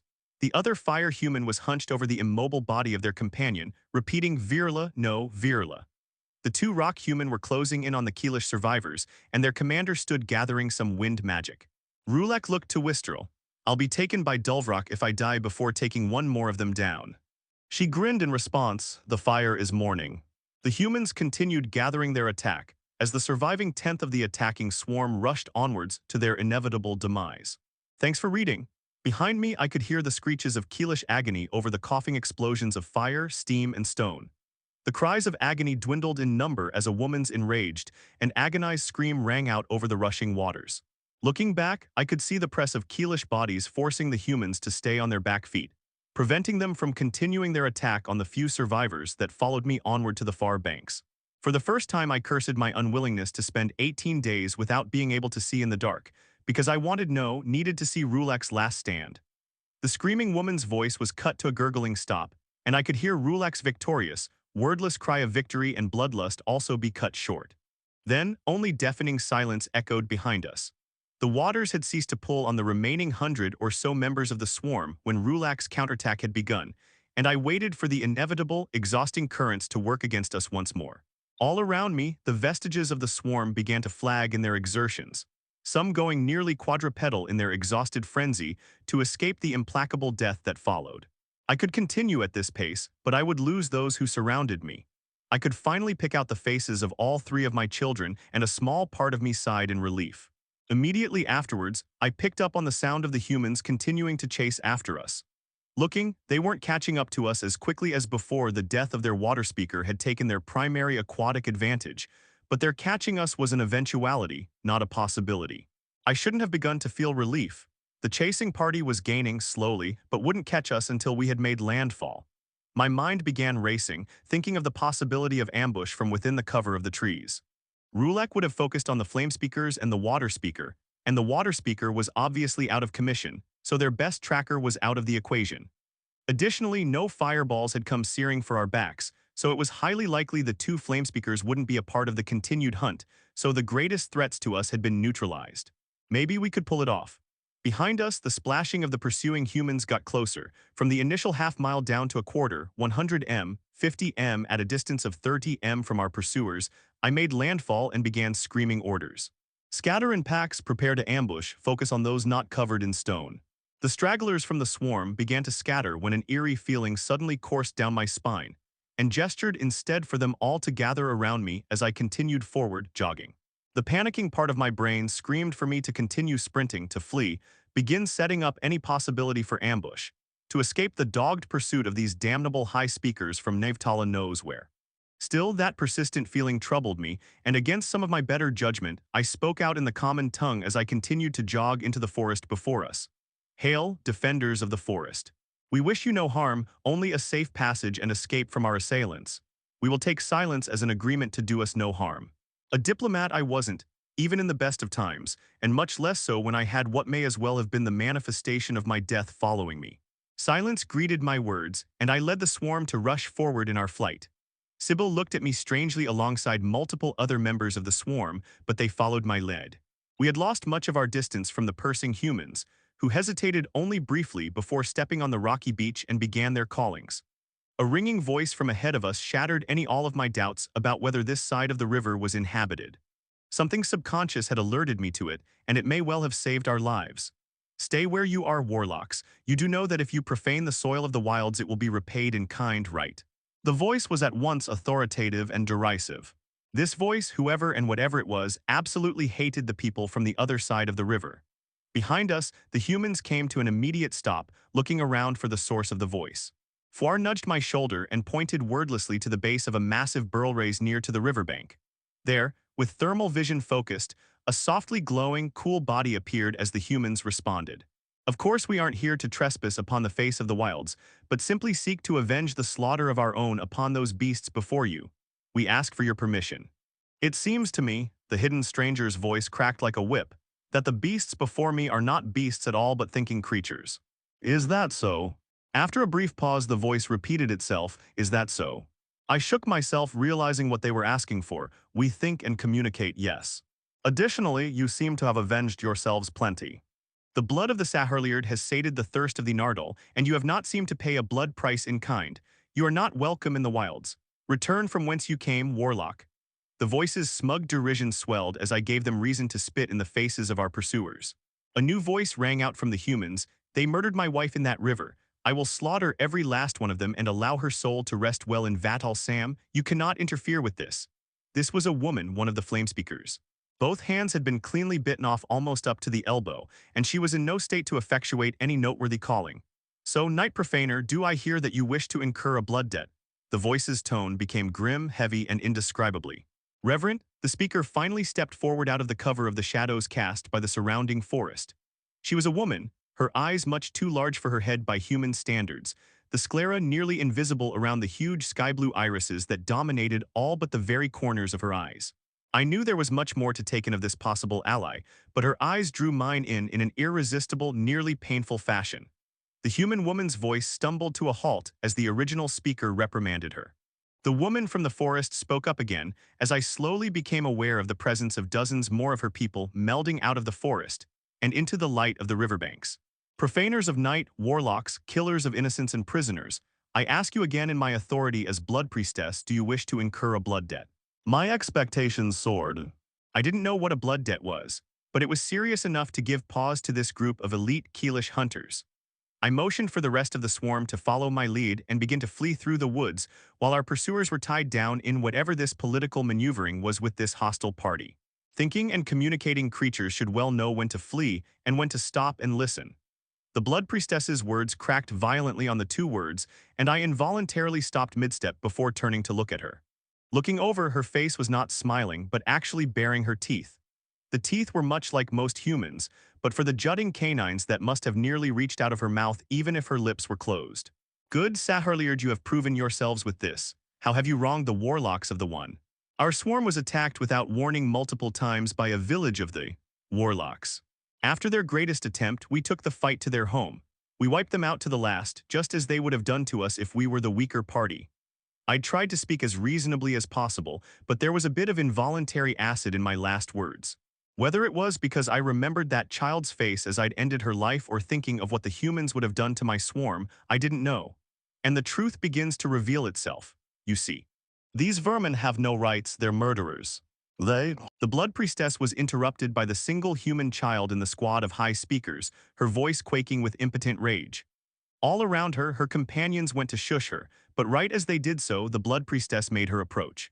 She seamlessly changed from her threatening upright stance to rushing forward in a smooth, quadrupedal stance before standing bolt upright again a threateningly close distance from the humans. You have no authority to speak, whelp. Do so again, and I will demand payment from your betters. The Blood Priestess stood, stark in the light, and I finally was able to pry my attention away from her eyes. She was short, probably 1.4 m tall, and dressed all in pure black leather and fur. Wait, no. She was naked except for a loincloth and had pure black leathery skin covering her body with the exception of long hair growing down from her head all down the spine. Her arms were longer than a human's would have been, and her fingers were disgustingly long as well. Calling her fingers long was like calling a Keelish a lizard. Sure, the idea was communicated, but did not emphasize the size and impression given by them. Each finger ranged in length from 15 to 30 cm, and each one was obviously built for a different function. Her thumb and index finger were the shortest, only twice the length of a normal human's finger, but the middle finger was where things got weird. Her middle fingers were the second longest on her hand, at about 25 cm and capped with shining, sharp nails. These fingers had an extra joint, as did the rest, and were obviously meant to be used as a weapon. The fourth finger was the longest, 30 cm, and capped with a club-like protuberance. The final finger was permanently curved into a sickle shape, and I had the sneaking suspicion that it could function like one if given the chance. Both of the Blood Priestess's middle fingers were pointed threateningly at her interrupter, and I got the feeling that if she'd wanted to, she could have put the outspoken child's eyes out of her head before any of the humans could have reacted. Careful, Butcher, lay your hand on one of mine and you won't live to regret it. The captain stepped forward, a miniature gale beginning to form in her hand. I'd love to offer your lifeblood to the blood-soaked Mother Narshat and test myself against you. But I offer a question first. If one of the high speakers of your people was to lead a war band across the Samutilia and spill the blood of this Blood Priestess Anna, how long do you think it would be before all the peoples of the wilds decide that they have become sick of your attempted plays at superiority? Could you escape the rest of my people here on our banks? Or would they offer your lifeblood to the blood-soaked mother and march across this river and begin to taint your rivers with your own blood? That is, if you could manage to kill me in the first place. Blood Priestess Anna shivered in what could only have been borderline orgasmic excitement at the prospect while she looked deeper and deeper into the captain's eyes. For a moment, I thought the captain would be captivated just as I had been, but she quickly wrenched her eyes away before discarding any semblance of courtesy. Attempt to soothsight me again, and I will flay the flesh from your bones, you maggot-eating monkey. Oh, but I was close. Did I see your home, Th Nufir? The humans began to bristle and prepare themselves for conflict as Anna stood absolutely still, gauging them. Finally, leave our shore if you are too coward to enter the blood debt. We have no hospitality for weaklings too mewling and fearful to lay their own lives on the line for their self-appointed vengeance. Flee back to your warlock castles, tell your mothers that you have yet to wean yourselves from their milk, and return to your soft lives of killing the powerless. We don't fear you. The girl in the combat unit began to rage, and was about to scream when one of the Earthspeaker men quickly reached out and forcibly muffled any complaints she had. Anna chuckled and made a shooing motion with both hands. We are not able to make diplomatic decisions at this time. We will return when diplomatic power is given to us. The commander's face was hidden beneath her berault, but I could hear the grinding of her teeth as she acquiesced to the blood priestess's demands. So your people always say, but the manic baring of her pointed teeth returned, they have yet to spend even a single night on this side of the Samutelia. But they reside all around the chakran. The people all around us in the forest bristled at the captain's final words. Anna blinked, then slightly twitched her head in what should have been a sort of respectful acknowledgement of the point the captain had made. The captain made the same gesture in return, and the humans began their retreat into the river. Once the humans had retreated to an unthreatening distance, Blood Priestess Anna turned to me, her eyes cold and distant. So, talking Keelish spawn, what are we to do with you now that I've had my fun? Alpha, what's happening?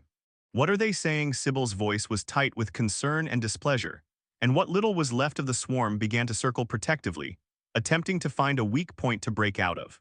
The people all around us began to bristle at our threatening stance, but I quickly gestured for my swarm to stand down before stepping forward out of the cover of my allies. Please, Blood Priestess Anna, give me a moment to communicate with my swarm here before we continue our conversation. She nodded her head in allowance, but I couldn't help but feel like there was something patronizing in the way she did so. Listen, if we try to fight these people around us, we will be slaughtered to the last.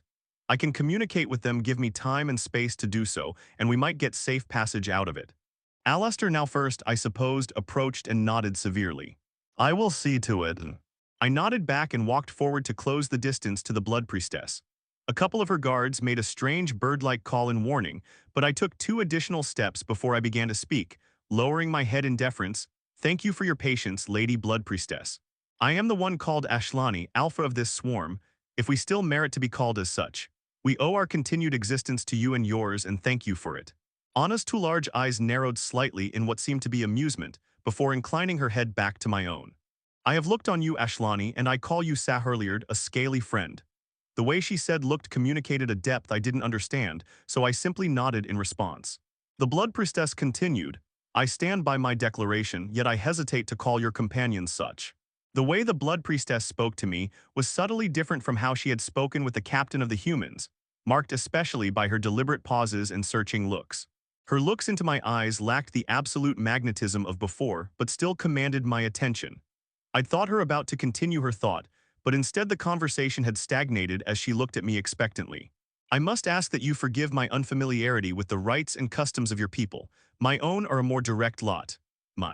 You say my people are not direct. You reveal to us your unfamiliarity in calling us profaners of the truth. Blood Priestess Anna's eyes literally glittered, a starry light gleaming from within them, and her previous subtle smile was replaced by the beginnings of her baring her teeth. I was struck for the first time that she and her squad would leave us all as corpses upon the ground with the smallest provocation. I swallowed drily. I meant no offense. I simply meant that my people do not assume intelligence among others. We are, unfortunately, as a whole, a somewhat dim-witted people. Anna's eyes ceased their glittering and her smile returned, as if she'd never threatened my extinction. She twirled her index finger, gesturing for me to continue my thoughts. What would qualify my companions to be called Sahaliad? Sahurliard Ashlani, you could vouch for them if you proved yourself Favalo an honorable foe. But I'm already a Sahurliard, a scaly friend. Isn't an honorable foe lesser than a friend? Not only Anna, but for the first time, all around me came vocalizations. And not speaking, but sounds of amusement. The warriors all around me made the same hoop-sounding laugh, but just for a brief moment. The swarm behind me started and bristled at the sudden, unnerving sound. I gestured for them to calm and gather themselves back together as Blood Priestess Anna began to explain. Ah, Ashlani, that isn't so. A friend is one who occasionally does good things for you. Perhaps they will give you some of their meat, will give a gift when your children are birthed. An honorable foe, however, will hone you, they will shape you, they will change you to your best form. They will pit their strengths against your weaknesses while you put your strengths to their weaknesses. You both glory in it, as the struggle will draw from you depths of self-understanding and desperation and growth that a friend can never offer. A friend is one you share meals with. An honorable foe is one you share scars with. I nodded slowly, understanding her point. Then, to prove I am Favalo, I must show that I am a suitable stone upon which to sharpen yourselves. You prove yourself a capable learner, Sahurliard Ashlani. Do you wish to prove yourself Favalo? And the other option is to pass through your lands and leave my swarm here to be slaughtered at your hands.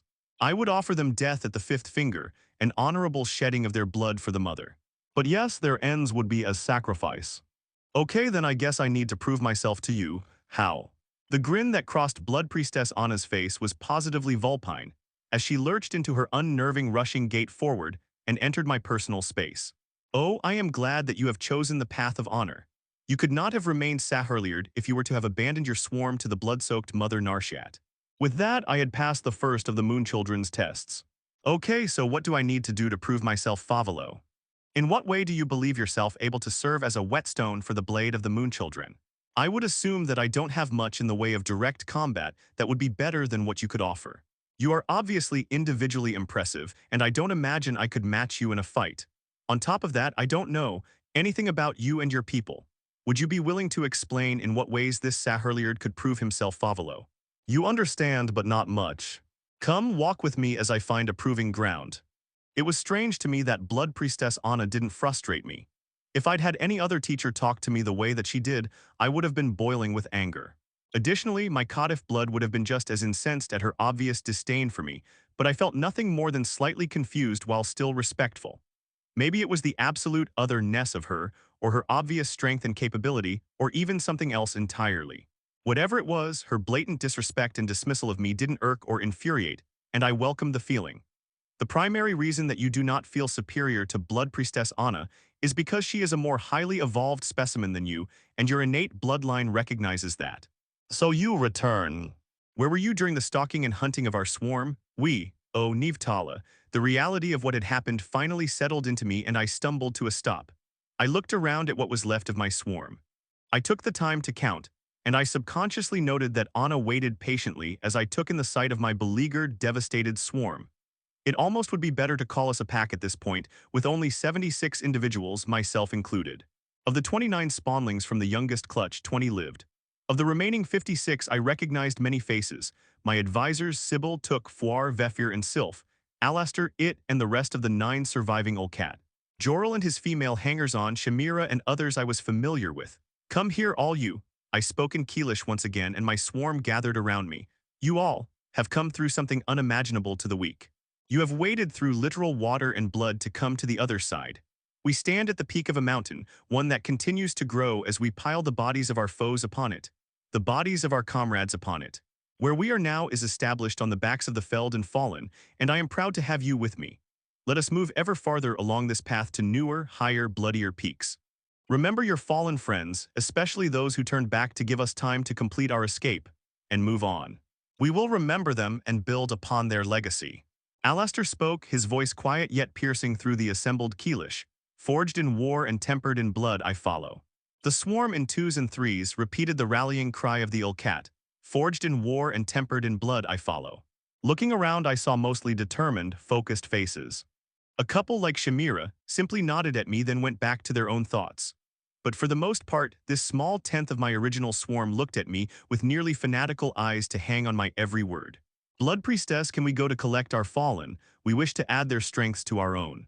Our guide stiffened, and I immediately knew that I had somehow committed an error, but wasn't yet sure how. The blood and flesh of your fallen has been offered to the blood-soaked mother through her vassals, the Nardal. On the fish, Blood Priestess Anna sighed and began to speak even more patronizingly, as if attempting to teach a dim child. Yes, the Nardal are fish. They also exemplify all that the blood-soaked mother values most: savagery, fertility, and respect for the night. I didn't realize that Narshat was also a goddess of fertility. Why else would we call her mother? From what else than blood does life come? Without blood there cannot be life, and the blood-soaked mother Narshat reigns over that most important commodity of lifeblood. I wish I had time to talk religion with you. Why can't we collect our deads? Frankly speaking, there is not more than bone remaining of your fallen. The Nardal have surely devoured all the flesh that remains, and to steal from the gods is inviting death, even if the Moon Children were not present to prevent you from doing so. The offering has been made and accepted. Fine, could we collect the bones of the largest, that is neither flesh nor blood?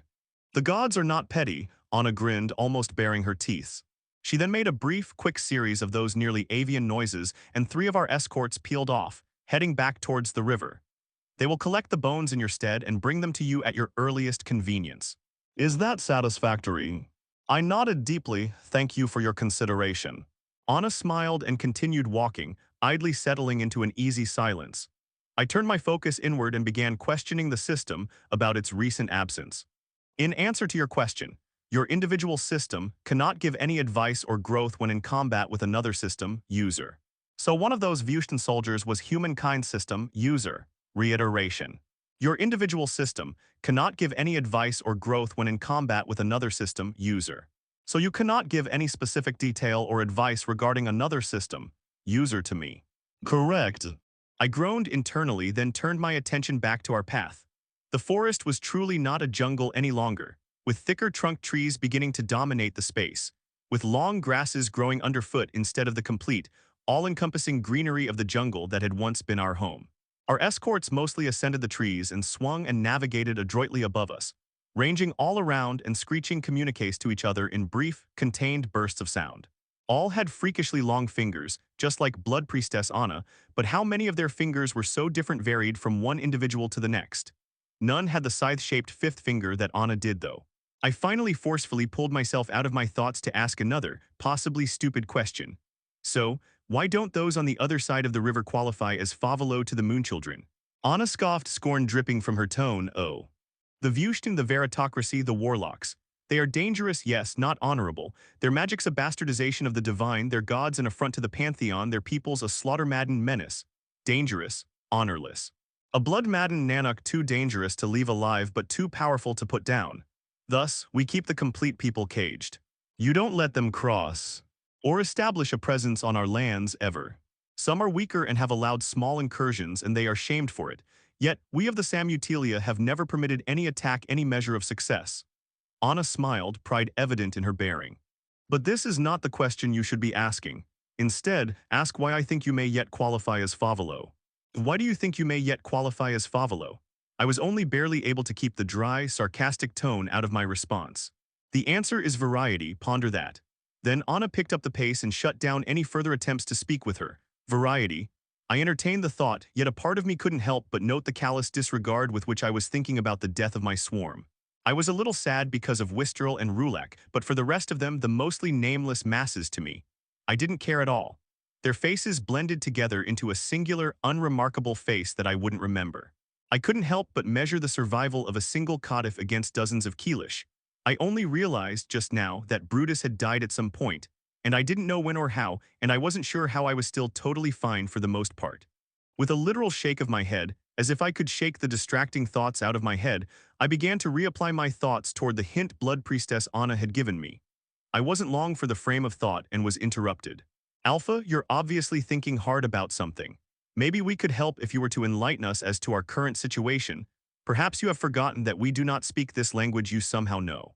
Sybil's voice cut into my reverie, and I realized that, yes, I had left the swarm in total darkness with regards to what was going on. In as few sentences as I could, I apprised them of our situation, of our current plight, and the only way I could see us escaping as a body, that is, complying with proving ourselves, or just me, as the case were Favolo. Took grunted, don't think it's just win a fight, they're stronger than us, we can't win. I nodded, I don't think it would work to just be that, no. Perhaps you could show your magic. It may be something they've never encountered. Sybil chimed in, but immediately retraced her steps. No, from what we've seen, I'm sure that wouldn't do. I raised my voice, I don't care who speaks right now. We need ideas, and your idea may be the one that keeps us alive. Call out anything that crosses your mind. Show how we hunt. No, they're just as good as us. Tell them how we got this far. Doesn't show much. Just how to migrate. Well then, how about? The ideas continued flowing in. Donating scales, showing magic, explaining terrain we crossed, describing the Vushtan's tactics, everything. Nothing clicked, and I began to lose my patience. Damn it, what can we do? Are they just looking for some way to take us down and relying on trickery for it? I snarled at nobody in particular, and the swarm went quiet around me, just as frustrated and backed into a corner as I was. A small part of me noted the reactions of the Moonchildren around me. That most went on guard, but Anna didn't react except to continue walking at the same pace. More ideas came, Sybil suggested plans. Every last one of the swarm talked about some new, increasingly desperate and unlikely option or approach for us to take. But every last suggestion was just that more unlikely than the last. The swarm, previously so united in their complete terror and rushed escape from our pursuit, began snapping at each other in tense rage and exhausted panic. Involuntarily, a snarl began to bubble up in my throat, and with an effort of will and magic, I sent my voice thundering out over my swarm as the moon children around us immediately shifted into battle-ready positions. Quiet, what little remains of the corpses of the rest of the swarm have yet to cool, and now we bicker like spawnlings over the last bite of a frog.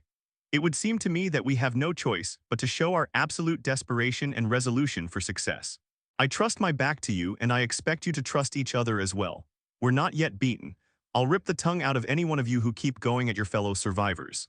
Silence settled over the swarm, and step by step, resolution entered the eyes of my swarm, until we all walked abreast and forward until we entered a clearing and Blood Priestess Anna stopped in place.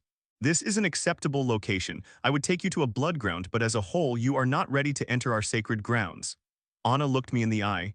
I have heard but did not understand your little discussion. How are you going to prove yourself a Favolo? I rolled my shoulders, steeling myself. We will show the power of the cornered, the desperate, the weaker, and the many. We will show ourselves. A grin began to spread over the Blood Priestess's face. Oh, interesting, and how will you begin to prove yourselves in this fashion? At least this was a good beginning. I began to explain myself. I'm not super happy with this chapter, but I'd love to know what you think. Comment and tell. I begin to understand. I believe that, if you can prove that you contain the power of the desperate, you will be able to prove yourself and your people here Favolo. That is not easy nor simple. The grin spread wide across Bloodspeaker Anna's face, and I was again struck by the fact that she was not a human with black skin but a predator in the truest sense, and only in the general shape of a human. The Vushtan people at their palest were still deeply tanned, and varied from there all the way to the deep, dark brown of fertile soil. The moon children were black, leathery-skinned, had fur running down their spines and foot-long fingers. Their eyes ranged in color, but only among the palest shades. The blue of the sky at noon, the yellow of a full moon just cresting the horizon, the light brown of a burlraise's roots. All had the same massive eyes that dominated their faces, and every iris expanded nearly completely to the corner of the eye. The sclera was barely visible under inspection, but right now, what struck me was none of those things. Instead, it was the shape of Anna's mouth. The moon children's faces nearly had snouts, their faces elongated and coming to a near point at the mouth, and when Anna bared her predator's smile, the 4 sharp, long canines in her mouth were bared. Each one was 5 cm long, and I got the feeling that she could open her mouth wide enough to use them like 4 little stilettos. She wasn't the only predator in the conversation, though. I bared my own teeth in what could generously be called a smile and accurately be called a snarl. There is, after all, no other choice available to us. Blood Priestess Anna laughed more honestly than I'd heard from the moon children so far. It rang out through the air, and I was somehow reminded of the sound of the call of an owl mixed with the quiet rush of wind through the trees. It wasn't a beautiful laugh, but an honest one. I couldn't help but slightly relax my own threatening grin into a gentler, truer smile in response. You are right, there is no other option. I will gather those against whom you will struggle to prove yourselves. Prepare. I stepped back to my swarm and began to think. I wasn't sure what to say and was about to start some potentially rousing speech, but couldn't. Instead, I thought for a moment, then began to speak. We have a total of 1 option and 1 goal in this fight. Win. I don't care what you do, but win. I'll be commanding. Took and Sybil will be my seconds. Try not to kill, but if it's between killing and loss, choose to kill. Everyone get ready to rip and tear. With a nod, I gestured towards my swarm before finishing, every one of you victory by fang and blood. Around me, I saw the jaws of my fellow Keelish set, and everyone around got low to the ground. Those with weapons grasped them tight in their hands and readied themselves. It couldn't have been more than a couple of minutes, but it felt like this waiting period stretched for an hour. I looked around the clearing and finally took it in. It was maybe 100 m across and irregularly shaped.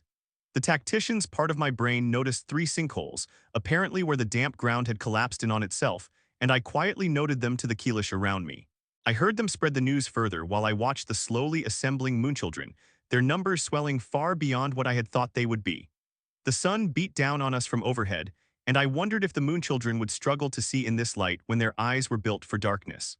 The clearing itself was thickly grassed, but the grasses weren't so long as to function as a hiding place, at least without a notable divot in the ground like I had already noted to the swarm. Took Sybil. Make everyone find 1 stone for every hand they have empty. When it begins, we let loose a salvo high. Both nodded severely, but Took shifted back and forth for a moment, her eyes pleading. No, Took. You're the best option we have right now for my right hand in combat. Take up the position. As I'm not much of a leader. Don't think I am either, but here we are, now go lead. Get the rocks and lead our swarm to battle. Took nodded, turned back to the swarm, and began leading them in collecting stones of the right size and weight.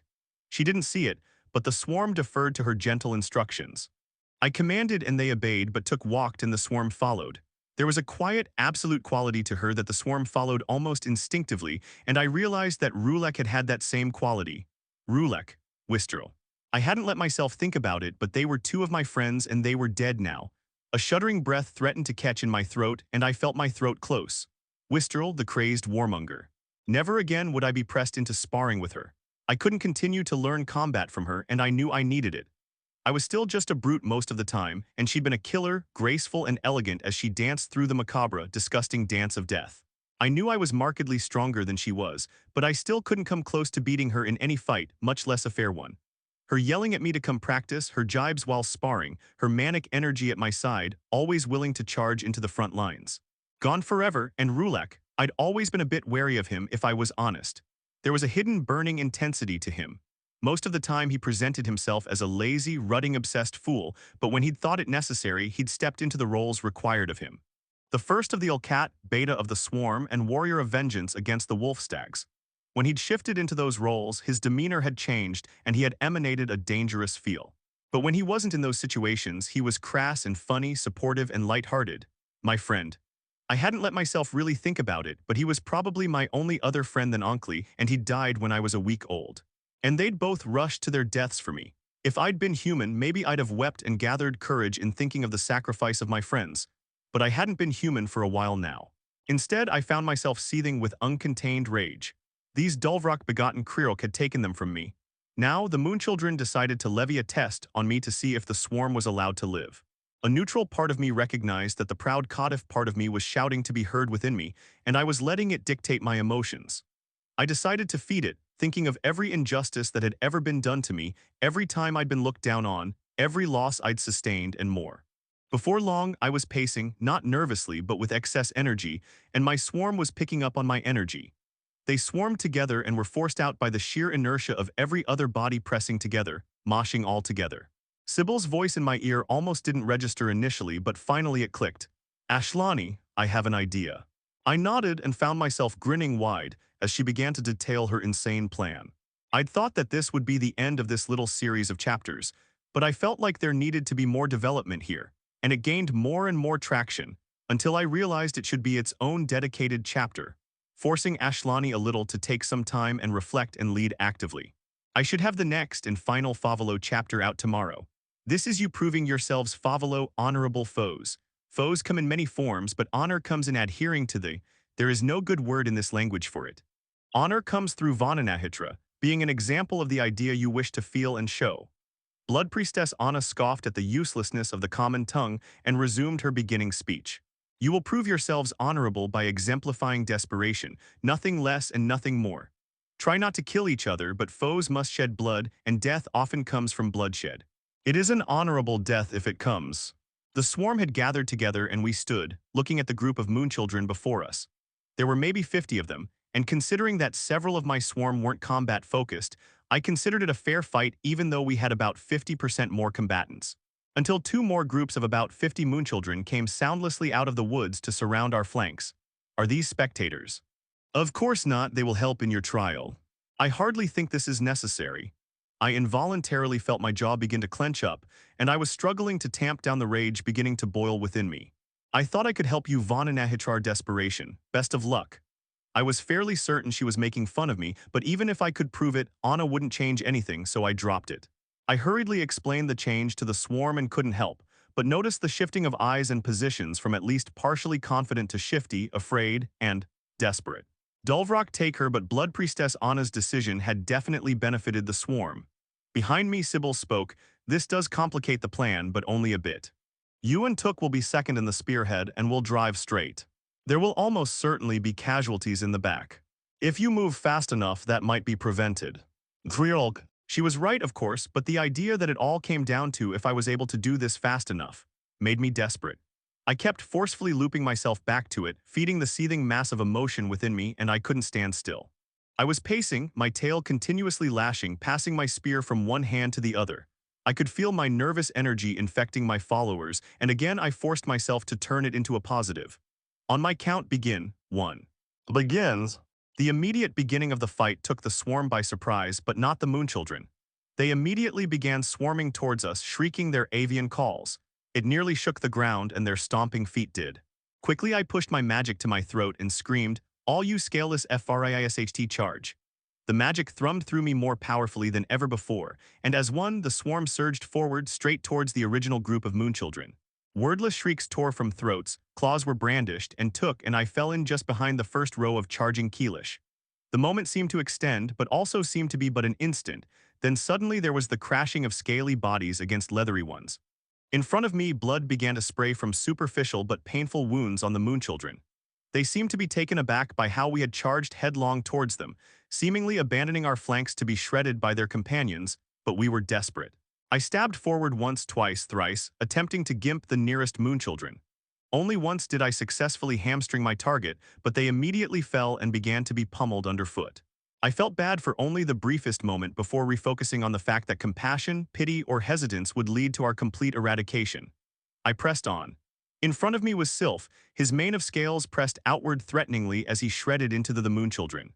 He'd never really fought with something the same size as him, and all he did was seize his jaws around whatever limb or body part he could before bodily throwing the much lighter Moonchild into its companions. They went down like stalks of grass to the flailing bodies of their compatriots. The blood, both Keelish and Moonchild, coursed down Sylph's neck as he continued to press the attack. Our adversaries were quick to regain their feet, but we rushed past them, leaving them to throw themselves against the more heavily supported sides of our charging spear formation. On the other side was Jorel, rushing into battle in a four-legged stance. He threw himself at knees, ripping, tearing, and breaking with claw, jaw, and shoulder respectively.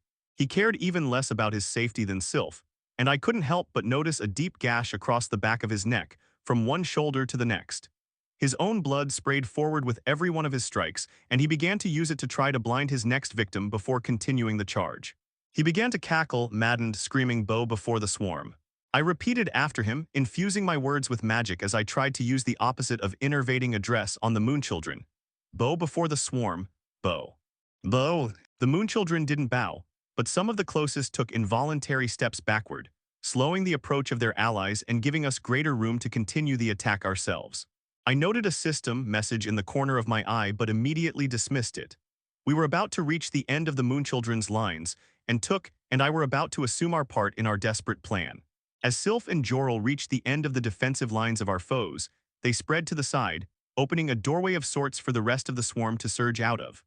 Took and I lead the way, continuing to charge forward as the rest of the swarm spread, creating a defensive line of our own as Took and I began the most uncertain part of our plan. Blood Priestess Anna's face quickly transitioned from surprise to a smirk to a wide, predatory grin as she realized our plan. She threw back her head and laughed, "Come, Sahurliard. You have chosen your own rules." As she settled into an easy stance, all 10 of her fingers splayed and looking threatening. Took and I jumped Anna at the same time. Took lunged high, her frills as flared as possible as I went low. Anna's thick fourth finger whipped at a blinding speed and crashed into the side of Took's head, smashing her to the side as her left hand came towards me in an uppercut, the scythe-like fifth finger leading towards impaling me under my chin. I pulled back hard, as my left arm continued forward, stabbing my spear towards Anna's belly just as I'd hoped. With the same blistering speed, Anna twisted her arm unnaturally and partially parried my lunge, the spear tip carving a shallow, long line across the side of her stomach instead of burying itself in her guts. I had to let my spear go to keep myself from entering unsteadily into Anna's range, as she lifted a foot in a kick and clipped my snout, sending me reeling. I could hear the disbelieving and enraged voices of the rest of the Moonchildren as Took and I pressed the attack, trading one of our blows for 3 of Anna's. We would lash out, both of us, attempting to grapple her, and she would only permit the most glancing of blows in exchange for bone-rattling thumps and painful scores deep in our flesh. I roared at her, attempting to stun her, as I flared the scales on my arms and began to desperately try to press the attack, even without any flickers of weak points appearing under the influence of my combatant's bloodlust. We were bleeding, but I felt like with just another minute or so we could complete our task. Behind me, Sybil's voice called out commands for a steady retreat. There was the sound of flames blazing to life, and I suddenly felt the heat from the strong flames pressing against my back. That must have been Iachli since Histy had died in the delaying action. Isnana's voice called to her sister, Plan C. I had no idea what that plan was, and apparently Sybil didn't either. What does that mean? Suddenly Sybil's voice went thready. Ishtar. Behind me, I felt a sprinting figure approach. Then suddenly, Ishtar entered the fray. Wistrel would have been proud of her. She was nearly as good a fighter as I was and was much less experienced. Almost instinctively, Ishtar ducked, wove, and struck in tandem with me and took. With the additionally combatant, I was sure the tide would quickly turn in our favor. But the Blood Priestess's grin simply widened before she sped up and summarily smashed all three of us to the ground with her preternaturally powerful club fingers. Well done, Ashlani. With my authority as Blood Priestess, I name you Favalo and give you a name among the celestial peoples. That name shall be, with the skies as my witness, Ashlani Indrameth. At her words, the moonchildren all around trilled their strange call and immediately fell back from the previously intense combat. It was done, thanks for reading, Virali POV. Virali woke to the sound of light rain. In her 18 years, she had come to learn that the end of the summer brought the rains, no matter how much she wished that it didn't. There was good and bad with that, but what it meant for her today was that she would be soaked through her entire path to and from her destination. She groaned, thought about pulling her blanket up overhead, decided not to, and rolled out of her hammock. She'd heard that Guidoni had an actual feather-stuffed mattress at the Red Abbey, though that hadn't been the subject of any of the letters he'd sent back to her. The jerk hadn't hardly responded to any of her letters. He said he was super busy with all his studies, and sure, that was probably true, but he could still send short letters. Or write longer ones over time and send them after working on them in his breaks. Virali continued to grouse and grumble about her lover's inattention as she mused on the comfort of a feather bed and dressed herself. Since she'd heard about a wolf-stag pack nearby that was showing all the signs of pups that were soon to leave the den, she needed to scout out the area and see if she could lay an eye on one of the little guys. They made wonderful companions and grew in strength alongside their masters, so she quite looked forward to her new cute friend. On top of that, Virali had heard of a new approach, something called soulbinding instead of soul companionship, and she wanted to be as advanced as possible once she joined Guidoni at the Red Abbey. She'd heard of the bullying that the elites of the Abbey, those born and raised in the capital, usually subjected the frontiers folk like her to. She wouldn't stand for it, no way. Her mind having changed its track, Virali ran through a dozen different situations she could think of. How she would stand up to the bullies, how she would humble them, how to shut them down, and by the time she was fully dressed in her Beralt except the headdress, Virali was well and truly worked up. She forced herself to slow herself going down the stairs, knowing that her father prepared breakfast and would make his displeasure known to her if she jumped down the stairs as she wanted. He never said much to discipline her, but the look in his eyes, the gentle sigh of disappointment, and the catch in his throat were, in Virali's opinion, far crueler than a simple smack upside the head would have been. As she turned the corner into the kitchen, before she could say anything, her father's voice greeted her, Vili Vada Karen. He hadn't needed to turn around to know she was there. His wind-speaking's fault, she was sure. Vili Vada. The bread smells wonderful, father. He turned, the crow's feet at the corners of his eyes showing as his easy, teasing smile filled his face. Yes, as always, Karen. I knew you would be leaving early today, so I made sure it would be ready before you left. Your mother got home late last night, so forgive her rest today. The council is almost done preparing for tomorrow, so she's been quite busy. Virali nodded her head as she reached out for one of the loaves and a smaller chunk of smoked venison. I need to go soon to make sure I'm home early enough to rest and spend time with my pup. If you can get one safely, you mean. Virali fought to keep her eyes from rolling. Of course, father. His face and tone were completely serious. There have been some signs of serious conflict in the forest lately. Be careful, eh? His chocolate skin shone and his verdant green eyes stared deep into Virali's. You'll do great in the speaking competition tomorrow, so long as you don't get yourself hurt today. Yes, father, I know. He stepped forward and put his hand on Virali's shoulder and forced her to look into his eyes. She did, but began to fear a little. Corali was never like this, but he continued saying, Virali, Karen, it's been worse than you know. I trust you to be safe and to be wise, but know that it is worse than you know. After holding her gaze for another moment, Corali turned, grabbed a wax-sealed pouch and passed it to his daughter. Be safe, come home soon. With a nod and a kiss on her father's cheek, Virali ripped a good handful of the bread from the loaf and began to chew on it as she exited her family's home. The rain was soft enough that with some hunching and quick chewing, Virali could finish what she'd initially ripped free before she'd made it more than a couple dozen steps from her home.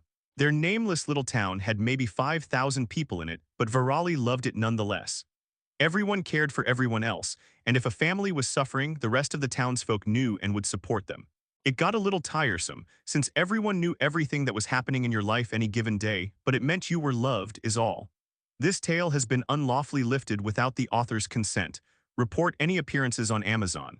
Since the rainy season had begun in earnest, most people had long settled into their wet season schedules, rising later and generally staying indoors. As she walked through the town, Virali saw a couple of people, but none were so interested in talking with her that they were willing to step out from the warmth and comfort of their homes. As she finished the ever more soggy bread, Virali donned the hood of her baralt. She'd long been taught how to properly wear one, and that it somehow hid those who wore them from being detected by the creatures of the Martinimus jungle. Layers of thick, unbreathable cloth covered every inch of her once Virali had fully settled the hood of the baralt around her head. Well, except for her eyes, and even those were covered by a thin strip of gauze. The wet of the rain was already beginning to crawl down her neck and down her spine, but after all these years of little excursions wearing her baralt, she was used to the discomfort. She was reminded, however, that her chosen callings were flame-speaking and soul-speaking, and she would be far less effective than usual with her flames with the heavy moisture filling the air. Virali calmed herself, and according to her training, set out to investigate if there truly was a wolf-stag pack nearby. Amir had sworn up and down that not only was there a huge pack of wolf-stags nearby, but that he had seen them sparking with electricity and smelled the ozone. Virali knew, though, that Amir was the biggest liar in the village, so she didn't care to give him too much credit. Even so, deep inside, she let herself dream of a majestic wolf-stag, its horns sparkling with lightning as she walked the streets of Virtal to enter the Red Abbey. And while she was dreaming, Guidoni would be watching her entrance exam, would welcome her with open arms and a passionate kiss and swear his undying love. She shook her head, wryly casting off her unrealistic hopes and dreams, instead hoping only to find a wolf-stag that could serve as a first soul companion or soulbound, whatever the difference was. The morning's walk through the jungle was uneventful. She saw some terror bird sign, but it was at least a week old and slowly washing away in the rain. Then she began to see the wolf-stag sign. Virali couldn't help but internally cheer as she began to see the massive prints left in the mud. Measuring them against her hand, she'd never seen a wolf-stag large enough to have such large paws, each print larger than both her feet together. She wasn't the largest of the Vushtan people, but she was no runt. If she had to guess, these wolf-stags were nearly 5 feet tall at the shoulder. Against her better judgment and without bidding, the little fantasy of a massive wolf-stag at her heel resurfaced, but Virali pushed it down.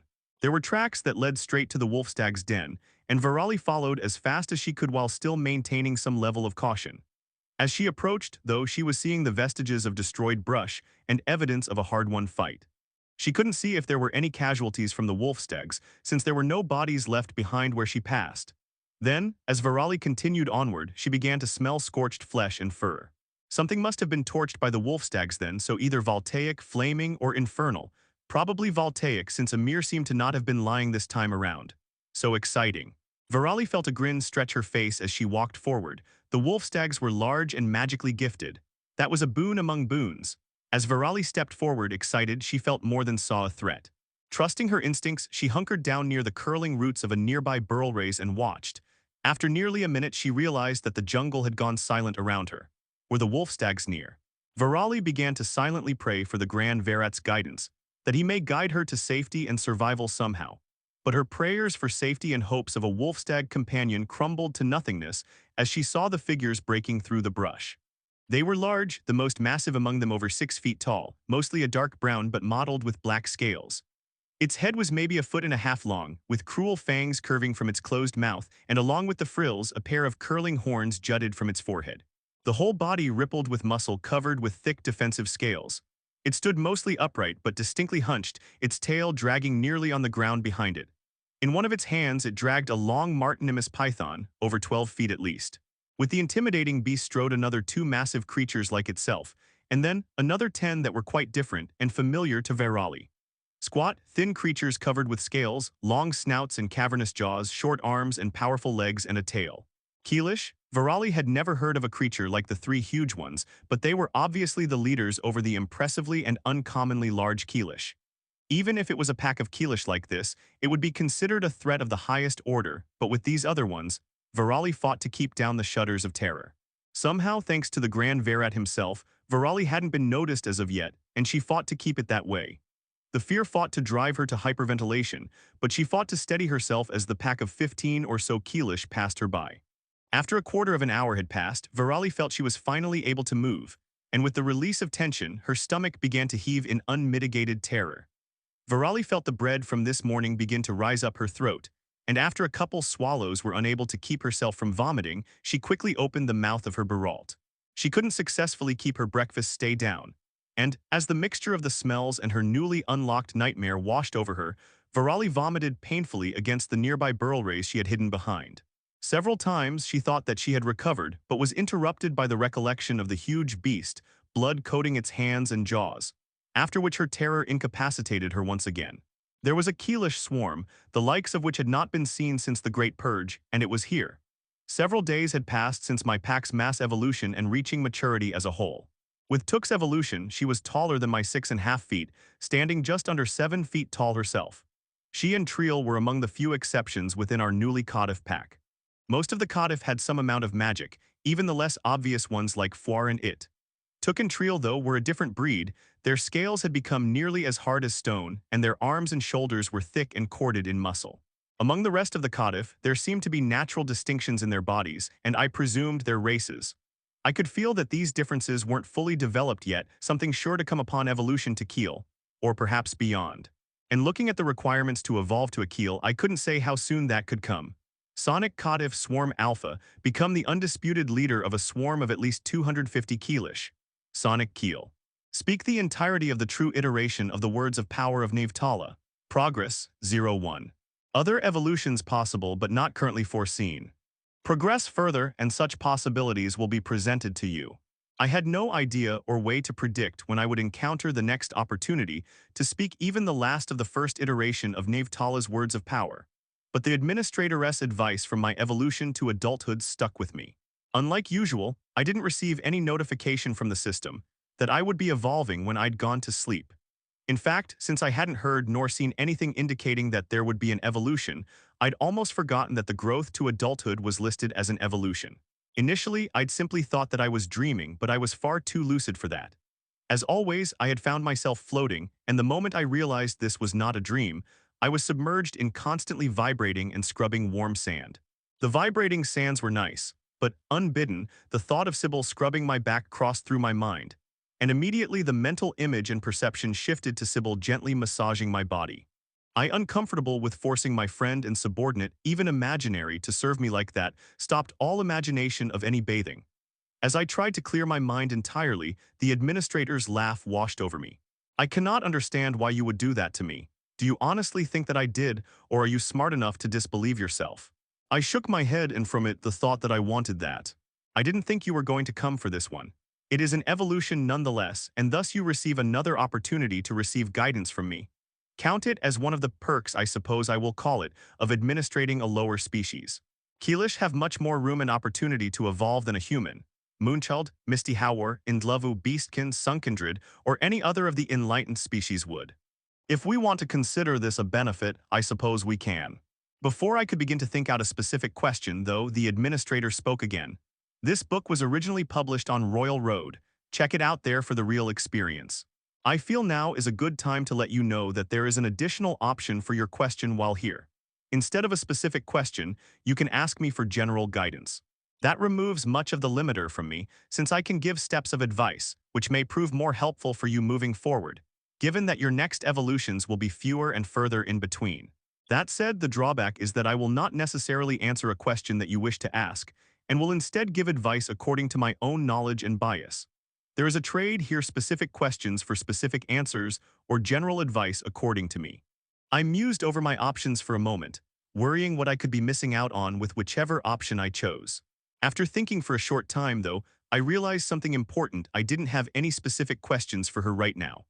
The general advice would absolutely be more beneficial to me right now, since I already had advice on how and where to go to find more of the words of power of Navtala.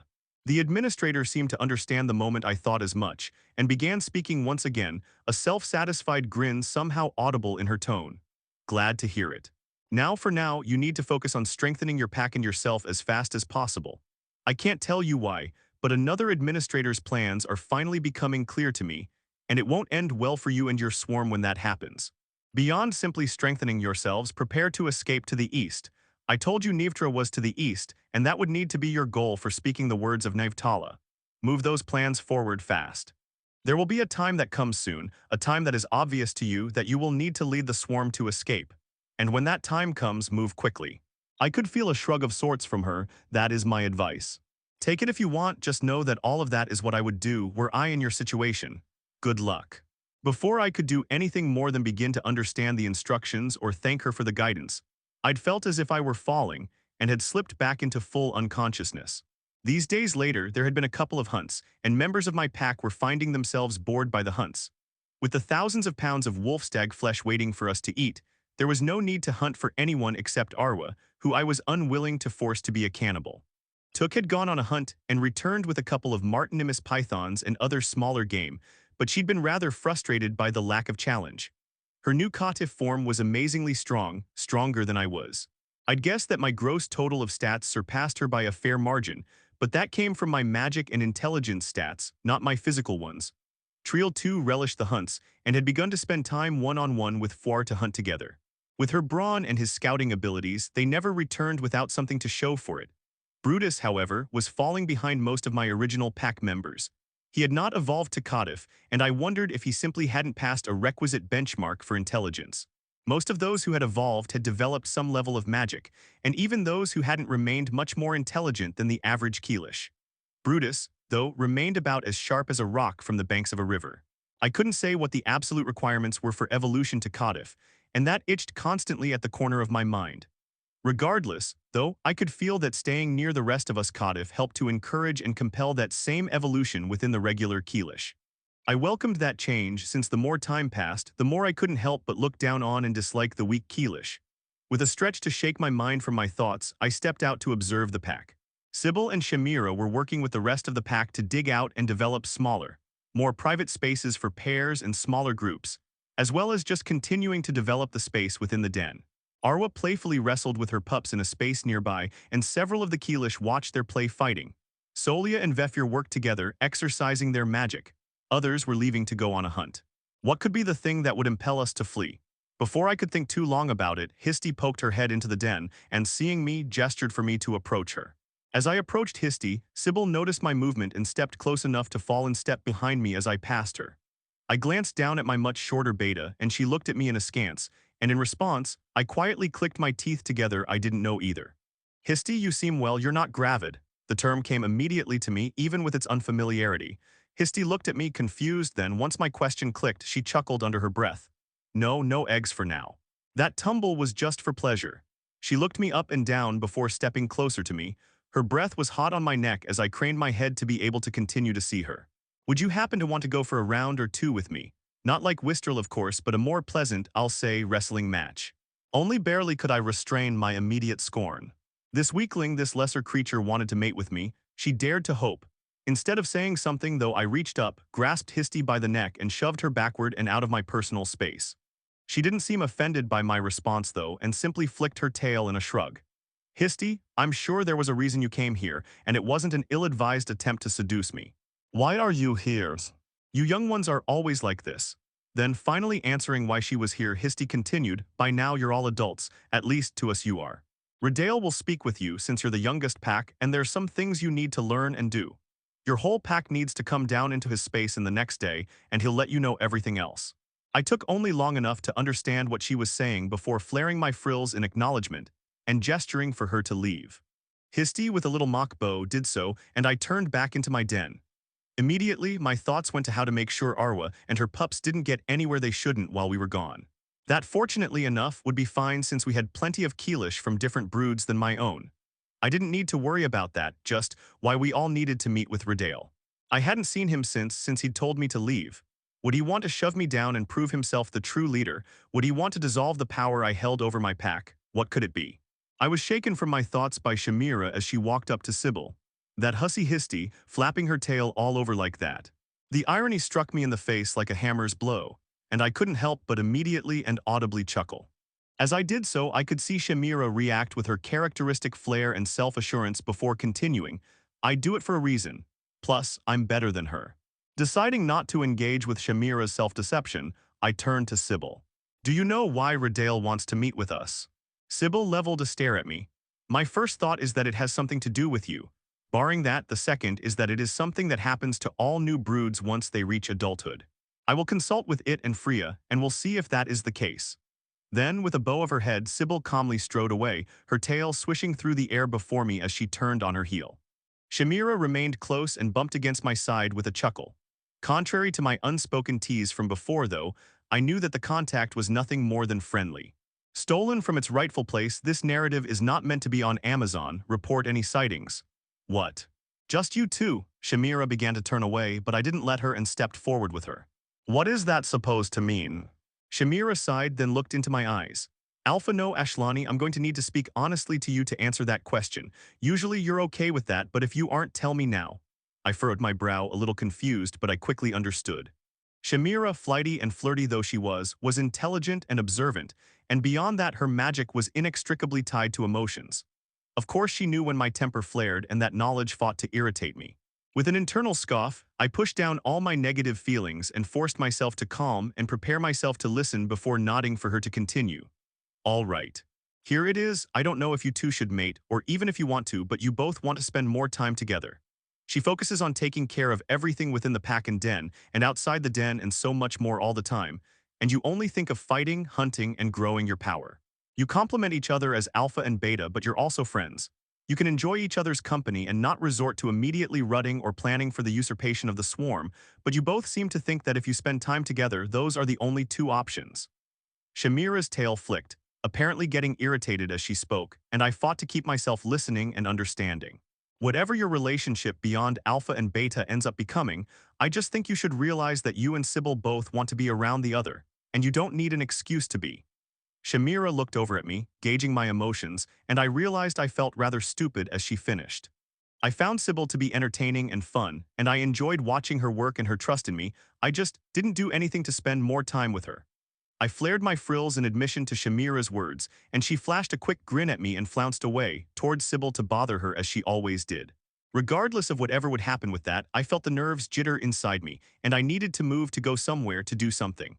I wanted to go on a hunt, but I wanted to go to Redale sooner rather than later, so I needed to stay within the den and wait for the few hunting packs that were out to return so we could go to our audience with the Swarm Alpha.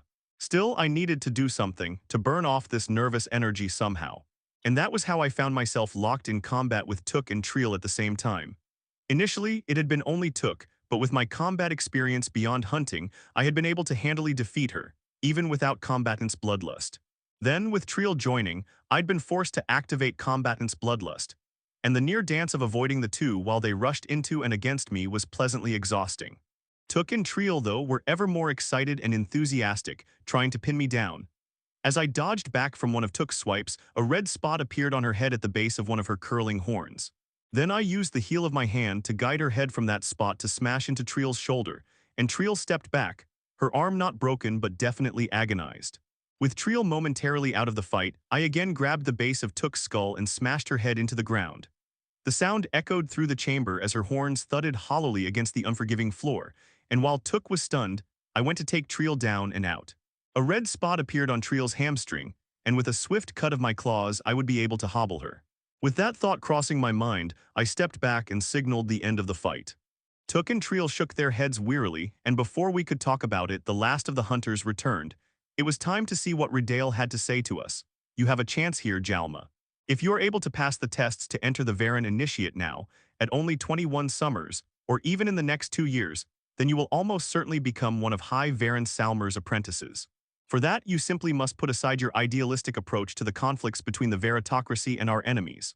Of your age, you are the most accomplished wave speaker and earth speaker I've ever heard of, and though the family might prefer that you marry that little disappointment, I think you stand the best chance among any of the branches to step into the Synod. In my limited time associating with the high families and some of the Synod, I can see you succeeding beyond belief there. Just stop talking about your progressive ideas. You don't even need to stop thinking them. Just don't talk about them for now. Then, you can make the changes you want to see in the country. You might even find more supporters of your ideas than you'd think within the Synod and high families. Letter from Speaker Tariel Nar to his younger sister Jalma. The pack under my leadership made our way down the tunnels towards Redale's personal den. With each step deeper and lower into the den, the more I hated it. I hated being underground, hiding from the sky and my foes. I hated that I had been summoned against my own will. I hated that I still had to submit myself to this weakling. I hated that I was not yet strong enough. Every step reminded me of the pent-up frustrations and anger within me, until I was a barely contained simmering pot of rage. Finally, as we turned the final steps towards Redale's den, my anger had built to a head and I was only barely keeping myself from stomping down the path.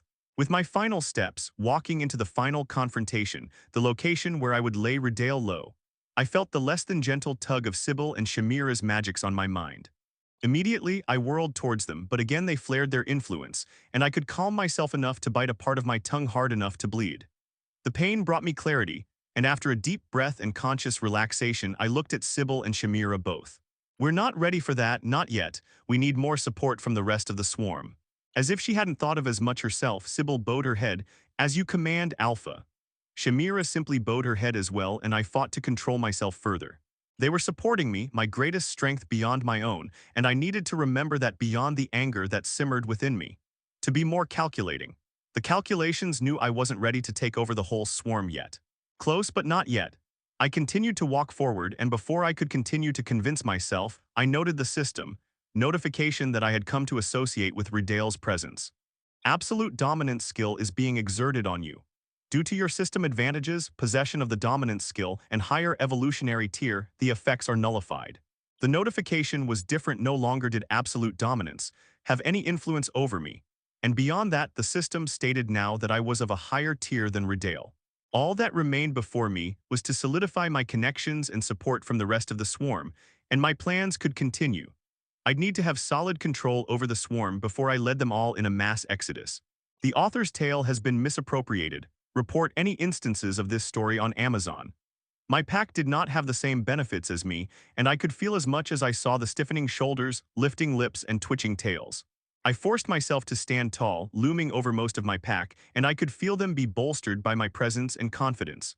Redale didn't leave us to wait for him long, and just as soon as the last of the pack shuffled into the space, Redale came out to look at us. I knew that I was taller, larger, and more imposing than him, but either from skills or his sheer charisma of being accustomed to being in charge, Redale felt larger than me. I might have loomed over my pack, but he towered. After looking across my pack, Redale leveled his gaze at me. I could feel something in him, something about how he apprised me with his eyes, but he felt something as he looked at me. After looking me up and down for a quarter of a minute, Redale spoke. You all have reached adulthood now. That is something praiseworthy, I suppose. Arrogance and a sense of superiority dripped from his words as he continued, your position as the youngest of the swarm, the weakest, is no more. Now that you have joined the swarm as equals, you will have certain expectations laid upon you. The first of which will be to care for the newest brood. They'll be hatching before too long, so you will be in charge of watching, protecting, and guiding them for the first days of their lives. You will occasionally receive commands from me through your alpha. As he continued, Redale's usual thinly veiled desire for violence spiked in intensity, and I could feel that he was flaring the influence of absolute dominance. You will obey or you will die. Anyone who does not follow the swarm is not of the swarm and will be treated as such. Though he said nothing more, none of my pack stirred as Redale let the silence settle over us. His arrogance and strength in equal parts silenced me, and I forced down my frustration with my necessary silence and acceptance. Beyond my frustration, though, I appreciated Redale's authority and recognized his leadership. That's all. Veldra here will show you to where the newest brood will hatch. Ashlani, stay with me for now. I have something to tell you. With Redale's direct dismissal, I was proud to see my pack look at me for the true go-ahead. I nodded and with took in the lead my pack stepped to follow Veldra, this male I'd never seen before. Once they had all left, Redale looked up at me, sizing me up. After most of a minute looking at me, Redale nodded and didn't acknowledge it any further. This pack of yours is loyal. As they should be. True enough. Redale looked up at me, and though I was most of a foot taller than him, I couldn't feel like I was looking down on him. I meant what I said. You or one of yours goes directly against me and you or they die. Don't forget it, even if you think you're the next swarm alpha. You are not. Yet, when some people get angry, they raise their voices and scream and yell. They tire themselves in their dramatics and performance. Others grow still and calculating, their rage a chill blade that they leverage to pierce deep and wound permanently. Redale's barely restrained anger was the embodiment of permafrost, a chilling emotion that hurt anyone who approached, much less those who were the recipient of it. I fought against my natural desire to fight back, and was able to keep myself from lunging at him, instead simply responding, no, not yet. With the way his bearing changed, I wondered if Redale would throw himself at me. But after a second to collect himself, Redale shook his head and chuckled under his breath before continuing with something that caused my emotions to spike. In which way, I didn't know. There's something out there different from everything else we've run into. We've lost 3 packs, entire packs to them, and we still don't know where or what they are. The brood is on the far side of our territory from where the packs have gone missing, so you should be fine, but keep an eye out. Don't drag anything back to the den, carry it, leave no tracks. I could guarantee it, humans were close, and they knew we were here. After warning me of the unknown predator in the nearby jungles, Redale returned to his quarters and I took that as my dismissal. I still fought to restrain myself from turning and throwing myself at him, but I was able to stop myself for now, knowing that it was just a question of time. Soon, I would ascend to become the absolute leader of the swarm. Until then, I would remain where I was, gathering my strength. I began to walk in the direction that the rest of the pack had gone several minutes before, but wasn't sure where I was going. There had never been any reason for me to go in this direction, and I was wholly unfamiliar with the paths I tread. For the first time, I wondered how, other than continuous passage, the swarm figured out where everything was. According to my quest, there were at least 1,000 individual members of the swarm, and with how much space each pack needed to be able to feed themselves and how large our ranges were, I couldn't begin to understand how large our swarm's territory must be. Without any directions, I wandered in what I assumed to be more or less the direction of the pack. I couldn't begin to know if I was going in the right direction, but even if I ended up in the wrong spot, I would be fine. There weren't any random Keelish that could pose a threat to me, and I could protect myself from any other threats that might appear. Thus, I poked my head into various dens, looking to see what the state of those within seemed to be. Morning was approaching, so most Keelish should be in the den and prepared to rest, and my impromptu visits confirmed as much. Most of the Keelish I saw were pathetic, weak, only marginally more remarkable than the males Shamira had brought to her side while still a hatchling. When I saw them, they immediately cowered before me. Whether that attitude came from dominance, or my higher evolutionary level, or something else, I didn't care. My initial thought was to walk through every den I encountered and dominate every Keelish to be found, but I forced myself to think longer term. My pack and I would spend a fair amount of time around here soon, and if I began stirring the rest of the swarm to anger against me so carelessly, I would find myself fighting Redale while the rest of the swarm resented me. Instead of bullying over the rest of the swarm, I instead spoke quiet, encouraging words to each pack I saw, and all that with the influence of innervating address. With my positive interactions but imposing presence, I could feel a sort of reverence coming over those who saw me, and I relished in it. I deserved to be treated as better than them, for I was.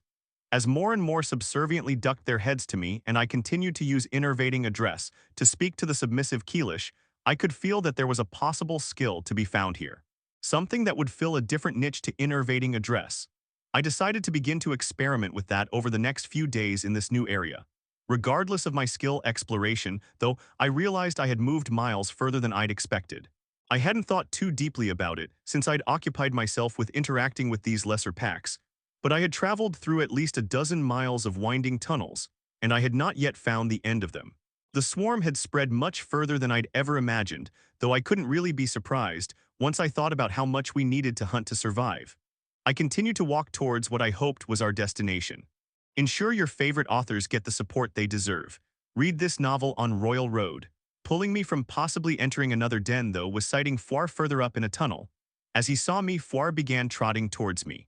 I only noticed then that he was, perhaps, the only Codif that could move comfortably in the tunnels, as the rest of us were too tall to walk carelessly without risking smashing our heads into a neglected stone or protruding root or random bump. Codif transitioned to more upright creatures, and we simply weren't made for these cramped tunnels. I hadn't spoken specifically about it with any of the other Codif, but I could see in their eagerness to exit the den, even Sybil, that I was not the only one whose mind had changed on the matter since evolution. Foire settled into step at my side as I watched him approach. I nodded at him as I asked, "You were sent to find me." His frills flared. "I knew where you were, I know where the den is." "Then light the way." Again, with a flare of his frills, Foire stepped into the lead. Seemingly without thinking about it, he walked with a strange, near jog, and I couldn't figure why, until I continued to walk comfortably. He was speeding himself to ensure I could walk at my usual speed. Internally, I smiled at the consideration, and I continued following Foire. Before long, we arrived at the small den set aside for the eggs. It was short, shallow, and altogether unremarkable. I'd forgotten how featureless our den had been when we'd hatched, but that time was foggy to my memory now. All I could remember was a mindless hunger and need. My mind had cleared and heightened as I'd grown and evolved, and I didn't regret my time as a peon at the bottom of the hierarchy, but now I would never again. I didn't wait to speak with Vefir, who was hunched over and investigating where I assumed the eggs were laid. He sniffed here and then there and here looked closely, and I interrupted him.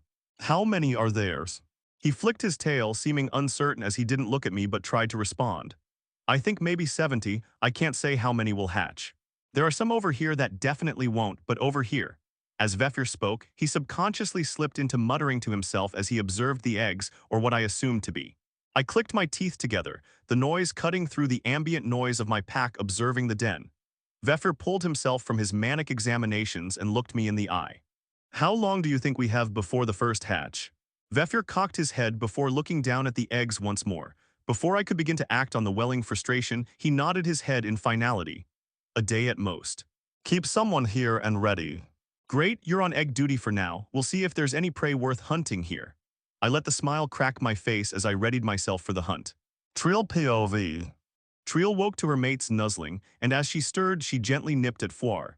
He dodged her half-hearted attempt, then nipped back at her cheek and half-bit half-licked her frill there. His tender roughness sent a little thrill through her, and in response, Trill easily submitted to his flirtations. It wasn't long, however, before she nudged him with her head, and he released her to stand and stretch. As she rolled her shoulders and shifted her hips, she could feel the small, foreign feeling at the base of her hips. She couldn't quite shift it, but eventually it wouldn't be a problem any longer. Until then, and after then, she supposed she would continue with life as usual, and as such, needed only to focus on today. Trill walked out of the little hollow she and Foire had dug out for themselves and began to observe the pack. Trill understood the power of words, and had often felt that power through the alpha's voice, but she believed more in the truth of the body. More than words and sounds, the body spoke and Trill listened. She watched every member of the pack. Foire's quiet confidence and eagerness to please, Took's desperation to prove herself, Shamira's uncertainty contrasting with her growing comfort, Vefir's self-doubt and worry, the alpha's strength, power, and battle lust. She had seen him the day before, stalking through the jungle nearly with fire burning in his eyes. He'd found himself frustrated at the lack of worthy prey, though he'd tried to hide it. The alpha led the pack well, listened to Foire's scouting plan, and made sure that the pack was safe and successful. He was truly a good alpha, especially compared to the other weak alphas that he had taken under his command. Trill respected him and feared him. His strength, his rage, his ability to change others, and more all showed that he was a powerful individual, and he would do what he considered necessary, and if necessary, cut her down in the process. There was comfort in that fear. The alpha would rip down whatever stood in the way of the pack's progress, and the pack would follow his every word. Her responsibility was simply to follow his directions, and she would find success. She had spoken the strange words along with the alpha, Foire, and the rest of the pack, forged in battle, tempered in our blood by our sacrifice. There was something that had changed in her when she had spoken those words, and she wasn't sure what it was. That the alpha could bring those words to her lips, without commanding her to, was another thing that proved his power and worthiness to stand as alpha. The swarm alpha was the only other one who Trill could see and feel was made to be an alpha. Just being near him had nearly forced her to tremble in fear, and she got the impression that her alpha somehow protected her and the rest of the pack from the swarm alpha. Another sign of his strength, she supposed. Watching the pack mingle, Trill could tell that the alpha had left his personal room and was ready to go on the hunt. She was glad to have had Foire wake her before that, and looking at him, she could tell that he'd known that she wanted to be on this hunt. Without thinking about it, she leaned down and curled her head over his neck and nuzzled her snout into the base of Foire's jaw. He'd seen her coming, and moved his head to the side to offer her easier access to the sensitive, soft part of his jaw for a brief caress. Both didn't want to delay and chance being left behind on this second hunt, so they didn't let the moment linger, instead stepping forward into the alpha's view. Trill noticed Took and Shamira also stepping forward in the same way, quietly seeking his attention. Behind the alpha, Sybil stood, her body language quietly communicating some level of satisfaction. Trill didn't let herself think for too long on that, instead focusing entirely on the alpha. He immediately looked at Foire. "Are you ready for the hunt?" "Always," Foire responded, bowing slightly. The alpha flared his frills in acknowledgement and turned to Took and Shamira. "I trust you two to lead another pack than mine. You don't need to hunt, but begin to scope out the area, find what prey will be suitable for the hatchlings. I don't think there are many of the frogs we hunted as hatchlings around, so find something equally small and generally harmless." Trill's eye immediately shot to the two females the alpha was addressing as he finished his command. "This content has been misappropriated from Royal Road. Report any instances of this story if found elsewhere. Took's tail flicked as she subtly shifted her stance. She was happy to be given a command, but felt that she could be doing more. Shamira was simply pleased to be trusted, as she still felt she needed to prove herself. The Alpha's voice cut through any further observations Triel might have made. Foir, you and Triel gather a pack, however many as you want, and prepare to move out with me soon. It'll be a quick hunt, just enough to find something to bring to the hatchlings that'll be out soon. The Alpha turned to confer with Sybil and a couple of her hangers-on about something, and Foir looked to Triel to gather the pack for the hunt. He didn't like to speak to the rest as a whole, and whenever possible would delegate to another to take that responsibility. As it was, Triel didn't mind gathering a pack for the hunt. Since the hunt was to be quick, she stepped through the den and collected enough that looked to be ready for a hunt, excited but disciplined. Sylph had already been selected by Took and Sybil for their scouting, and though Foir would be a little more reserved than usual to not have his favorite spotter with them, Triel thought it for the best. Before long, the pack was ready, letting the Alpha lead them up and out of the den and into the unfamiliar forest. The area was similar, but Triel had come to learn how different the jungle could be, depending on where she was within it. Foir had tried to explain his understanding of it all, but he simply couldn't explain it how he wanted, and Triel had simply let him speak however much he wanted to about it. Once they all entered the forest, the quietly companionable air of the pack shifted, becoming wary and alert. All eyes were focused on the jungle around them, and once they entered the jungle proper, Foir quickly began scaling a nearby tree. Triel kept her eyes on him, having designated herself his spotter for this hunt. It wasn't long before his posture changed, but in a way she couldn't read from so far away. Foir began to sign down to her, and after having to repeat himself once more slowly, she understood. To prey, large, close. That direction, Triel told the Alpha, and he signaled for the pack to prepare themselves. They did as Foir dropped down into their midst and quietly spoke to the Alpha. They're the big birds, the terror birds as you call them. The Alpha stiffened a little at Foir's words. He hated those for killing Ankli, she supposed. Just a two. Yes, Alpha, Foir flared his frills, and the Alpha gave a quick command. You all just make sure they don't escape. The meaning was immediately obvious, and the pack stealthily hunched through the brush until they arrived close enough to the terror birds to begin to encircle them. The Alpha didn't wait long before rushing into battle. No to the hunt. The two massive terror birds, though they fought as a team, stood no chance against the Alpha's ambush. Though she herself was about as strong as the Alpha, she couldn't imagine herself doing what he was. Before the terror birds could react, from his throat exploded a cry, one that nearly stunned Triel herself, and she was much further from him than the two birds. The large predators couldn't begin to try to fight back as the Alpha tore into them. With one hand he ripped massive chunks of flesh from a leg, and with the other he grasped the base of the other's skull. The gesture from him, though it mirrored the one she'd shared with Foir, lacked the tenderness and trust that she'd shared with her mate.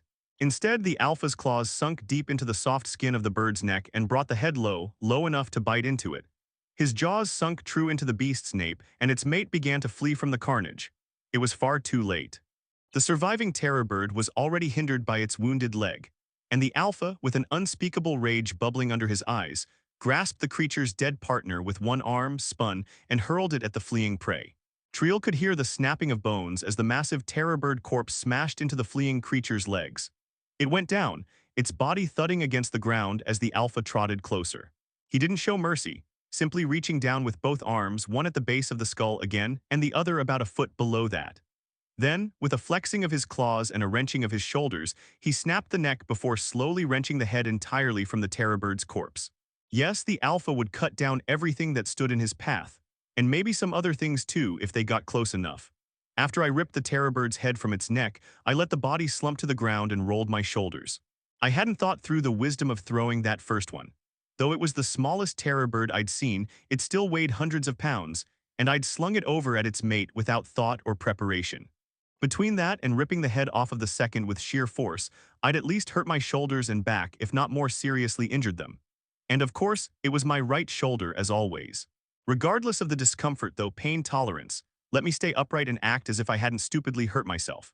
Something I'd come to learn was that pain tolerance only allowed me to better mask and deal with pain, not that it kept me from feeling it. And I was feeling more than just a little foolish after nearly dislocating my shoulder in my eagerness to literally tear the terror birds apart. The two terror birds were themselves more than enough for the hatchlings to eat themselves into unconsciousness. And with the hunt complete, the pack gathered up to drag the bodies back to our den. Just as they were about to, I remembered Redale's command not to drag anything to the den. His caution was correct. We didn't want the humans to find our den without even realizing we'd led them there. With a sigh, I began to cut the bodies into sections small enough to be carried without dragging. With the assistance of Quaking Claw, I felt the bones separate and cleave through under my claw, and though my shoulder and back continued aching and hurting, it wasn't long before the job was done.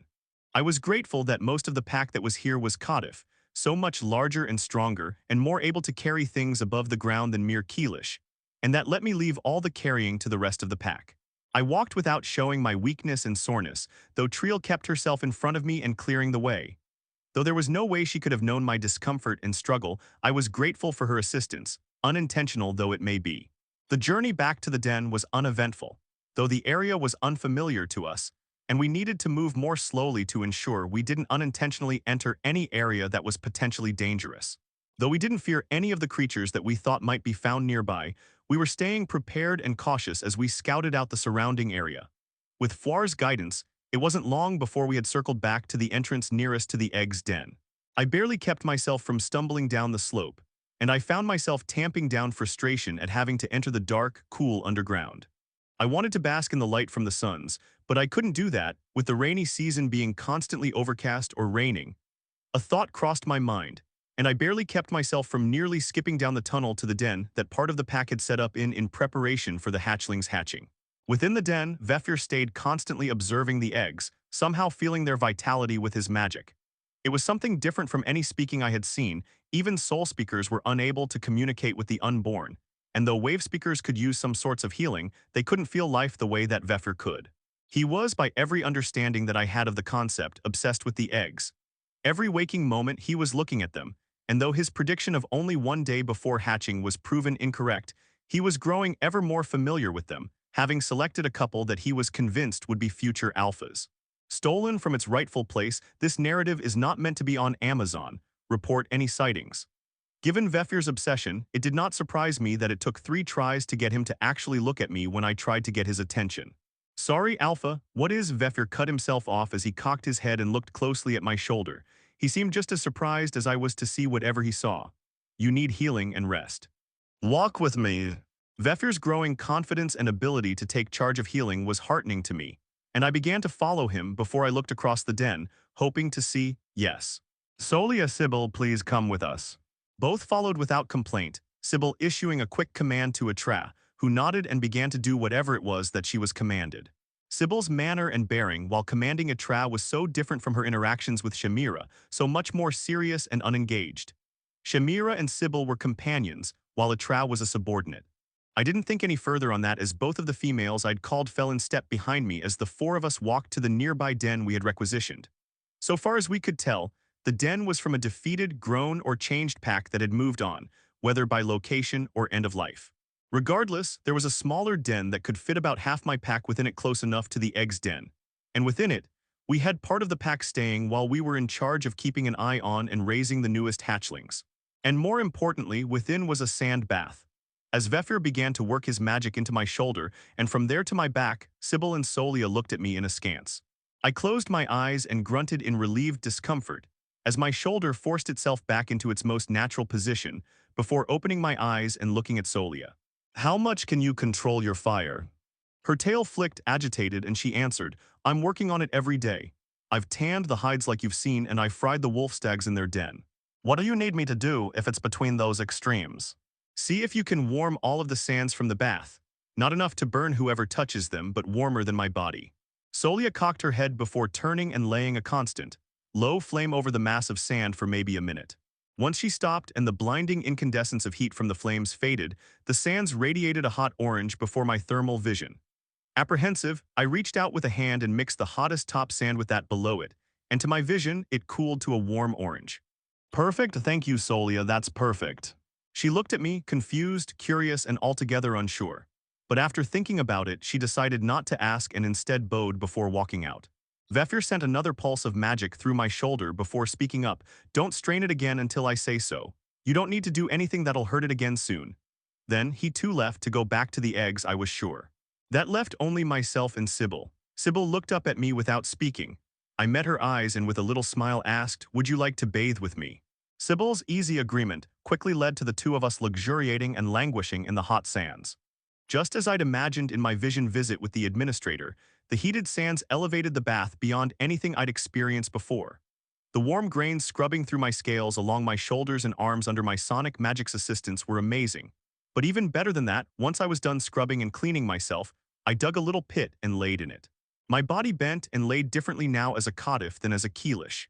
As a Keelish, laying wasn't much more than just bending my legs and settling onto the ground. Then, if I wanted, I could move the way my legs were positioned, but I was already laying comfortably with my legs that way. As a Keelish, I'd been a belly sleeper. As a Kadif, however, with how my hips had changed, if I simply bent my legs and went to the ground, my tail would get in the way pretty quickly, and even then, once my legs could bend no longer, my torso was still above the ground. The way I could lay down now, I needed to use my arms to keep myself from falling and hitting my face on something. And I preferred to lay on my side now since my legs didn't feel comfortable directly below me. Beside me, Sybil had finished cleaning herself, and as she saw me hollow out a hole, she dug one out herself, just to my side where we could almost touch. I watched her dig, the contours of her body shifting with her flexing muscles. Something about her body had changed with the evolution to Kadif, and I could tell that her hands were no longer quite so innately adept at digging, similar to my own. Her fingers and claws, though different to mine and those of a normal Keelish, were long and delicate, almost to the level of a human's. Her arms and hands displayed a greater possibility of working with tools than a Keelish's, progressing more toward civilization and building than the mere approximation of it. Before Sybil settled into her little hollow, she lightly pulled a couple armfuls of sand over my sides and legs. Then, she laid down in her own little burrow, and as she shifted, a small pile of strategically placed sand was knocked over and onto her own sides, halfway burying her just like as she had done to me. Clever as you've ever been, Sybil. That is why you accepted me in the first place, is it not, Alpha? I fought not to flick my tail and dislodge it from the sand it was so pleasantly buried in, as I craned my neck a little to be able to look into Sybil's face. Sure, that's why you're one of my betas, but I would have let a Keelish as slow as Brutus and as small as Foire into my pack then. And even now. True enough, you have the ability to shape the weak into something more, Alpha. Sybil maintained eye contact with me, and I could see that she had prepared a little sandy pillow to lay her head on. Help support creative writers by finding and reading their stories on the original site. Come on, Sybil, we're alone, call me by my name. Of course, Ashlani. With the relaxation of her tone, she initiated a question. Why did you invite me here for this? Do I need a reason? I maintained as level an expression and tone as I could manage, though I didn't for a moment think that I was able to hide anything from Sybil. Our faces as Keelish and Kadif were far from so expressive as a human's, but Sybil didn't try to hide her own disbelief from me. The obvious and deliberate emotion on her usual stoic face quickly had me chuckling. After taking a moment, I let the mirth fall from my face as I decided to be open. You're the closest thing to a friend that I have. Onkley once was, and since then, I have remained the alpha in the eyes of the rest of the pack. I prefer that for most, but I do sometimes find myself regretting my inability to relax with and confide in others. I paused for a moment before deciding to be more truthful, and I wish to spend more time with you. Not just as alpha and beta, but as companions. You are the only one I feel I can consider as such. Sybil maintained eye contact with me, not showing any particular emotion, and I began to feel foolish. I tamped down the anger that surged within me that I deigned to listen to Shamira's advice. Was she trying to embarrass me? She would regret. I am glad that you would think of me that way. I am not a warm or lovable creature, I do not think. Most members of the pack go quiet when I am nearby and try to look busy. They appreciate what I do, but they fear me as something different from they are. They look up to you, worship you, fear you as a superior being, but with me, they do not consider me as one of them. It is comforting to hear that you appreciate my presence and self. The sands were beginning to cool around me. The brief flames that had heated them were insufficient to heat them for long, and I began to stand and shake the sand loose from me. As I did, Sybil beside me did the same and began to shake her scales in the way that only Keelish could. They flared up and the sand began to tumble from the small spaces between her scales and skin. Without thinking about it, I scooped up a handful of sand and began to scrub her back with it. Sybil froze as my hand ran over her spine, and I sent a steady vibration through my hand to help with the light scrub. I could feel a certain excitement begin to surge within me as I looked down at Sybil. Though she was far from Shamira's flawless beauty, I felt a certain thrill while looking at her, and slowly Sybil relaxed enough to look up at me. Our eyes met, and I began to lean down and laid my head across the base of the left side of her neck. She began to lean back into me and curled her own head around my left shoulder. I couldn't say what I was expecting to feel, but I simply felt comfortable. I enjoyed the feeling of simple affection and care, and I stood there, enjoying it in Sybil's presence. I began to pull back to look at her once again, and as I opened my mouth to begin to speak, Vefir's voice carried through into the den, announcing the eggs hatching. Without thinking any further about it, I pulled myself back from Sybil and began to jog towards the den, Sybil following behind me. What is truth, the absolute, the will of the forgotten? What is power, the presence that of the divines? When will they come, the past, they never have ceased? Where is the tower, the entirety stretches from below to sky? First known record mentioning the tower within the blackened sanctuary. As I stepped into the den, I could hear the first high-pitched squeaks and cries of excitement. Looking across the space, I couldn't see where the eggs were hatching due to the thronging, excited Keelish until my pack felt my arrival. I didn't know if they had seen me or if it was a subconscious feeling and understanding coming from dominance. But I had to hold back a grin as the pack parted before me without so much as a word. With an open path through my pack, I could see the little creatures sprawled across the ground before them. They were still wet from the egg and squalled at each other unintelligibly. I continued to wait for the others to hatch, the first of the brood laying on the ground, exhausted from the effort of hatching. Though nearly the entire pack watched the hatching, not a single hand was extended to help the struggling hatchlings. We all understood, even without being told, that this was the first struggle of any Keelish, and the first test of the grit and tenacity for our kind. It did not take long before the floor was fully covered with recovering and rising hatchlings. While they couldn't speak, every noise they made screamed of hunger and desire for attention. I was reminded of my own hatching, of trying to understand this new existence as my brood began to cry out around me. I could remember the confusion and hunger that filled them, so with a brief sign, I gestured for one of the terror bird bodies to be brought forward.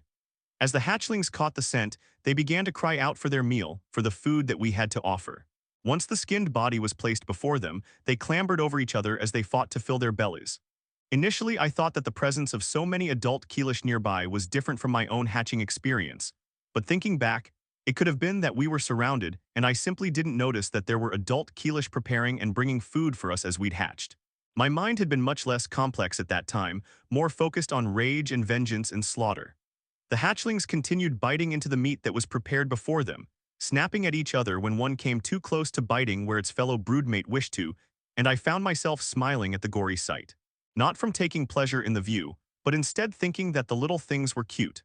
Their mewling cries demanded that their neighbors provide them better and easier access to another bite of food, and I could see their little bellies begin to distend from their ravening feeding. Before long, the hatchlings began to fall where they laid, too stuffed to continue the feast. As they slowed, I took in the full measure of them. Enjoying this book, seek out the original to ensure the author gets credit. 63 successful hatches, even more than Vefir had predicted, and they had all eaten their fills. I couldn't remember how quickly we had grown those first days, but it was amazingly quickly. The hatchlings were tiny, maybe 8 inches long from snout to tip of the tail, but I could remember being maybe a dozen inches tall by the time I hit my first growth spurt. That meant they might triple in size in 6 days. The thought took me by surprise, and only then did I realize that these babies had eaten almost their own weight in meat each. I turned to Took, who stood watching the little ones collapse into an unconsciousness deeper and simply more than sleep. She seemed to sense when my attention came upon her and immediately tore her eyes from the hatchlings. Did you find a good hunting ground for them, or good prey? She flared her frills. Small, fuzzy, safer than frogs. I nodded in gratitude and racked my mind to try to figure out what it could be. Not Dulgar, those had leathery scales and she knew what they were besides that. Maybe qual. 4 legs thick, not bushy tail, but otherwise like a wolf-stag cub without the horns. Took flared her frills. I quietly laughed to myself before telling her they're more dangerous than the frogs, faster, meaner. Plus, they like to hunt the Martinimus python's eggs and do it without getting caught. They're clever. They'll be something the babies hunt eventually, but they're not a good first hunt. At my words, Took seemed to deflate, but immediately turned to gather a pack to begin scouting. A thought crossed my mind, and before she could immediately stalk out of the den, I caught Took. There's something about the same size as the qualls, the ones you found, but they don't have tails. Smaller mouths too. Look like scaled deer, but without the scales and fuzzy instead. The qualls eat them too, so maybe there's some nearby. Took flared her frills and began to lead the pack out. For my part, I disregarded my exhaustion and everything else, instead opting to keep an eye on the little ones as they slept. They twitched and whined in their sleep, and I couldn't help but smile at them. Vefir approached me as I looked at the happily bloated babies and waited for me to acknowledge him before speaking. Again, I took pleasure in the respect that was coming more and more naturally to the whole pack. Yes, Vefir. I can't be sure because I can't remember those days well, but I think that this brood is less advanced than ours was. I think that they are smaller and less developed than we were at hatching. I will only be able to tell as time goes on, but I'm as near to sure as I could be. I flicked my tail half in assent, half in disinterest. They don't need to be as advanced as we aren't going to treat them the way we were. We're going to raise them to follow me. And as they follow my guidance, they'll get near to our level, even if they never truly grow to the level of our excellence. Vefir bode as you command, Alpha. Do you have anything you would like us to do for now? Keep them fed for the next day, then we should have their first hunt prepared, and I'll truly introduce myself at that point. For now, I'm going to see what I can find about our mystery hunters back near our territory. Hello, the next chapter will be up in about 3.5 hours, don't you fret. However, I have an announcement.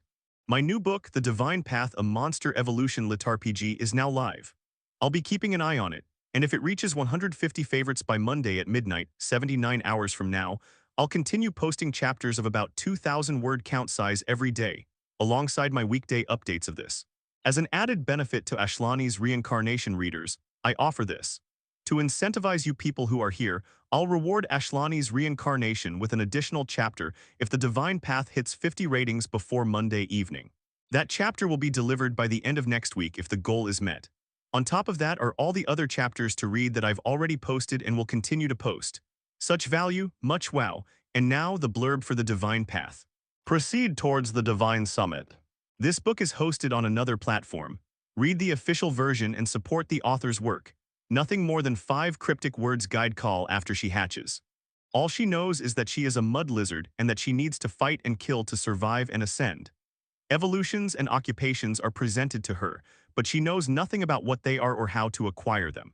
As her path unfolds before her, she must understand where the command to ascend comes from, and if she should in fact do as it says.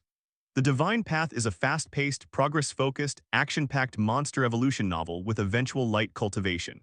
Call starts as a hatchling, and her intelligence reflects that.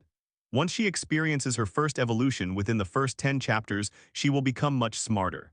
https www.royalroad.com/fiction/80 8532 slash the dash divine dash path dash a dash monster dash evolution dash litub. Hope to see you there.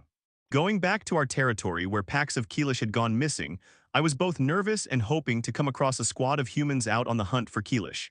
I was disappointed. Fuar didn't sense anything, nor did we come across any humans or signs of them. Thinking of it, I was not at all surprised that, if they were here, they had left no trace. One of the first things I was ever taught as a child was how to pass through the jungle without leaving tracks to lead to my tribe. And since the humans knew there were Keelish around, I could guarantee they never left their tents without their baralts. Fuar might be able to sense humans through their baralts if they were within a quarter mile, but even then I couldn't be sure. He struggled to sense the Martinimus pythons with their cold-blooded nature, and they weren't deliberately hiding from us.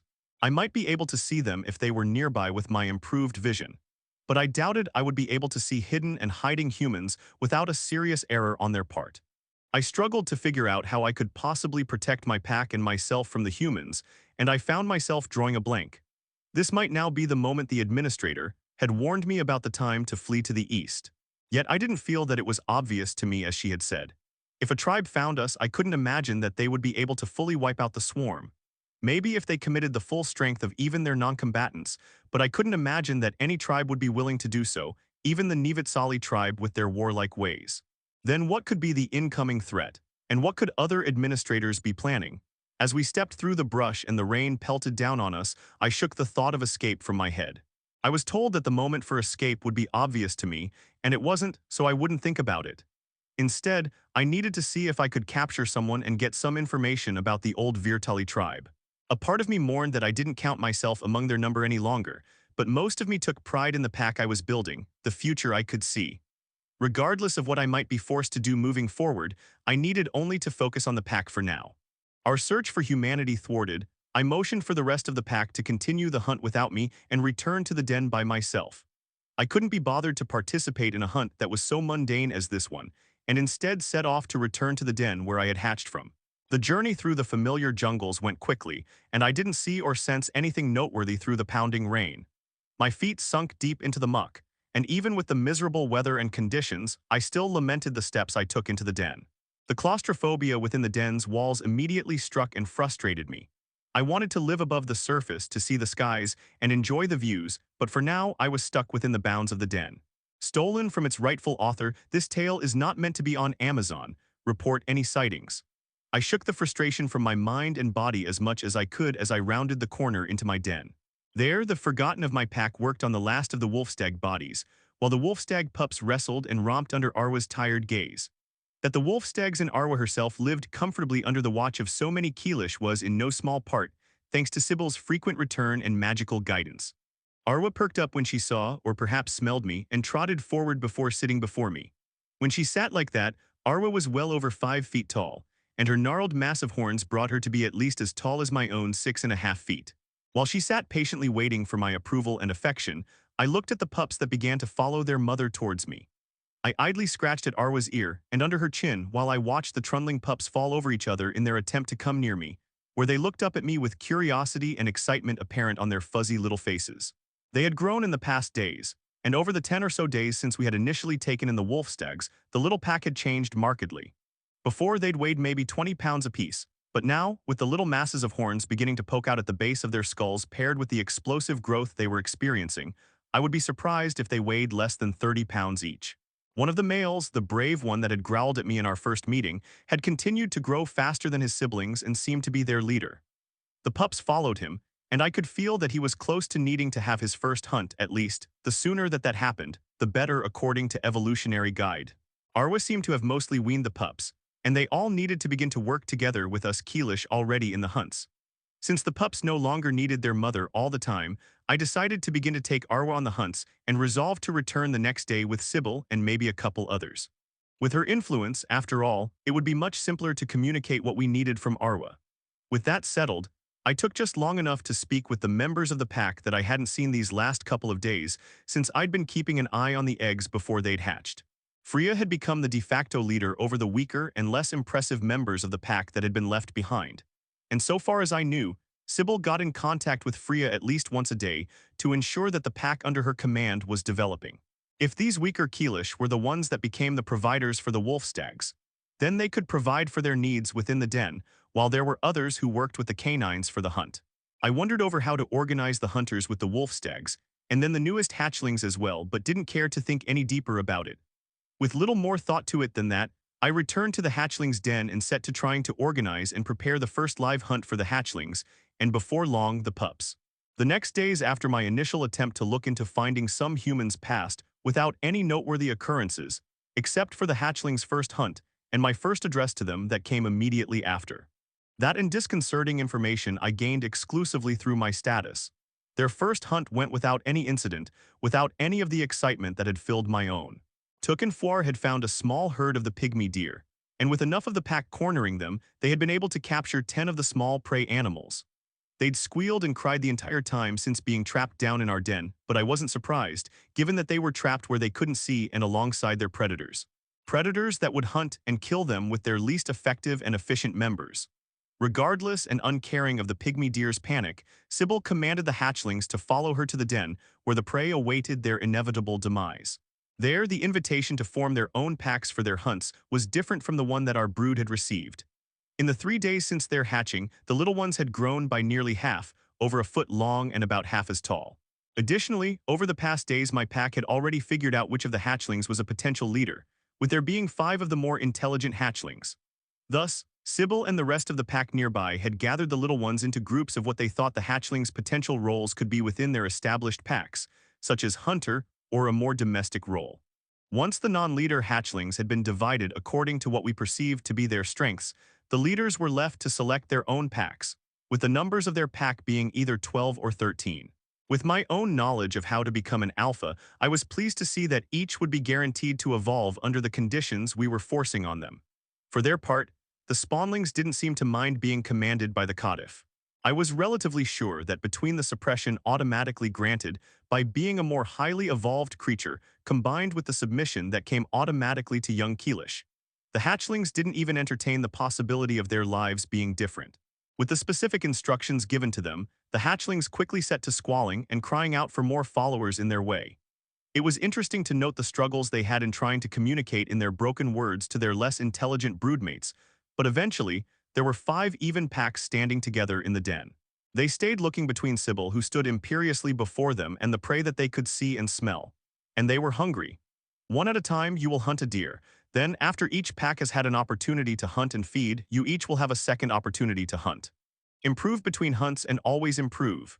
Then, with those rousing words, Sybil stepped to the side, gestured to one pack to begin the hunt, and let the hunt begin. The hatchlings were clumsy, weak, uncoordinated, and enthusiastic. Without the sheer mass or gaping maws of the toothy bullfrogs, the pygmy deer didn't pose any danger to the ravening horde of Keelish. The poor deer were not subject to slaughter at the fangs of the Keelish, though. The hatchlings had plenty of experience with meat, but none at all with killing. Instead of killing the deer before beginning to eat, the hungry hatchlings simply tore into the deer where they could reach them. Stolen from Royal Road, this story should be reported if encountered on Amazon. The pygmy deer were under 2 feet tall at the shoulder, and though they were much larger and heavier than the hatchlings, the Keelish could easily reach their ribs and bellies. Those soft sides were where they began to rip and tear into the soft flesh of their prey. The deer quickly succumbed to the weight and attacks of their hunters, but the Keelish weren't wise enough to understand the benefits of killing their prey to keep them from continuing to struggle. Instead, the deer struggled and screamed until they were lucky enough to have one of the hatchlings reach their head, where they would quickly finish the deer off. As more and more of the deer were picked off, the remaining few began to bleat more nervously, gathered together, and tried to protect themselves. However, given that they were in a totally dark and closed-off den, they had no prayer of escape from whatever creature it was that lurked in the dark, lunging out and picking them off one by one, only to crunch through their companions. I felt the briefest flash of pity for the deer that was quickly replaced by pride seeing my little hatchlings successfully complete their first, and then second hunts. By the time the final pygmy deer lay dead on the ground, every one of the hatchlings was round and heavy-lidded with exhaustion. Sybil strode forward, about to lead the hatchlings back to their den, but at that time I walked out from the nearby tunnel I had been quietly observing them from. Without prompting, Sybil spoke loud and immediately garnered the attention of every one of the hatchlings. The true alpha will speak now, listen and obey. After that, she stepped to the side and slightly bowed. The hatchlings didn't bow, but they did look up at me with wonder apparent in their eyes and postures. Hatchlings. We will guide you to strength, power, and victory. We will guide you to becoming more than a Keelish could ever be by itself. You need only submit to me. As I spoke, I gradually increased the influence of dominance, and I could see the influence of my skill begin to settle over the hatchlings as they involuntarily bent the knee and bowed before my presence. Surprising me, I could feel the descent of the divine, the feeling of sacred words beginning to tumble from my tongue. Mine is the true throne above the swarm. I am the true ruler of the swarm, and you will submit to me to find success, glory, and victory. As my words rang throughout the small den, I could feel the completion of several quests surge through me, the gains in stats combining with the sublimation of a skill, and to me coming just in time. After all, looking at my status, and at a single quest in particular over the past few days, there was something significantly less positive than the completion of some quests. Something that only I knew among my pack. Even before the submission of these hatchlings to me, my percentage of control over the swarm had been increasing, even without any additional Keelish beginning to follow me. It could only mean one thing. The numbers of the swarm were steadily declining, at least 10 dying a day. The humans were actively hunting us and were seeing no small success. While there were a dozen small contacts made before that day, true first contact with the rogue swarm was far more volatile, explosive, and shocking than even the most pessimistic of the veritocracy had ever dreamed possible. Until that moment, respect and credence had been given to the Grand Verat's prophecy that had precipitated the Great Purge. After that small group of the scaled menaces made their response to our presence, there was not a single doubter of the Grand Verat's divinity and prophetic ability. To this day, we cannot be sure of what exactly they did in retribution, but some have seen the results of the swarm's victory. It is obvious why the Keelish menace is to be purged. May their race be scrubbed from the face of the world. From the notes of renowned historian Ahialt Denilta. Quest completed, skill evolution achieved, title upgraded, growth achieved, quest board updated, status updated. The user has discovered the first iteration of the fourth of the words of power of Navtala. The user has been blessed with the lesser blessing of supremacy. The user has been provided with the skill Imperial Bearing. As I was overwhelmed by the litany of notifications from the system, I was surprised by how many things had changed. Once the hatchlings had all left, I dismissed every member from my pack so that I could go through my new status and figure out all of what had changed. Status: Name, Ashlani. Raise Sonic Codif Alpha. Titles. Chosen of Niv equals Disciple of Niv. Current quests hunt 3 new species. Reward will vary depending upon the evolutionary level of prey. Base reward. Constitution, Strength, Agility, Intelligence, Magic +2. Gain control of 15% of the entire swarm. Reward, Constitution, Strength, Agility, Intelligence, Magic +5. Progress. 14%. Speak the entirety of the first iteration of the words of power of Navtala. Reward, Constitution, Strength, Agility +4, Intelligence, Magic +3, Progress, COMPLETD. New quest. Speak the entirety of the true words of power of Navtala. Rewards, Upgrade to Title, Disciple of Navtala, Acquisition of Skill, Voice of the Divine, Constitution, Strength, Agility, Intelligence, Magic +8. Stats, Constitution. 64 + 4 + 5 equals 73. Strength, 75 + 4 + 5 equals 84. Agility, 79 + 4 + 5 equals 88. Intelligence, 65 + 3 + 5 equals 73. Magic, 66 + 3 + 5 equals 74. Skills, Adversary, 510. Combatants, Bloodlust. Unqualified, 2-4. Dominance equals True Dominance, 0-5. Evolutionary Foresight cannot evolve. Evolutionary Guide cannot evolve. Exceptional Individual cannot evolve. Imperial Bearing cannot evolve. Improved Vision, 018. This content has been misappropriated from Royal Road. Report any instances of this story if found elsewhere. Innate Leadership cannot evolve. Pack Tactics, 410. Pain Tolerance cannot evolve. Profound Sonolphin, 3-5s. Debilitating Diatribe cannot evolve. Enervating Address cannot evolve. Quaking Claw cannot evolve. Evolutionary Possibilities. Sonic Codif Swarm Alpha. Become the undisputed leader of a swarm of at least 250 Keelish. Progress, 138-250 disputed. Sonic Keel, speak the entirety of the true words of power of Navtala. Progress. 0-1. Other evolutions possible but not currently foreseen. Progress further and such possibilities will be presented to you. With so many upgrades and changes to my status, I couldn't bring myself to focus on any one of them, and eventually involuntarily looked at the second of my quests. Before, the total number of Keelish in the swarm had been over 1,000, and now it was under that, even counting these new hatchlings. We hunters were being hunted, and the thought burned and stung when it crossed my mind. Humans dared to make prey of me? No, never. The flash of rage through my mind pulled me from my stupor, and I began to look through my status, starting at the top. One of the 2 things I really hadn't expected was the evolution of my title. I couldn't be sure why that was, but I assumed at least part of it was due to my completing the first iteration of the words of power of Navtala, especially looking at my newest quest. But keeping myself from being lost in the circular nature of the relations between the changes to my status, I focused on the new title. Previous title, Chosen of Navtala. A title that shows that the holder is one of the currently living beings that can receive direction and influence directly from the goddess Navtala. Effects of title, +5 to all stats, and the ability to receive additional guidance from Navtala. This title can evolve. Title evolution requirements. Title holder must speak all of the first iteration of the words of power of Navtala and receive the approval of Navtala. Current title, Disciple of Navtala. A title that proves the holder select and favored above even the chosen of the goddess Navtala.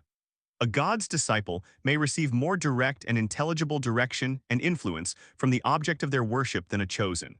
Effects of title, +10 to all stats and the ability to converse with Navtala. This title can evolve. Title evolution requirements. Title holder must speak all of the true words of power of Navtala and evolve to become a Keel. Well, that answered if the cause of my title-less evolution was my speaking the fourth of the words. I must have already garnered the approval of Navtala, though I couldn't say I'd ever received any direction or influence from her since acquiring the title of Chosen. Thinking back, I was rather glad to realize as much that I hadn't been forced any which way, still being left to my own devices and plans. If all this title offered me was more stats, then I would be happy. Just as that thought crossed my mind, the touch of a voice pressed onto my mind, but different to anything I'd ever experienced before. The voice was firm, motherly, warm, kind, enraged, powerful, and all-encompassing. Divine. I felt my soul quake in absolute, abject submission to the presence, and I fought to keep myself standing during this briefest touch of pressure that I intrinsically understood to be but a fragment of a facet of Navtala's power. I got the limited sense of worry and approval with her words: hunt, survive, grow. Then her influence faded as quickly as it had come, and I was left gasping and trembling in the absence of Nivtala's power. Despite myself, I feared her viscerally, collapsed to the floor, and doubted continuing on any path towards becoming Keel. That was how I laid when the system sent me an additional notification. The administrator apologizes on behalf of Nivtala. She says that Nivtala is sufficiently chagrined and had forgotten the impact that her presence has on mortals. She says that it had been so long since Nivtala had had contact with any disciple that she became overly excited and immediately reached out once she realized that she could. The realization was slow to come as my mind reeled from Nivtala's brief touch on my mind. A goddess was apologizing. I gathered the fragments of my mind back together and tried to disregard the overwhelming assault on my mind I'd just sustained. Slowly, gradually, finally, I recovered enough to regret having thought anything so trivial about a god. Finally, I was forced to admit that they existed, and were so far above and beyond me that I could only lay low and hope not to incur their attention, much less their wrath. I shook my head and gathered myself enough to consider what the blessing of supremacy brought me beyond this roaring headache. Skill, Imperial Bearing, a passive skill granted to those who have earned and are granted the innate ability and right to rule. This skill grants a heightened ability to resist the influence of any skills, titles, occupations, races, and any other ability that may affect the skill holder's ability to control themselves. Additionally, every skill, title, occupation, race, and any other ability that the skill holder has that influences others is heightened in power, scope, and proficiency. This skill cannot evolve. Not only was this skill seemingly broad in scope and somewhat unclear to me, I realized something else about it. It was the fourth skill, necessary for the evolution of combatant's bloodlust. And finally, I was seeing some level of progress there. Beyond that, though, was the rest of my status. My mind was finally recovering enough for me to really work through this new skill, as well as everything else that had changed. Firstly, I wanted to better understand this new skill even better. Did Imperial Bearing mean that every one of my Sonolphin-related skills would be improved, except Quaking Claw, the skills? Debilitating Diatribe, Innate Leadership, and Innervating Address are unconditionally improved and strengthened in every facet due to the user's acquisition of the skill, Imperial Bearing. The skills. Adversary, Evolutionary Guide, Pack Tactics, and True Dominance are all conditionally improved and strengthened due to the user's acquisition of the skill, Imperial Bearing. I'd recovered back to normalcy, and quickly was able to put together the meaning behind the explanation that came to me. Influences others, as had been stated in the general description of Imperial Bearing, seemed to mean my interactions with other creatures. Thus, whether it was the direct effect of debilitating Diatribe, weakening the listeners, or the indirect effect of Pack Tactics, allowing me to better communicate the understanding of battle that came with the skill, both were affected. The conditionally improved skills were ones that did not exclusively give effects in that social fashion. As the breadth of the benefit given by this new skill settled over me, I finally fully shook the fear and suppression that Navtala's brief words had instilled in me. Perhaps if I weren't a leader of a communal species, then I'd have been disappointed, but with my goals, Imperial Bearing was a perfect skills. Maybe it was a little bit of a pity that it couldn't evolve further, but I got the feeling that it could progress, even if not through evolving. Moving past my newest skill, the new quest, might take quite a while to complete, since I couldn't know when I was going to be able to speak the final words of power. Beyond that, I had been led to believe that the only way I could guarantee that I speak the true words of Navtala was to go to Nivtra, a ruined city on the far side of the continent, a distance so far away and unfathomable to me that I couldn't begin to understand when I would get there. To make it even more complicated than that, though, I hadn't been guaranteed that information upon my arrival. Despite my attempts at calming myself, I could feel the stress rising as I thought about it, but quickly I tamped it down and focused on other things instead. On the other, more positive hand, I could see that with fewer than 10 more followers, I would finish the quest, for garnering more than 15% of the swarm in followers. Thus, I could continue stepping ever closer to taking down Redale. Redale, interestingly enough, had a different dominance skill than I did. I could remember the notification of absolute dominance, not true dominance, so it could be that he had developed his in a different way, but I suspected that absolute dominance was a higher tier of the skill than true dominance. The updated skills description was interesting, if wholly expected. Previous skill, dominance, a passive skill granted to those who have demonstrated their ability to force others to obey them. This skill grants an aura that incites loyalty, obedience, and fear in others. This aura allows the skill holder to more easily dominate and subjugate others. This skill can evolve. Skill evolution requirements. Dominate and subjugate 100 creatures. Complete, Evolution to True Dominance Complete. This novel is published on a different platform. Support the original author by finding the official source. Current skill, True Dominance. A passive skill granted to those who have demonstrated and begun to perfect the ability to force others to obey and submit to the skill's holder. Those who have gained this skill are beginning to understand the path of the tyrant, and this skill assists them in that path. This skill grants an improved aura that incites loyalty, obedience, and fear in others. This aura begins to force even those with the strongest will to submit their will to the holder, and allows the holder to more easily dominate those who stand before them, even without violence. This skill can evolve. Skill evolution requirements: assert and establish dominance over 5 leaders of groups of at least 100 individuals. So far as the description seemed to indicate, the new skill was largely the same as before, simply strengthened. That paired with Imperial Bearing, I was ready to begin to use it to the best of my ability at every opportunity. It was time for the swarm to begin to acknowledge me. I could wait no longer and would need to begin to take steps immediately to gather all the swarm under my leadership. A part of me tried to say that I needed to wait longer to take my time, but I couldn't stomach another day of letting Redale think himself above me. I was nearly convinced that I should stalk down to Redale's den right this moment and force him to admit my superiority before his painful death. But I thought it would be more humiliating and effective to force him to try to bring a stop to my power as I took control over the swarm, one pack at a time. The idea of no longer regarding the direct and veiled warnings about my attempts to grow my influence grew within me, until I couldn't help but decide that to be my next course of action. I would take control over whichever pack came near me. I would subjugate any Keelish who saw my eyes. I would become the truest form of a swarm alpha and would dominate any creature that stood in my way. Deep within me, the voice crying for patience and a slow approach was stifled and smothered until it went silent, and I welcomed the calm, quiet ambition that replaced it.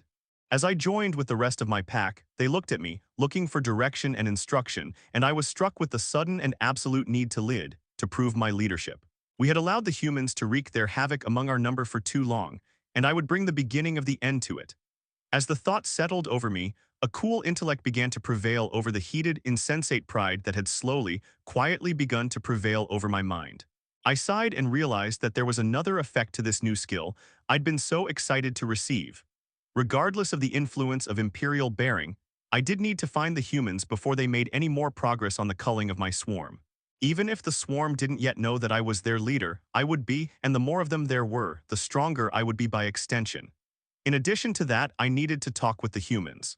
If I was going to be running away and out of the Martinimi jungles, I wanted to find Veeler before I left. After all, his back was ready and prepared for my claws to plunge into it, just as his arrows had mine. I didn't let myself delay any longer. Took Triel Foire Vefir Sybil Shamira, we now go to the hunt. The Speakers College of the Red Abbey will now implement mandatory self-defense courses for all students and faculty. The focus of the new self-defense courses will consist of descriptions and practices of specific and efficient approaches with how to deal with and potentially when to flee from humanoids with natural armor and weapons, as well as mediocre magical talent. As stated above, these new courses are mandatory and will take place once a week. Any individual, staff, or student who misses 2 courses within 2 moons without written dismissal of their absence will be dismissed. Excerpt from the second wave of educational reforms of the Red Abbey, 203 years after its establishment. Though I was anxious to finally find a human squad, I couldn't be sure if they would be willing to appear before me, especially with the company I brought with me. While I had decided to keep our numbers low to appear more enticing, as a group for a quick subjugation, our pack of 7 was made up entirely of Cardiff. I was nearly the largest, with Took and Triel maybe 6 and 4 inches taller respectively. Took was definitely the heaviest and broadest of the 7 of us, with her beginning to curl horns and broad shoulders pushing loudly through the brush that filled and clogged the jungle. Foire led the pack forward, trying his best to sense and detect any new creatures nearby, but he was frustrated to find that he had no such success.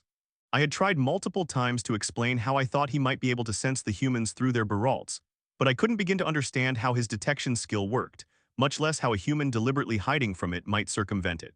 All I knew for sure was that his ability to sense creatures was somehow different from our thermal vision, since he could find the pythons within a certain distance, even though they didn't appear at all to all the rest of our perceptions. Regardless, though, either we never got even remotely close to humans, or their baralts were able to keep them hidden from Foire's senses. Either way, the longer our hunt continued to be unsuccessful, the more Foire had to fight to keep from displaying his obvious frustration. Eventually, Triel stepped closer to Foire and quietly began to discuss something with him, and as we paused there in a more hidden, quiet space, Sybil stepped close to me and nearly whispered into my ear, "Why did you bring me?" I flicked my frills forward, paying her attention as I cocked my head in askance. With my obvious question, Sybil continued, "Is there any reason to have brought me over any other member of the pack? It is a more effective hunter, as are Solia and Brutus, to name just three." I was becoming accustomed to my innate anger that simmered deep within me and surged in even the most mundane of situations, so I didn't allow myself to display it. Instead, I simply spoke. "I wanted those I trust more than any other to be on this hunt. Why is it so special to you and to the pack? We know that this unknown predator is dangerous, but you seem almost obsessed with it. There is something that you know that you have not shared beyond how they somehow hide from us." Sybil's tone wasn't accusatory or unhappy in any way, simply matter of fact and curious. Even so, I couldn't hide the slight snarl in my voice as I retorted, "There are things I know. You have seen me lead this pack forward without worry or difficulty. You have seen my personal growth and my ability to lead others to grow in the same way. Now you question me." Support the creativity of authors by visiting Royal Road for this novel and more. Sybil bowed her head. "Never, Alpha." I awaited some additional retort, but it never came. Sybil simply accepted my undeserved browbeating and humbly waited for what could easily have been a punishment. After gathering myself for a moment longer, I took a deep breath. "I know things you wouldn't understand. I can't really explain how, but I do." I didn't feel like I was unable to share that I had been reborn as a Keelish, but perhaps it was stubbornness or pride or fear or something else entirely.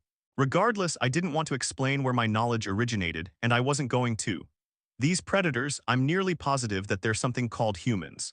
They're about our size, stand on two legs like us, and their greatest strength is a magic greater than our own, greater than the wolfstag's. No, that was wrong. I shook my head and immediately recanted. No, their magic is powerful, but their greatest strength is their numbers. They are individually as strong as some of our strongest, and there are potentially hundreds, if not thousands of them. If they're what I think they are, I don't know if we'll be able to survive. Sybil wasn't the only Keelish who had been listening to me, and the rest of the pack went silent as I spoke. After the silence had fully settled over the pack, Sybil spoke up. "Will you lead us? Through blood and war, famine and death, yes, I will lead.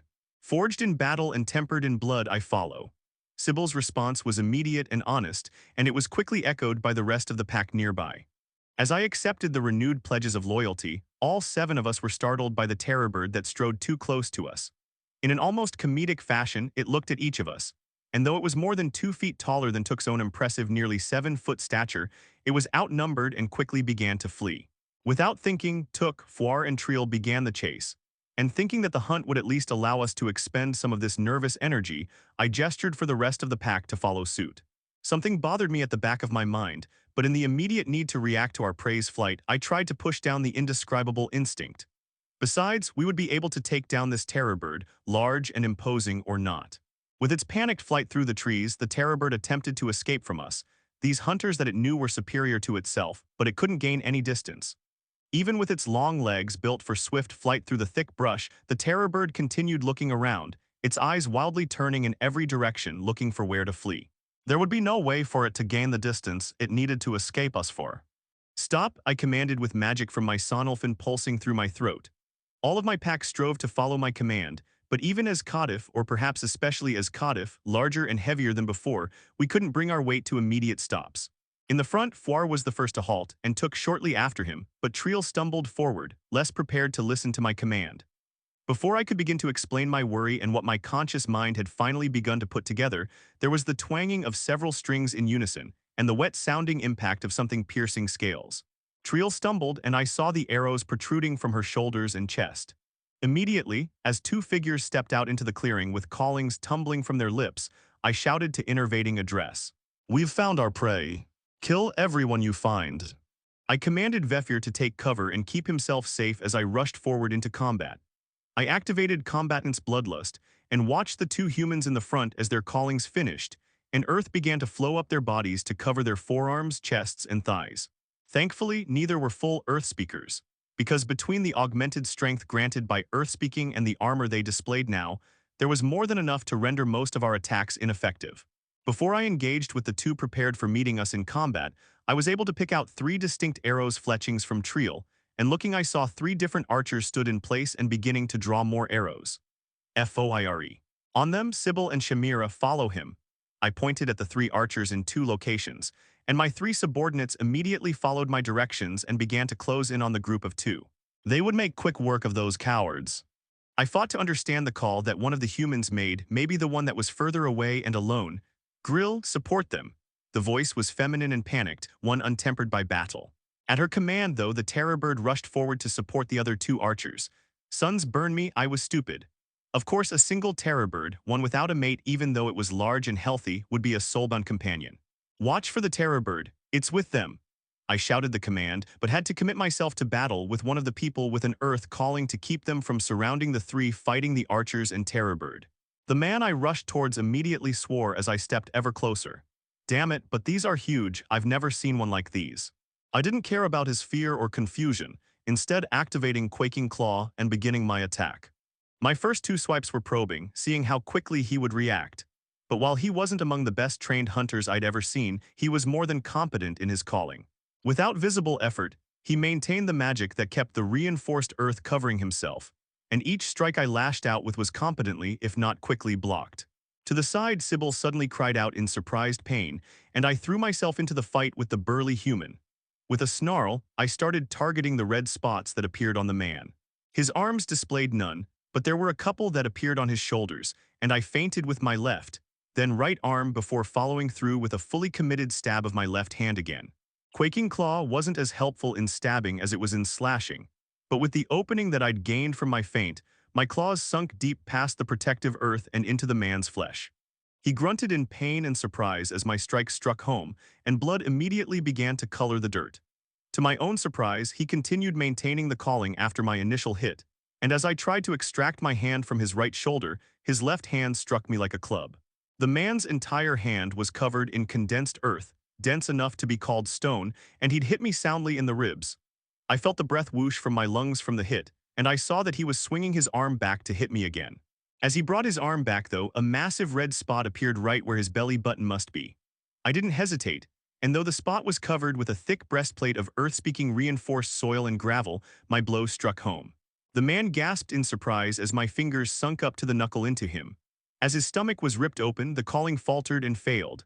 With the detachment brought on by combatant's bloodlust, I felt nothing as I pulled my left arm from the man's shoulder, positioned it, and stabbed him through the heart. I let the body slump to the ground, and even through the influence of combatant's bloodlust, I felt the importance of this the first time I slew a human. Regardless of the relative importance of this moment, I couldn't dwell on it any longer. I turned to Took, who was bullying into the other Earthspeaker with all her strength. As I looked, she pulled back her head and smashed her horns into the Earthspeaker's raised arm.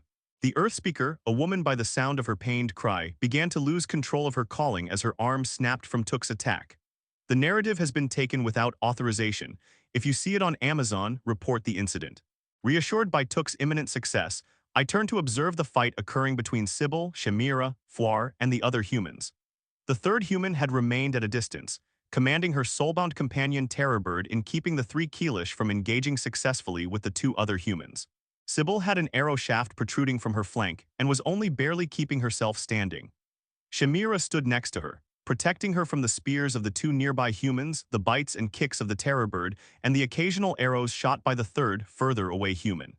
Foire was being held back by both of the humans nearby and sported several shallow, inconsequential cuts. Triel, wounded though she was, came close to the humans, close enough to threaten them. I was surprised to see Vefir approaching, sneaking through the brush as well as he could to ambush the 2 humans who'd abandoned their bows to wield spears. Though neither of them seemed to be masters of the spear, both were able to menace and dissuade Foire from approaching too closely. Vefir was close, nearly close enough to begin an ambush, and though their situation was bad, it was nowhere near as bad as it would be if the 3rd human finished the calling I heard and felt her attempting. There were sparks beginning to materialize near the 3rd human, and though she occasionally loosed an arrow when the opportunity presented itself, her focus was on her calling. Flame was beginning to gather on the tip of her arrow as she continued the words. I couldn't let her continue, and swiftly began to sprint towards her while gathering as much magic as I could into my throat. I wasn't able to attack from a distance, so I desperately screamed in her language, "Halt." All 3 humans, astonished by my command, froze for the barest moment. That was enough for me to close in on the flame speaker and slash my claws through her hand, neatly slicing it in half up to the wrist. The surprise and pain caused her to lose all focus on her calling as she screamed and began to cry. Between her sobs, she prayed, "Grand Verret, help me, please save me, I don't want to die, please help me. Grand Verret, please bless me." With her mostly out of the fight, I turned to look at the final conflict. Took had already felled her earth speaker, and with her and Vefir both joining the fight, the terror bird had already been slain. The two humans were trying to pull away to escape to somehow survive, but with their vanguard finally out of the fight, they had no prayer of survival. Shamira and Foir showed no mercy as they swiftly cut down the two panicking humans. As they turned to make sure I was safe and successful, I called Shamira towards me.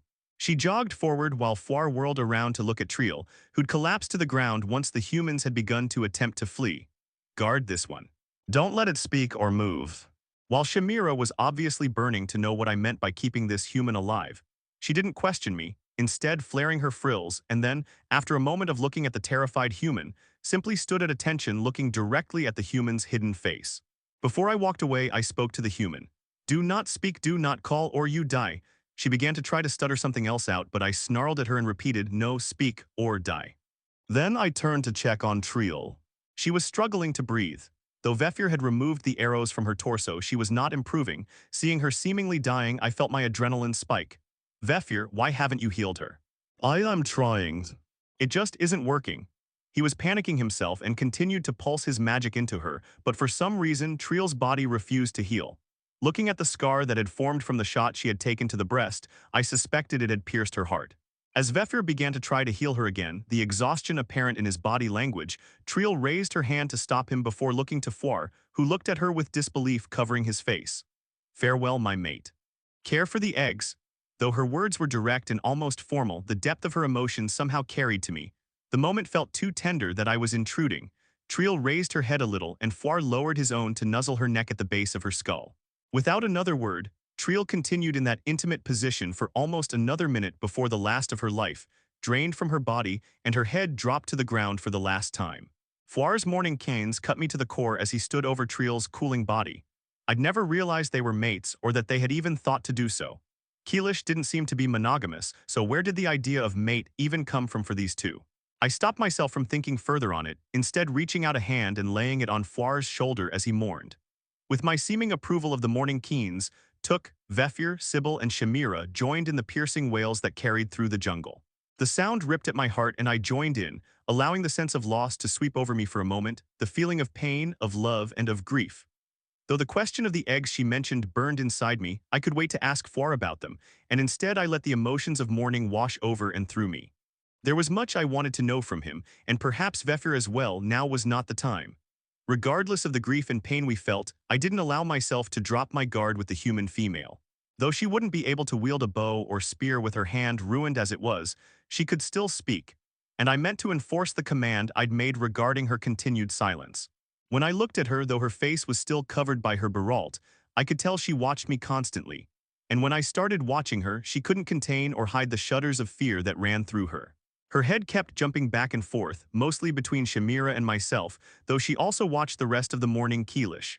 Finally, I decided to walk up to the human, though as I walked, I gestured for Sybil to come with me. She hobbled along, limping from the arrow still in her flank. Immediately, I called Vefir over, and though he was obviously running low on his reserves, he decisively yanked the arrowhead out. Sybil grunted in pain and subconsciously leaned against me with the wave of agony that Vefir's businesslike ministrations brought. Immediately after removing the barbed head, though, Vefir sent a surge of healing down into Sybil, and she straightened to stand under her own power once again as her flesh knitted itself back together. Once the healing was complete, Sybil looked up at me, and I felt a surge of pleasure as I saw in her eyes that she understood why I had asked her to accompany me in this interrogation. With each step we took towards the trembling human, Sybil began layering on her magic more and more obviously. Though I wasn't the target of her magic, I could feel it emanating out from her, and the human cowering before us began to bow her head and begin to nearly silently mumble prayers under her breath. "The Grand Verret, deliver me from trouble. May I find peace in the path of righteousness. May I always remember my weakness and the overpowering, almighty strength of the Grand Verret and his purpose. May I find solace in weakness and comfort in pain." Her mumbled prayers flooded from her mouth with a practiced ease, and for the first time I realized that she was praying. I'd never seen one of my people pray. Stop, my voice rumbled and squeaked at the same time, my throat not built for speaking the language of my previous life. The consistent practice of that unfamiliar tongue had accustomed me enough to be able to vocalize, but to actually talk in a full sentence was nearly impossible without constant stops and readjustments of my jaw, tongue, and throat. I don't know what to say. Are you a divine being? Why can you speak? Her voice was trembling as her words tumbled from her lips, and I raised a hand to keep her from continuing. I'm Ashlani, your name. I'm Farah. She fought to stifle her pain and panicked sobs as she responded. Take off mask, let me see face. After a moment's hesitation, Farah reached up and untied her scarf from her face before pulling down the hood. Her face was human. It took me several seconds to realize that hers was a normal face. It had only been a couple moons since my own face had been like hers, but it seemed completely alien to me. I suppose she was pretty, with healthy dark brown skin, thick dark eyebrows above green eyes, and full lips under a narrow nose on a round face. The strands of her black hair that had escaped the tail she'd tied behind her head hung in wet, sweaty strings around and on her face. This book's true home is on another platform. Check it out there for the real experience. I'd mostly expected her to look amazed at seeing a talking Keelish, but her face was screwed up in agony. Of course she was. I'd permanently maimed her hand, and it continued to bleed profusely as I glanced down at it. She was clamping down on that mutilated hand, but still the blood poured from between her fingers. Between the shock of the injury, the fear of her defeat, and the amazement of my speaking, it was no surprise she wasn't of the soundest mind. Even so, I needed answers. How you find? Oh, this is... Farah visibly swallowed before seemingly deciding to answer. Someone saw a pack. We came to hunt. She seemed to begin to choose her words more carefully, to find out what was happening in this part of the jungle. How many ofs? You? A lot, the girl continued panicking, her breaths coming fast and shallow. She was hyperventilating. I could ask any number of questions, but only a couple mattered to me. Where is Virtali? Tribe. The what? I loomed closer, towering over her sitting form. Where is Virtali tribe? Confusion darted over Farah's face before she seemed to realize what I was asking. There are no more tribes. After the unification, all tribes were dissolved. I think the Virtali tribe founded Virtal. Makes sense if they did. What is Virtal? The capital city. What is a city? Where hundreds of thousands of people live. Cities are much larger than our town. As Farah spoke about her town, she seemed to gather a little more of herself and began to push off the influence of Sybil's magic. A thought occurred to me, though, as I learned about this city. How long had it been between my death and my rebirth? How long? The recovering Farah began to resume her hyperventilation. How long what? Please just don't kill me. Please, before she could devolve into more blubbering, I gestured at Sybil to reinforce her magic over Farah and interrupted the girl's panic. How long since Virtal was founded? As Sybil's magic's influence redoubled on Farah, the girl swayed in place before answering. 200 and maybe 30 years. Maybe longer, I don't remember. The shock of her statement knocked me into silence. While I hadn't heard the word year before, I quickly understood that it meant summers as I had called it. 230 summers since my mother's tribe had established that city, and that couldn't have been right after my death. 230 summers. I would never have the opportunity to see my mother. Time had stolen from me the opportunity to kill Veeler, and it had created hundreds of thousands of speakers.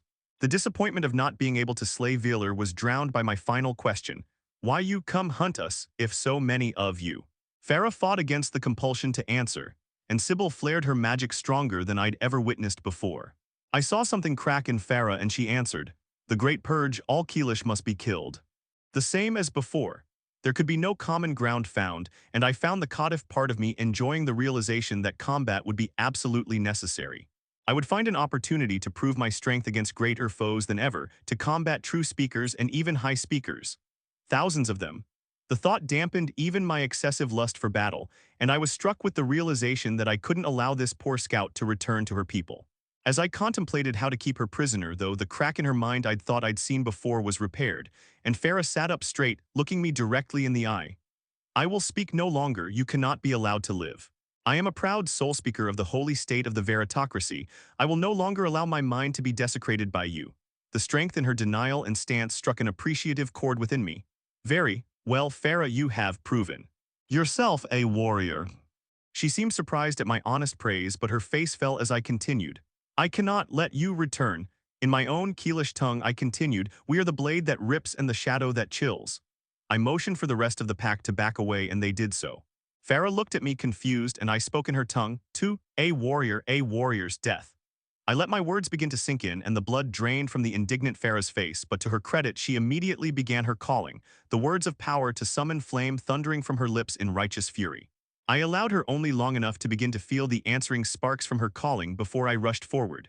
She tried to continue the call, but I swiftly tore through her throat and then her belly before decisively running my claws through her heart. As the human no Farah bled out before me, I bowed my head to her. I choose my people.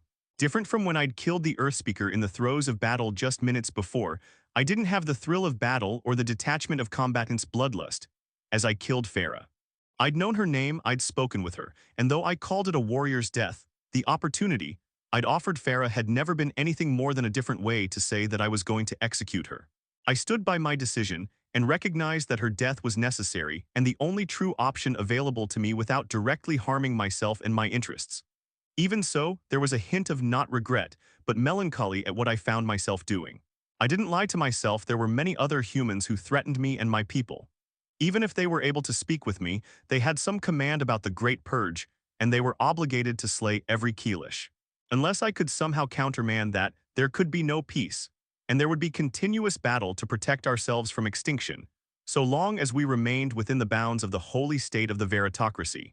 Though a part of me wished to stage some epic final battle that would only lead to our deaths, I decided to plan something more specific after returning to the den, but instead let the feelings of loss settle over me. I had held out some hope, some unspoken, unrealistic hope of seeing my mother again. Even if from the opposite side of a battlefield I wanted to see her. I would lead my swarm in a retreat from that battle, and as I led my people away, I would cry out to her that I was her son and convince her of what Veeler had done to me. She would guide me to where he was, and though we were so different now, maybe we could at least be allies if not a family again. Instead, she was so long gone. What had Veeler told her about me? That I'd been foolish in my hunt. That I'd simply been unlucky. Had she cursed herself for allowing me to lead that hunt, for determining that I was finally competent enough to do so? Had she hated herself for what Veeler had done to me? I cursed Veeler for doing that to her, for killing me, and for his death that I wasn't even able to take any sort of revenge on him for it. Foire had begun to more quietly mourn Triel's death, and I again joined him in his mourning, though for something and someone that the rest would never know. I let our grief continue unabated and uninterrupted by anything but the lightly misting rain for a short time before turning to Foire. He didn't immediately notice my attention, but after waiting for another moment, he saw my focus on him and cocked his head in askance. Triel mentioned eggs, do you know anything about them? Foire flicked his tail in uncertainty. I never saw her lay. I turned to Vefir after, who looked at me. Can you tell if she's gravid? Initially, Vefir looked confused, unsure as to what I could be asking, and I continued, before laying, females carry the eggs inside. Can you feel if there are viable eggs inside her without having to cut her open? If you discover this narrative on Amazon, be aware that it has been stolen. Please report the violation. After taking a second to understand, Vefir stepped over Triel's body. In the misting rains, it had quickly cooled and I couldn't tell what he was doing. As he began to channel some of his magic to try to understand the possibility of her being gravid, I looked at the bodies of the humans and Terrorbird. I wasn't sure what to do with them, as I had no intention of eating human or letting my pack either. Long term, we couldn't be seen as creatures that considered people food, or else we would be hunted even more vigorously than if we were merely a large swarm of Keelish. Beyond that, the idea of eating human flesh was more than a little distasteful to me. However, I didn't want the humans hunting us to think that we were intelligent, so I couldn't leave the bodies here, or else that would stir confusion as to why we hadn't eaten them. Leaving the bodies here would give the surviving humans information that I wanted to keep hidden from them for now, so we could. I was roused from my thoughts by Vefir suddenly crying out in surprise. I whirled to look at him and he looked up at me. There's something alive inside her, still living but not strong. Show me where. I turned to Triel's body, and though the thought that had crossed my mind before I'd first asked Vefir to look, I did not relish what I was about to do. Vefir pointed, and I took one finger from my left hand, held it strong, and began to cut into the flesh of Triel's body right where her legs joined with her hips. What I was doing was quite similar to something that I had done as a wave speaker in assisting with complicated and dangerous deliveries as a human, cutting into the mother to help free the baby before she and it both died. With my wave speaking, I could then help the mother's body heal and allow her and the infant to pass through the most dangerous parts of birth. I couldn't say why, but doing it to a dead body of a friend felt so much worse than doing it with a knife to a woman in the throes of agonizing childbirth. Regardless, I was able to find where the eggs had been growing, and before long I drew 6 slightly squished, mostly developed eggs from inside of Triel's body. Foir stepped forward to look at the eggs, before whirling to Vefir with a curious, begging look. Vefir's response was honest. I don't know if any of them will be viable. I've never seen an egg other than the ones that the little ones just hatched from, and they were nearly ready to hatch when we first saw them, much less not having been laid yet. Foir's face began to fall as Vefir continued, his voice weak and his demeanor defeated. I can try. I will try to get them to grow. I laid a hand on Foir's shoulder. I will too, maybe I can help as well. As Foir nodded his thanks to Vefir and myself, I continued to ask Foir, do you want us to leave her here? Or take her to where we're going to leave the other bodies? Foir thought for a moment, then spoke softly, his voice hoarse and thready, leave her with those who killed her. His voice caught on killed her. Tempered in the sacrifice of her life, I will be. His voice trailed off as he spoke, and I stepped into the pained silence with a command. Vefir and Foir, you take the eggs back home. We'll take the bodies to the wolfstag den and drop them there. Maybe that will distract the humans for a while. As we forced ourselves to carry instead of drag the bodies to the abandoned wolfstag den, I found myself almost regretting the decision. We were miles from our destination, and though I was strong enough to carry a body over each shoulder for a time, I couldn't carry them for an extended period of time. Beyond that Took carried Triel's body and one of the smaller humans, while Shamira somewhat easily carried the largest human, and Sybil struggled with the final corpse.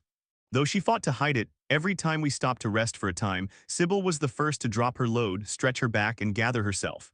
When she noticed me watching her, she also couldn't hide the twitch of her tail before approaching me. Alpha, I am not well suited for this type of work. Her tone was brisk and clipped, and I could see that the admission cost her something. No, you're not. You have never been one of our hunters. We spoke about this when we were beginning the hunt, but it turns out that your presence was of particular value today. Thank you, Sybil. Though exhausted and still pained from the arrow shot she'd taken, I could see the faintest hint of pleasure at my praise, and thanks in the crack that showed at the corner of her mouth. She settled into a relaxed crouch, taking deep breaths as she continued to recover from the latest leg of our journey. What did you learn from that thing? She gestured with her head at the body of Farah. I sighed and tried to collect myself before speaking. Shamira stood nearby, trying to innocuously listen in, and though Took lacked any subtlety, she too was listening to what I had to say to Sybil. No need to act like you're not listening. I'll tell all of my elites before long. At my invitation, Shamira and Took stepped into a circle, close enough to easily listen to my every word. They're called humans. They work together like us, but they're different.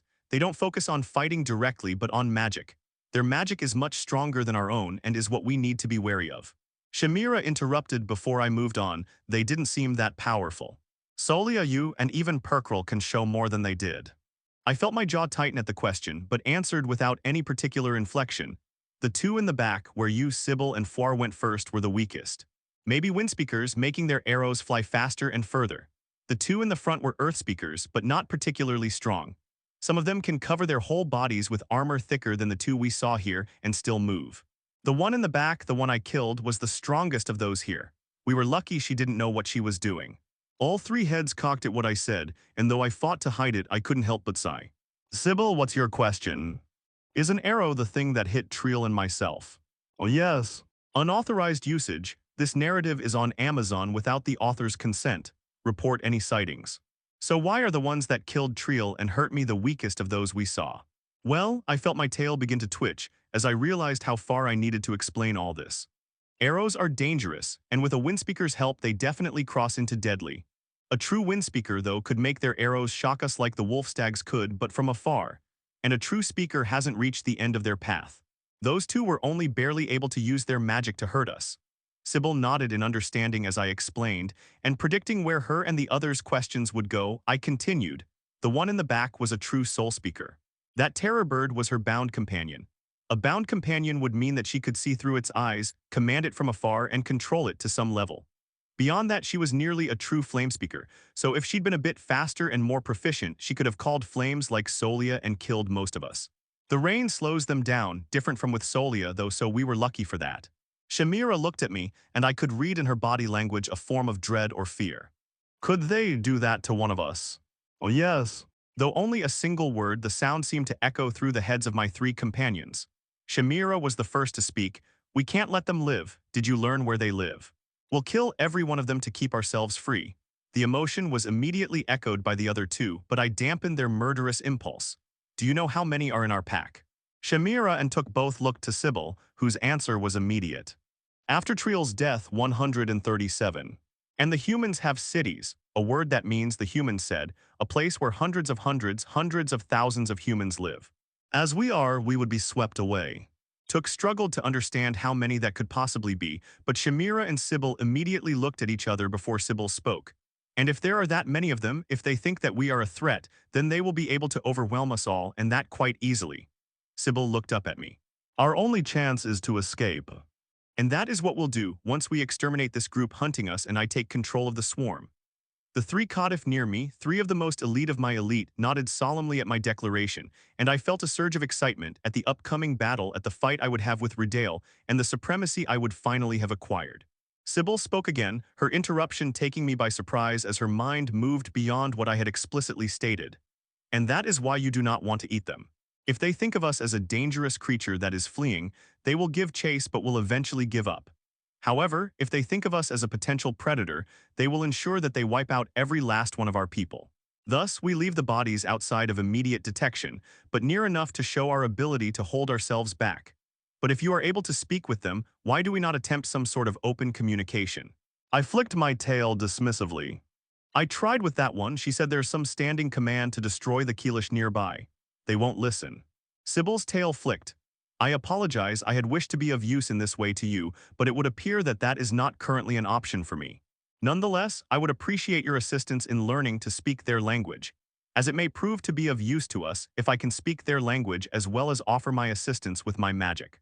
I nodded, and after gesturing for us to gather up the bodies we were carrying, began to teach all three some basic words in the human tongue.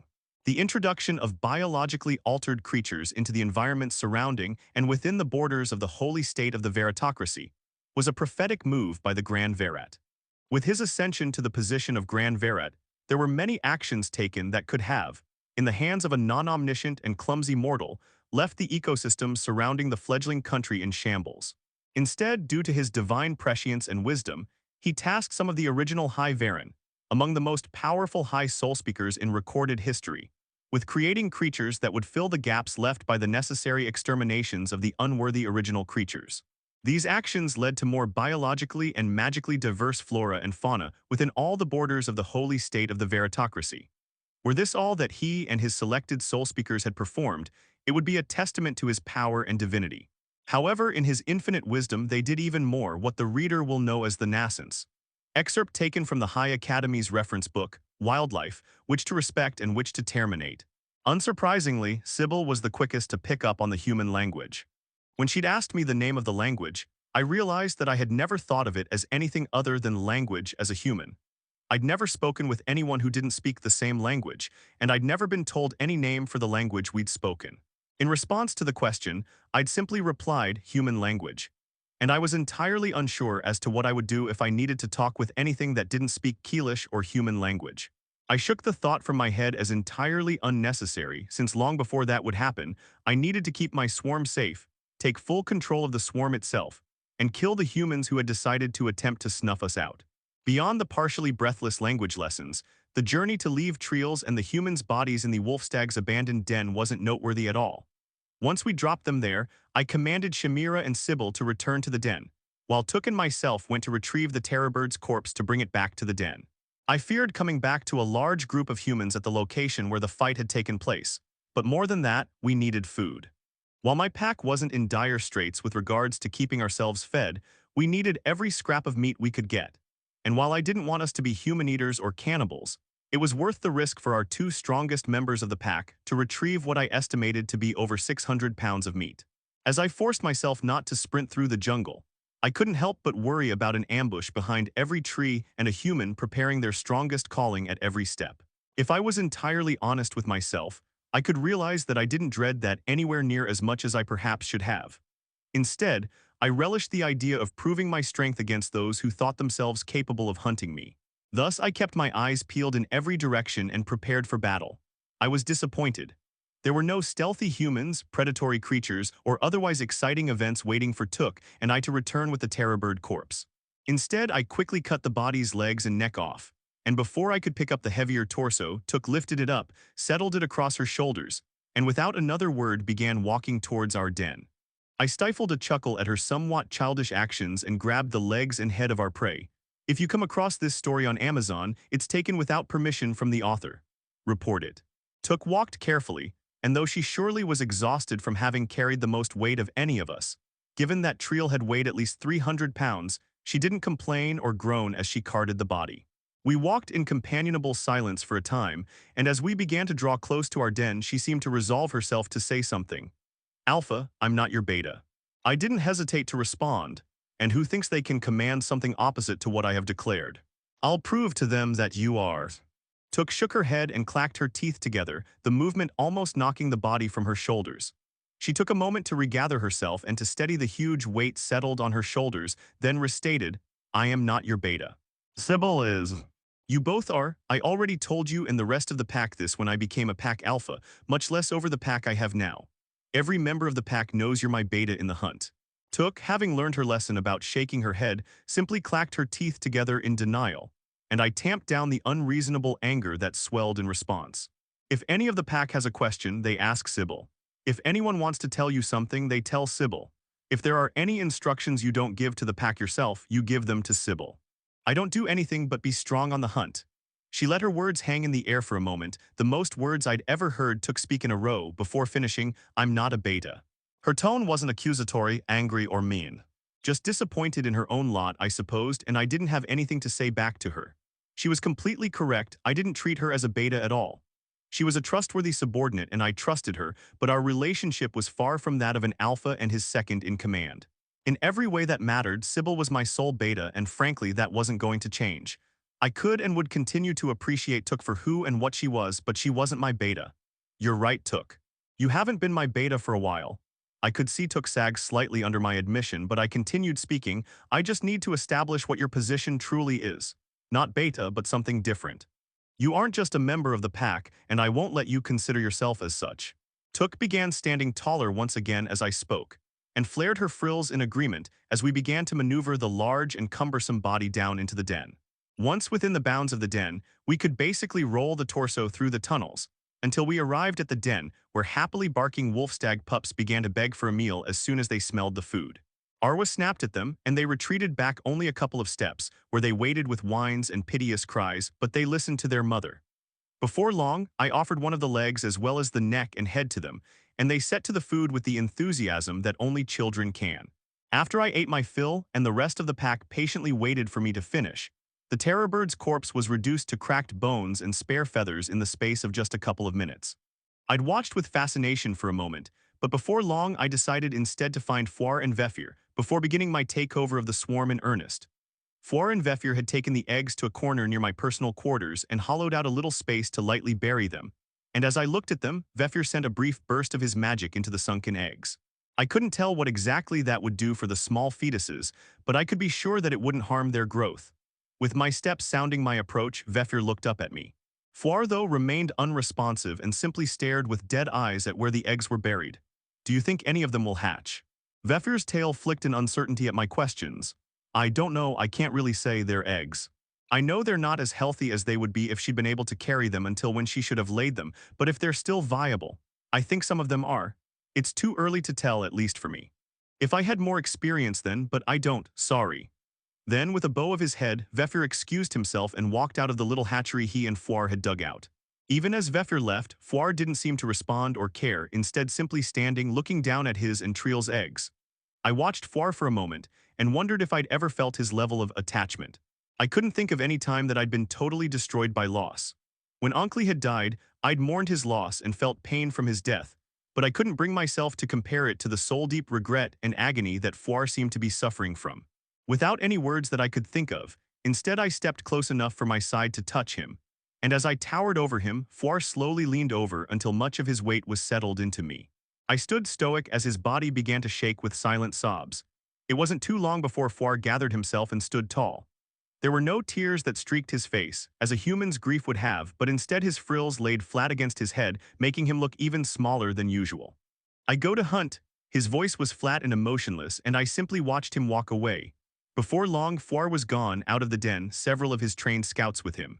I didn't give him any warnings or chastisements, only watching him leave to do his own hunt. For my part, I turned and went to find Sybil. Since she and Shamira had returned to the den earlier than Took and I wasn't sure what exactly they were doing as I began to search for them. It didn't take long to find them locked in some conversation. No, you're still too cautious, Sybil. Ashlani isn't willing to wait any longer. You can see it in how he walks and talks. We just need to start taking over the weakest packs and let him blow off some energy that way.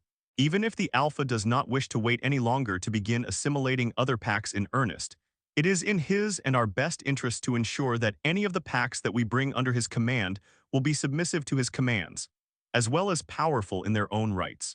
Finding those who fall under those qualifications is difficult, and the Alpha understands that prudence will lead to greater success in the longer term. The story has been illicitly taken.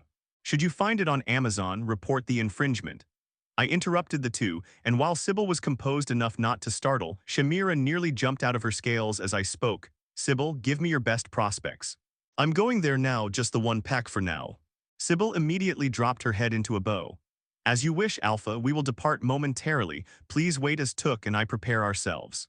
Why would I need you and Took to accompany me? I will guide you to where the den of those we will conquer is, while Took will provide additional support by her mere presence. If such a large and powerful individual is willing to follow you, it will serve as an additional impetus to submit to your power. Took's presence, your power, and my magic combined will allow you to most smoothly overcome any resistance to your conquest. I suppressed a sigh and my twitching tail at Sybil's quick and sound logic, and instead flared my frills in acknowledgement. Looking out across the den, Took wasn't in here, so I tasked myself with finding her and quickly enough did. She was sparring with Brutus and Solia. Though Solia had now focused almost entirely on honing her magical control and ability, she still had evolved to become Kadif and thus was stronger than the vast majority of those in the swarm, much less those in the pack. Brutus still didn't seem to have evolved to become a Kadif, though he still was nearly as large and powerfully built as Took.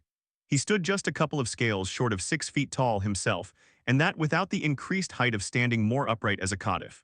Took was handily holding her own, and I continued to watch as the three fought for superiority. Without Solia's magic, she was much less practiced in direct combat, and her lack of practice was showing, especially in how little she communicated and worked directly with Brutus. For his part, Brutus was just as slow-witted as always, and I suspected that his lack of intelligence was one of the primary factors inhibiting him from evolution, for now at least. Whatever the reasons, though Solia and Brutus definitely should have acquired the upper hand by now, Took masterfully pitted her strengths against the pair's weaknesses. My beta, or not, depending on if I was going to change that, continued dodging without delay or hesitation. And whenever one of her two foes began to move to try to surround her, she was able to press the attack on one of the attackers and gain clearance. Then she would try to press the attack, but with her two opponents, Took couldn't deal any decisive but non-lethal blows. I could see her frustration simmering under the surface, and it seemed that Took had come to this moment with the hope that she could work out the energy and feelings that were fighting to cloud her mind. Talking.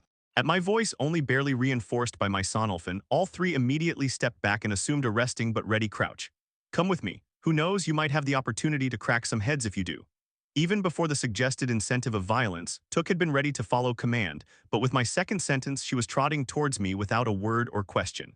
Luckily for Took, it wasn't long before we got to the den, where Sybil thought we had the best opportunities, and Took had plenty of opportunities to crack heads there.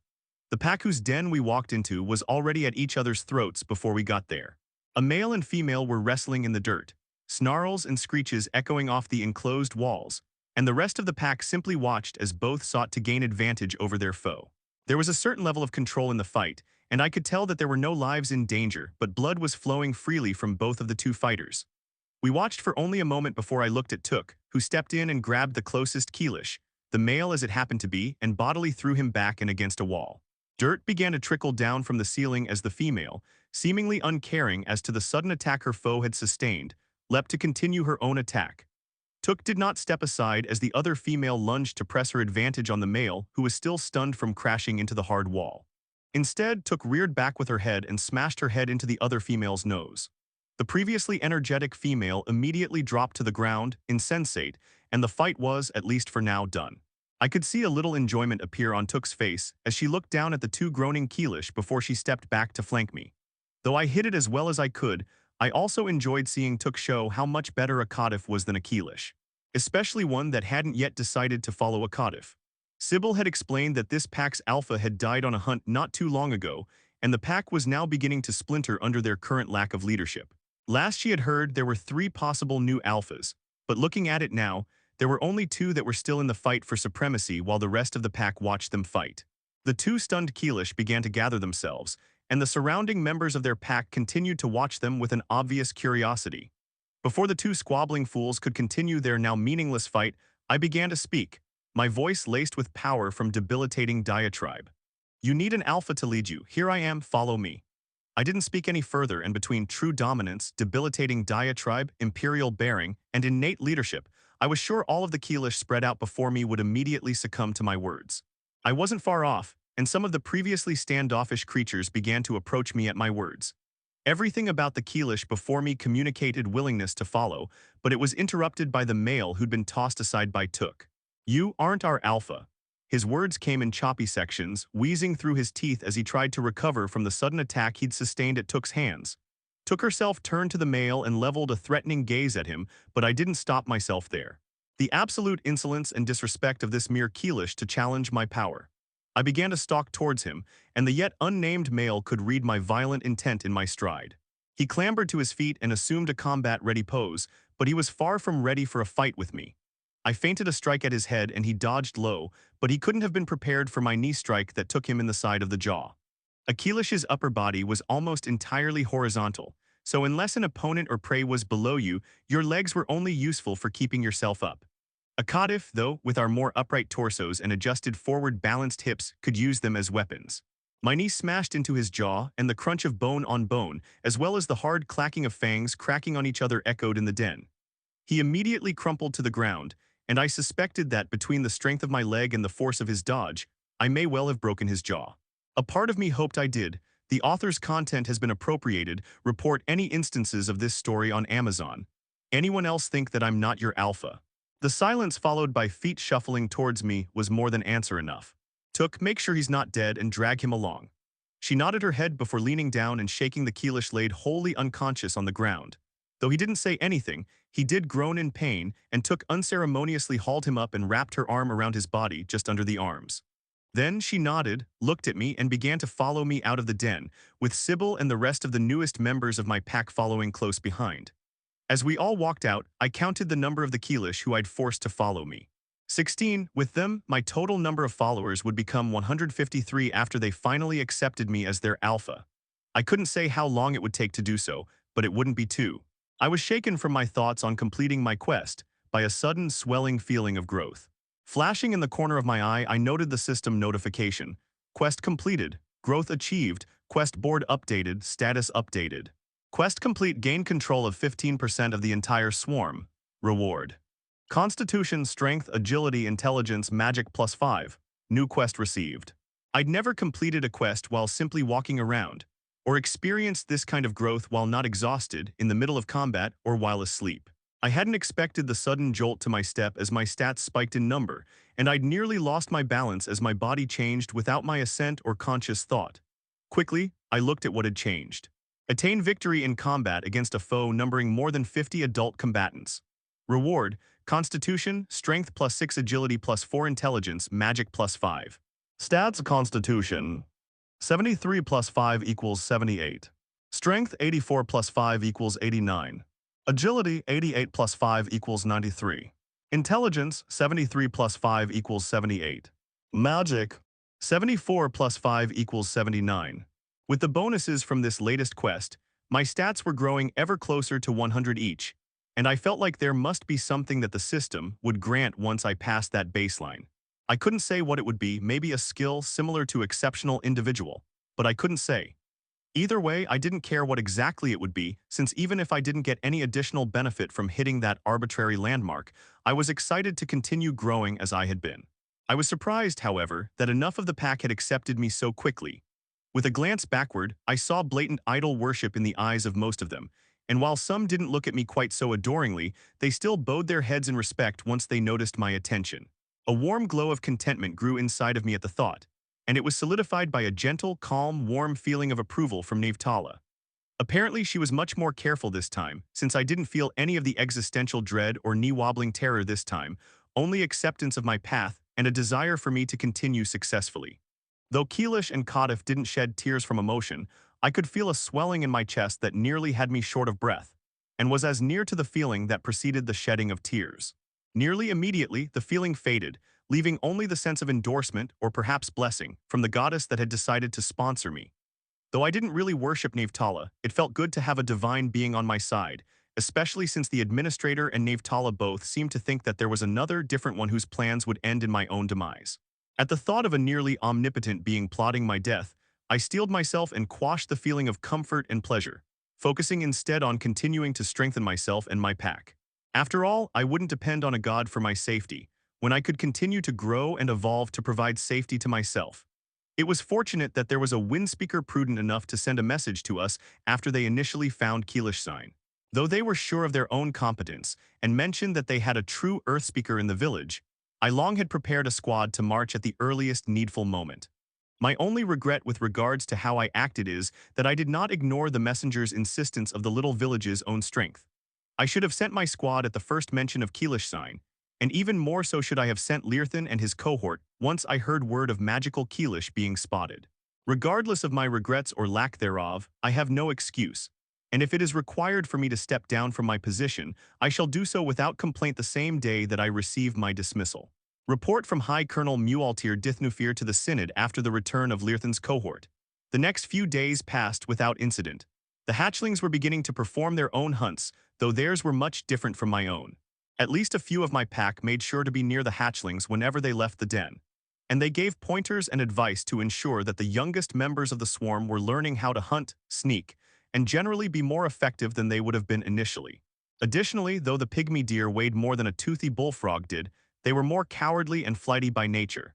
So while the hatchlings suffered from fewer successful hunts than we had, so too did they suffer fewer injuries. I didn't personally accompany any of the hatchling hunts, but I did make sure to return to their den at the end of every day or beginning, I supposed would be more correct. Then, since the little children had been taught that I was in charge from the very beginning of their lives, I could give specific and influential advice to every one of them. The greatest standout among their number was, surprisingly, a male that had no magical inclination at all, even though a couple others had the possibility of stepping in that direction eventually. Jorel, as was the name he'd come up with, was a naturally born alpha, for lack of a better way of saying it. He'd been the first of the hatchlings to establish a pack when Sybil had given the command to do so, and shortly thereafter, he had become the de facto brood alpha. I wasn't sure what it was about him that had so quickly drawn in the other 4 alphas in the brood, but they had swiftly designated him their superior, and there were no arguments or struggles for power after the 5 alphas were selected by Sybil and the others, or after Jorel had become the brood alpha. There were no hatchlings as freakishly predisposed towards magic as Sybil had been, and I fought to keep myself from being frustrated by that. Since we were basically raising the brood to be my loyal troops, I'd hoped for a contingent of magical followers to blast away any problems that dared to raise their heads, but it wasn't to be. Frankly speaking, this brood was naturally less impressive than my own had been. I had always known that my own brood was exceptional, but I'd thought it had simply been by a small amount, at least compared to what other broods would be within this exceptional swarm. Instead, what I learned was that we were so much more impressive, even than these spawned by the powerful members of this swarm, that I couldn't begin to compare our starting line with theirs. On the bright side, the hatchlings were progressing slowly enough that they were now able to begin to integrate risk-free hunts with the wolf-stag pups that were quickly entering adolescence. Watching the cute and clumsy wolf-stags trying to hunt alongside the struggling Keelish was initially funny, and I'd made sure to be present for their initial efforts. Arwa had accompanied her babies and the rest of the brood as they had hunted, and she worked to help her little ones learn how to hunt as best as she could, but they simply were too uncoordinated. Even so, they made progress towards successful hunting, and their efforts to work with the hatchling Keelish were enjoyable to watch. Did you know this story is from Royal Road? Read the official version for free and support the author. Maratha POV. It had been days since the disappearance of Farah's squad.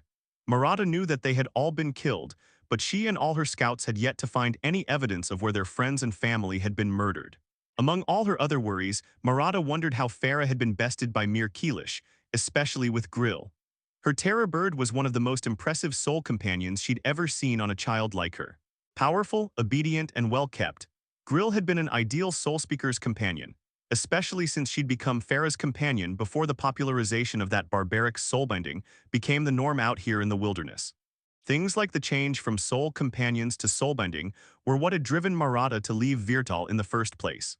The capital had always been changing, but Maratha was sure that its people had continued to stray ever further from what the Grand Virat expected them to be. Her time as a constable had cemented her decaying faith in her hometown's populace, and at last she decided to leave her home. Maratha looked over to Korali, who was preparing their evening meal. He'd never been on a campaign like this, but he was a practiced hunter, and as he felt her gaze without looking up, crooked a smile and sent a whisper of a wind call to tickle her nose. He often downplayed his own speaking abilities compared to hers, but that he could exhibit such delicate control over so little, and that without having to speak out loud, was more than proof of his strength. Karen Korali began to speak, but was interrupted by a voice from outside the tent. Master Maratha, we think we've found the Keelish's den. Maratha and her husband both shot to their feet as the scout, Salman, rushed into the tent without knocking on the center spar. His buralt had been pulled back from his sweat-stained face, and his eyes flicked wildly around the tent until his eyes shot past Korali and onto her. Maratha stood at attention, exuding all the confidence she felt, as she waited for Salman to calm himself enough to explain what he had come barging in for. It took longer than she would like, but he, like Korali, had no campaign experience of any kind, only having gone on small hunts with some of his friends before. Remembering that, Maratha was impressed enough with Salman's ability to gather himself and salute her. Speak, Salman. Yes, we found or I guess Oct found a den. We aren't sure how many there are there, but there seem to be a lot of tracks there. And they're big, I guess. So he came back a bit and sent a windward ahead to tell us where we could run into him and then find the den, but he said that we need to be careful because the Keelish are dangerous, you know. I haven't ever hunted them before, so I'm really not sure what I should. Salman, Maratha had long learned how to make her voice crack like a whip, and she did so here. Salman went silent. Lead us. Quietly. Salman nodded and turned to exit, but was stopped by Maratha's voice again.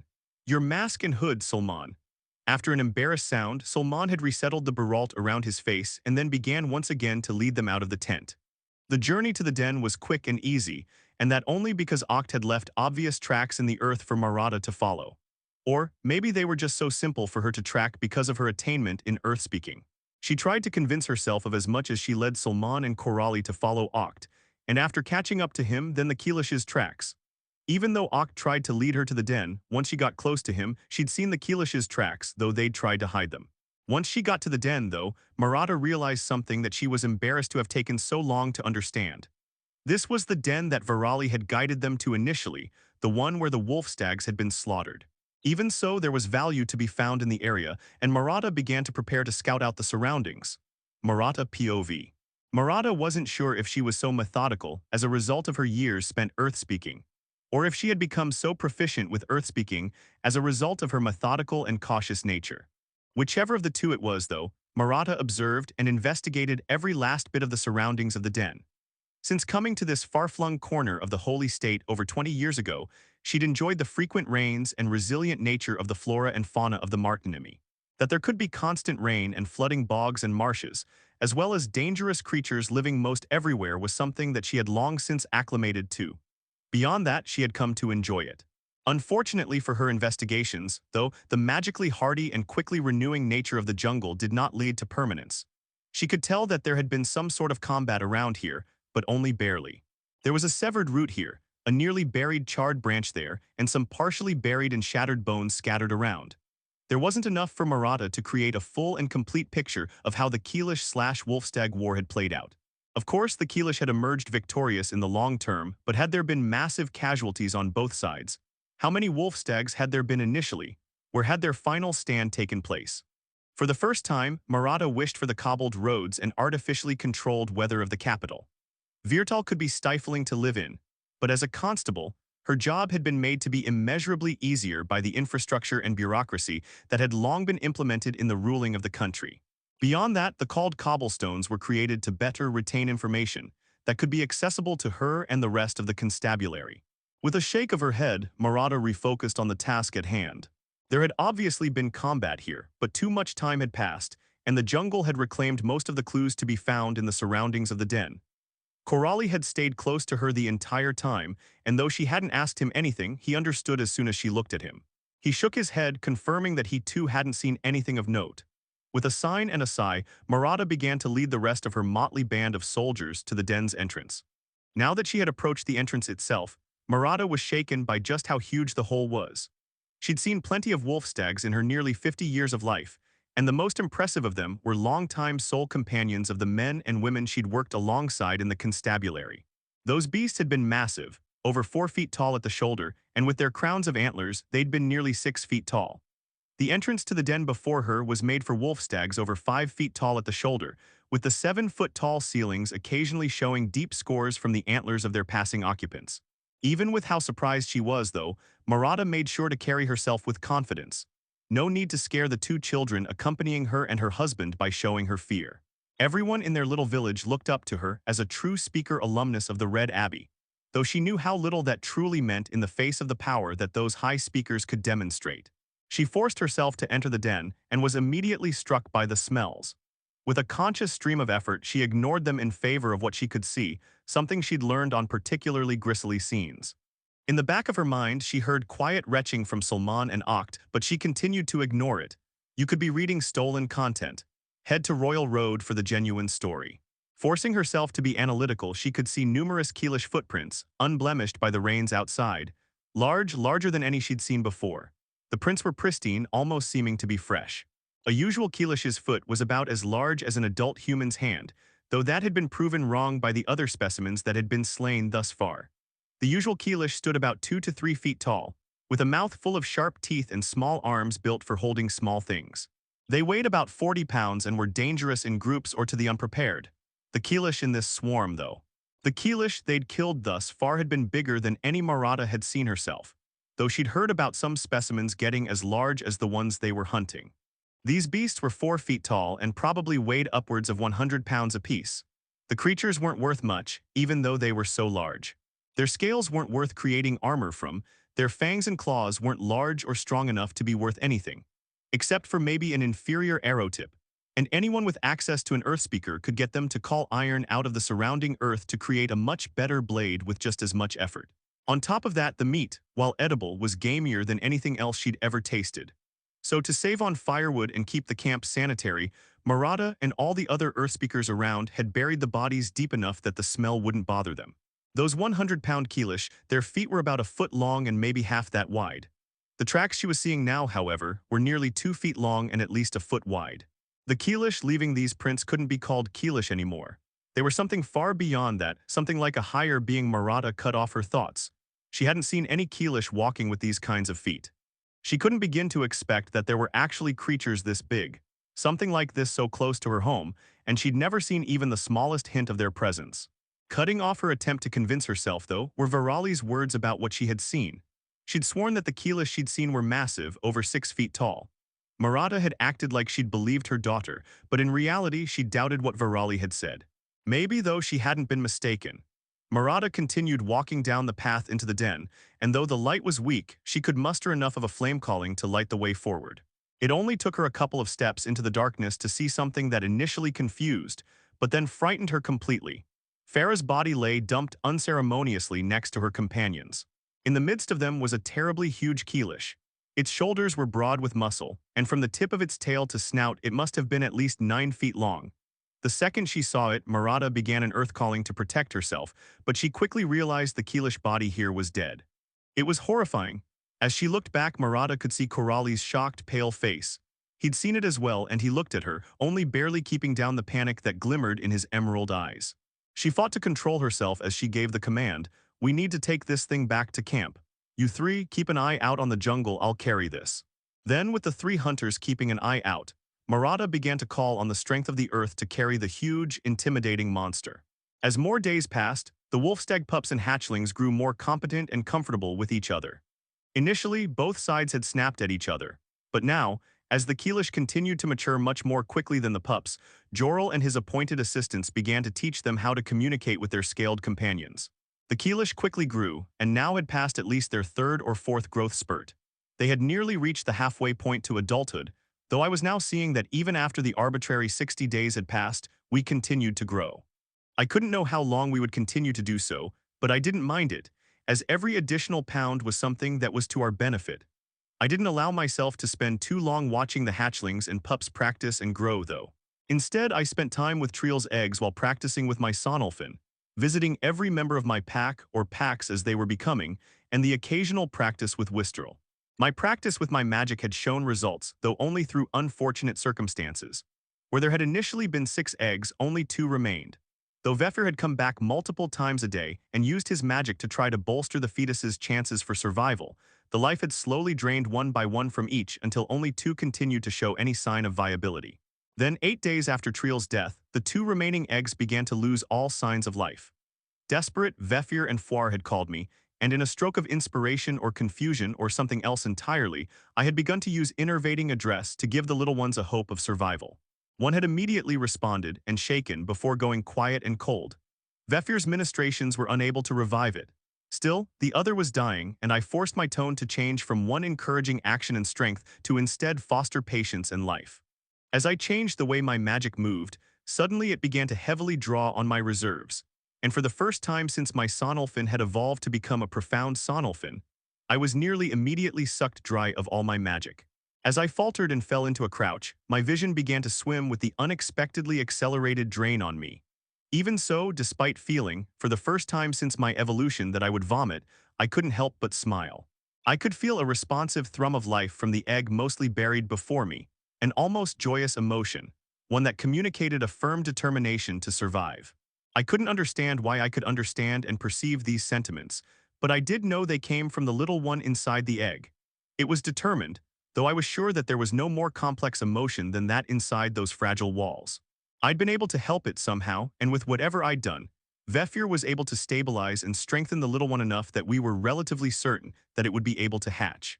The change, this new exhausting skill, finally appeared flashing on the corner of my eye, reading on Amazon or a pirate site. This novel is from Royal Road. Support the author by reading it there. New skill acquired. Status updated. New skill. Nurturing enunciation.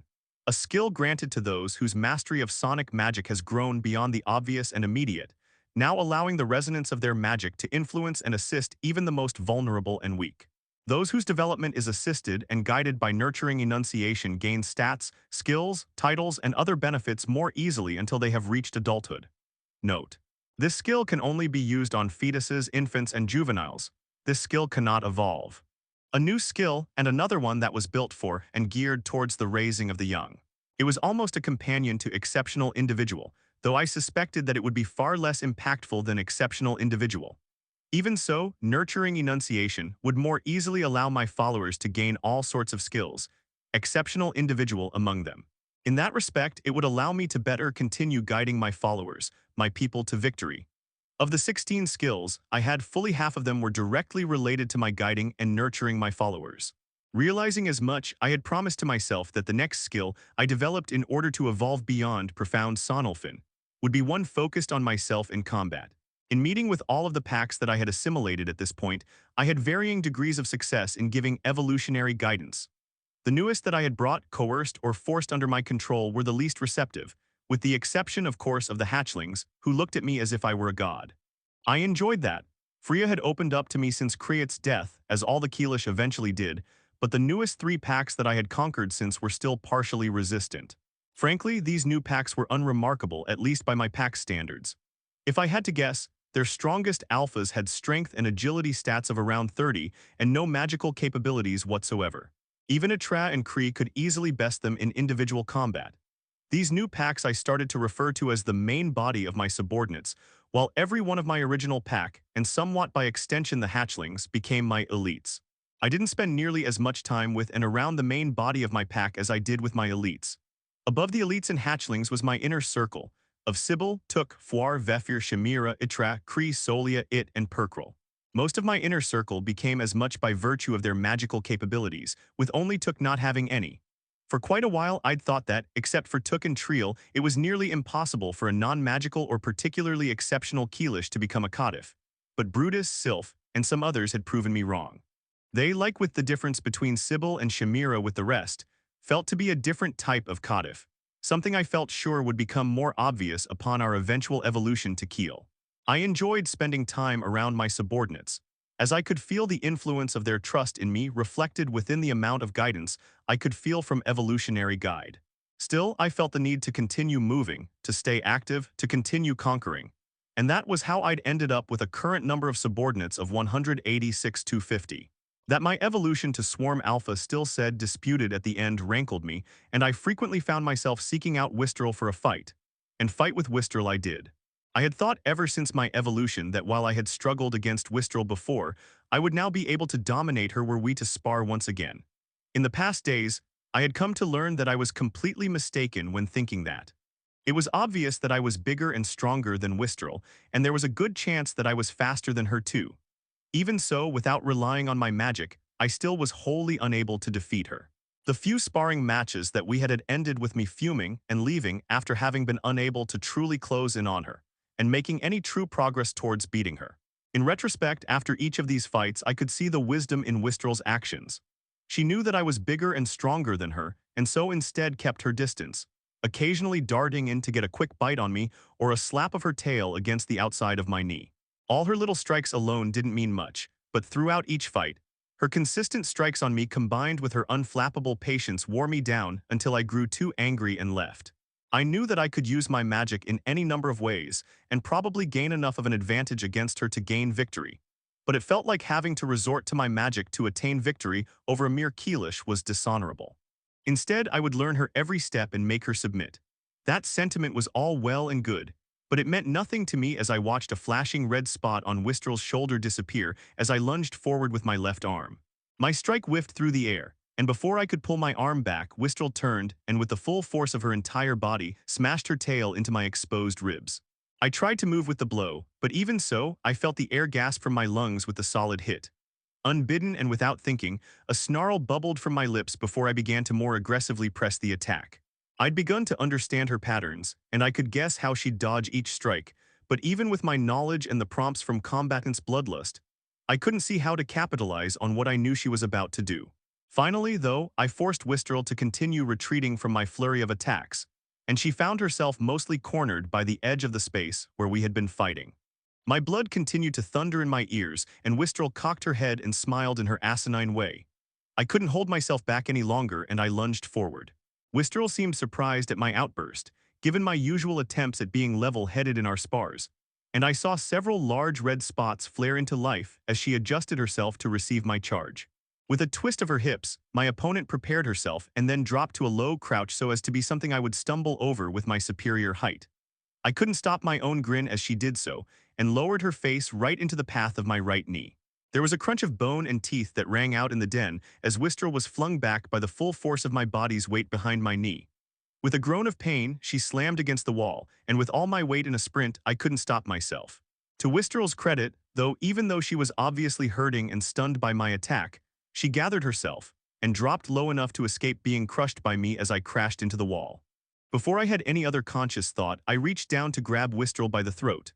My left hand shot towards her, and just before I could fully grab her, she dodged to the side, rolled on the ground with surprising alacrity, and regained her feet. Looking at Wistrel's face, I finally stopped pressing the attack. I had definitely broken her jaw, and at least 5 of her fangs had been shattered and laid somewhere on the floor. From both her nose and mouth flowed steady streams of blood, and they mixed with saliva and snot that continued dripping freely from her face. Her breathing came raggedly, and I worried I'd broken something in her throat or windpipe. I wanted to win, not to kill her. After all, I knew that she would follow me pretty easily, given what she wanted from an alpha. Love this novel, read it on Royal Road to ensure the author gets credit. As I slowed myself and began to ask Wistrel to accompany me towards Vefir, she regained a grin. The smile on her face grew ever wider, until the rictus decorating her face could only in the strictest of terms still be called a smile. "Goo hi there, Ashlani, I've never foe someone who used their knee like thaw, you'll never gee me again with I." Her voice was nearly impossible to understand through her broken jaw, and now that I saw it, her shredded tongue. Were she a human, she wouldn't have been able to say a word. But since our language used more squeaks and squeals than others, I could begin to understand the gibberish she was saying. Even with the absolutely devastated state of her face, without speaking further, Wistrel began to close back in on me, eager to continue the fight. "No, Wistrel, we're done.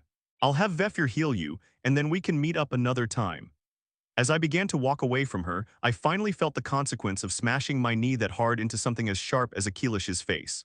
Of course, I was much better off than Wistrel, but I had sustained some very real damage as her fangs had shredded many of the scales that covered my knee. Underneath that, I had only sustained some bruising and very minor cuts that would soon heal, but the bruise had me covering a limp for now. As Wistrel began to try to protest, I raised a hand. If you must, consider it my loss, and the price of my loss is healing the injuries you sustained in teaching me a lesson. Either way, we're done. I thought that the fiery-tempered female would argue or fight me on my declaration, but she simply cocked her head to the side and regarded me. Then, with deliberate and unaffected respect, she bowed to me. I could feel that before now she had considered me a good but younger sparring partner, but now she saw me as an equal and potential leader. Without another word, she followed me out of the sparring area and towards where we could find Vefir. His magical ministrations quickly reformed Wistrel's face, and though she obviously couldn't work her jaw without considerable discomfort, Wistrel didn't complain when Vefir was unable to heal her face entirely. In fact, her response had been, "Well, it's the price you pay for learning. We all suffer that pain sometimes." As she said the second part, she looked over at me and then Vefir. Then, without another word or acknowledgement, Wistrel turned, walked from the den, and was gone. For my part, I retired to my personal quarters, a new, larger version of them found near the hatchling's den. There I slowly eased into the sands of my bath and groaned. These sands had been changed somewhat. It had done something to make the loose, bathing sand much deeper, so I could submerge most of myself within the bath. There, with my magic, I could set the entire bath to vibrating, and the scrubbing mixed with a nearly weightless sensation were amazing. Though my eyes were closed, fully indulging in the bath, I could hear steps approaching. Just a single pair of feet, so it would be Sybil. I didn't open my eyes as I addressed her. "Would you like to join me, Sybil?" She had done so several times since this new, deep bath was created, and that was how we'd learned that another in the bath could feel the scrubbing of the sands from my skill-less usage of my sonic magic. Strangely, Sybil didn't answer me as her steps finally stopped just behind me, and I began to doubt my surety that it was, in fact, Sybil behind me. In the same moment that that thought occurred to me, a strangely alluring smell washed over me. I opened my eyes just in time to see Sybil lean down and gently nibble at my throat before rubbing her cheek against mine. Nothing coherent crossed my mind as I felt my body respond to Sybil's unexpected touch. I breathed deep and the slightly familiar, attractive smell filled my head. My attempt to calm myself had served to cloud my thoughts further, and I exhaled before speaking. My voice had become throaty and husky without my conscious thought. "Do you wish to join me?" The double entendre in my words was deliberate as Sybil remained with her head near my own. In response to my question, Sybil simply stepped around me and let her tail lightly brush my face before stepping into the loose sands of the bath. She maintained maddening eye contact with me as her body slowly sunk into the bath sand. I couldn't stop myself from leaning forward in the bath until I was right next to Sybil, breathing in her increasingly intoxicating scent. The small part of me that wasn't indulging in and enjoying every moment realized I'd smelled this a couple of times before, but most notably when I had stumbled into Rulak's rutting session. The smell of a Keelish who was ready. Why? I couldn't muster up any thought beyond that simple question, and again, Sybil didn't answer me. Instead, with a coy smile quirking at the corner of her mouth, she leaned in close to me. I stopped in place as Sybil again nipped at my neck before nuzzling into my chest. Then, finally, she raised her head and pressed her body close to me as she spoke, her voice an alluring purr. "Will you keep me waiting?" I didn't want to, and with that direct invitation, I couldn't hold back any longer. With a growl of my own, I lifted her out of the bath. Sex as a Keelish was different, but in the end not that different. We both laid comfortably on my wolf pelts as we recovered, and Sybil, surprising me again, nestled and nuzzled more comfortably into my arms. As we laid there, getting more comfortable, Sybil nipped at my throat again, though this time without the underlying sense of need. The little bites were the same as the kisses shared between human lovers, though I felt they were somehow more of a communication of trust. With my mind finally unclouded by the unadulterated lust from before, I could communicate my feelings clearly. "Sybil, why now, why at all?" She didn't look up at me as she remained in the comfortable position she had assumed. "Why not now? Did you not enjoy yourself?" I scoffed, "Of course I did. And I'd guess you did too, or you wouldn't still be here." Sybil's light chuckle tickled my chest. "That much is true. Do you need more of a reason than that?" Well, no, I don't. I would like to know why you decided that now was a perfect time to seduce me, though. This novel's true home is a different platform. Support the author by finding it there." Sybil sighed and pulled her head back to look into my face. "You truly did not realize that I was attempting to beguile for all this time." I propped my head up on my hand and regarded Sybil's slightly disappointed face. After a moment's consideration, I decided to tell the full truth. Until today, I never would have thought you'd ever want to beguile anyone. Her face fell slightly at my words, and I stumbled to make my point clear. After bathing together these few times and helping the other get clean while bathing, I just thought that maybe you didn't have any desire for sex. So it was my responsibility to make advances on you. Would that not be improper given that you are my alpha? Sybil, what do you mean by proper? I do not know. As she buried her face once more in my chest, I realized that, perhaps for the first time in her life, Sybil was unsure. And disregarding Keelish impropriety and lack of morals, it did make sense from her point of view that it would be difficult to approach me in that kind of way. I was her alpha and she my beta, and as the one in the position of power, it would make better sense for me to approach her than the other way around. I'm sorry, Sybil. Truthfully, I thought that you just liked my company and not that you wanted anything to do with mating. But why not? It is enjoyable for both of us. Her voice was slightly confused, and I couldn't help but chuckle at the simplicity of her statement, so different from the complexity that humans surrounded sex with. True enough, I suppose. But again, why did you do this? I can't imagine that it was your idea. As I asked, I realized I knew the answer. Even so, Sybil answered and confirmed my suspicions. Shamira told me how best to approach you so as to best appeal to your sexual desires. I couldn't help but let myself laugh a little. I bet she's been bothering you to do this from the start. Sybil sighed, yes. She said that you males will jump on any female who did that. I nodded in acknowledgement, then, with both of us comfortable in the other's arms, we drifted off to sleep.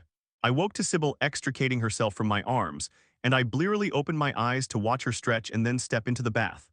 Unlike me, she didn't luxuriate in the act of bathing, but instead let herself sink to her knees before setting to scrubbing herself with a businesslike haste. I watched her, a sly smile unwittingly spreading across my face. Though I'd thought myself unnoticed, Sybil quickly shattered that illusion. Do you want to help me scrub my back? With a groaning approximation of a yawn, I roused myself, stood, and stepped into the bath. As I grabbed handfuls of sand, I appreciatively ran my hands over Sybil's back, shoulders, neck, and waist. Before I could pull her close to me once again, though, Sybil gently swatted away my hands. No, not right now. We both have things to do, and I do not wish to make myself smell like sex once again when I have made special care of cleaning myself of the scent. Then, with a quick swat of her tail, Sybil got out of the sands and left. I'd been about to do the same when I realized what she had said. Thanking my own ability to realize what she had meant, I quickly submerged myself to my neck in the sands and set my entire body to vibrating. Quickly, the exfoliating grains scrubbed over each inch of me, and before long I was out of the bath. I stepped out of my quarters and there was Shamira. She didn't say anything, but the proud smile that covered her face said enough. I shook my head and was about to say something but was interrupted by Rulek's voice. Ashlani, the swarm alpha needs you down in his den, come down now.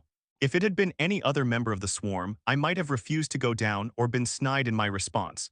But with Rulek here, I immediately understood the severity of whatever was the reason for my summons. As I stepped forward, I looked to Sybil and clacked my teeth in denial. Her frills flared in acknowledgement of my command, and then I was walking down the cramped tunnel towards the deepest depths of the den. As we descended, I realized that once I finally ascended to becoming the swarm's alpha, I definitely wouldn't do what Redale had. The longer I lived under the ground, the longer I hid like a rodent, the more it grated on me. We would need to make our escape soon, but once we arrived at Nivtra, I could make sure that my home was established under the open skies.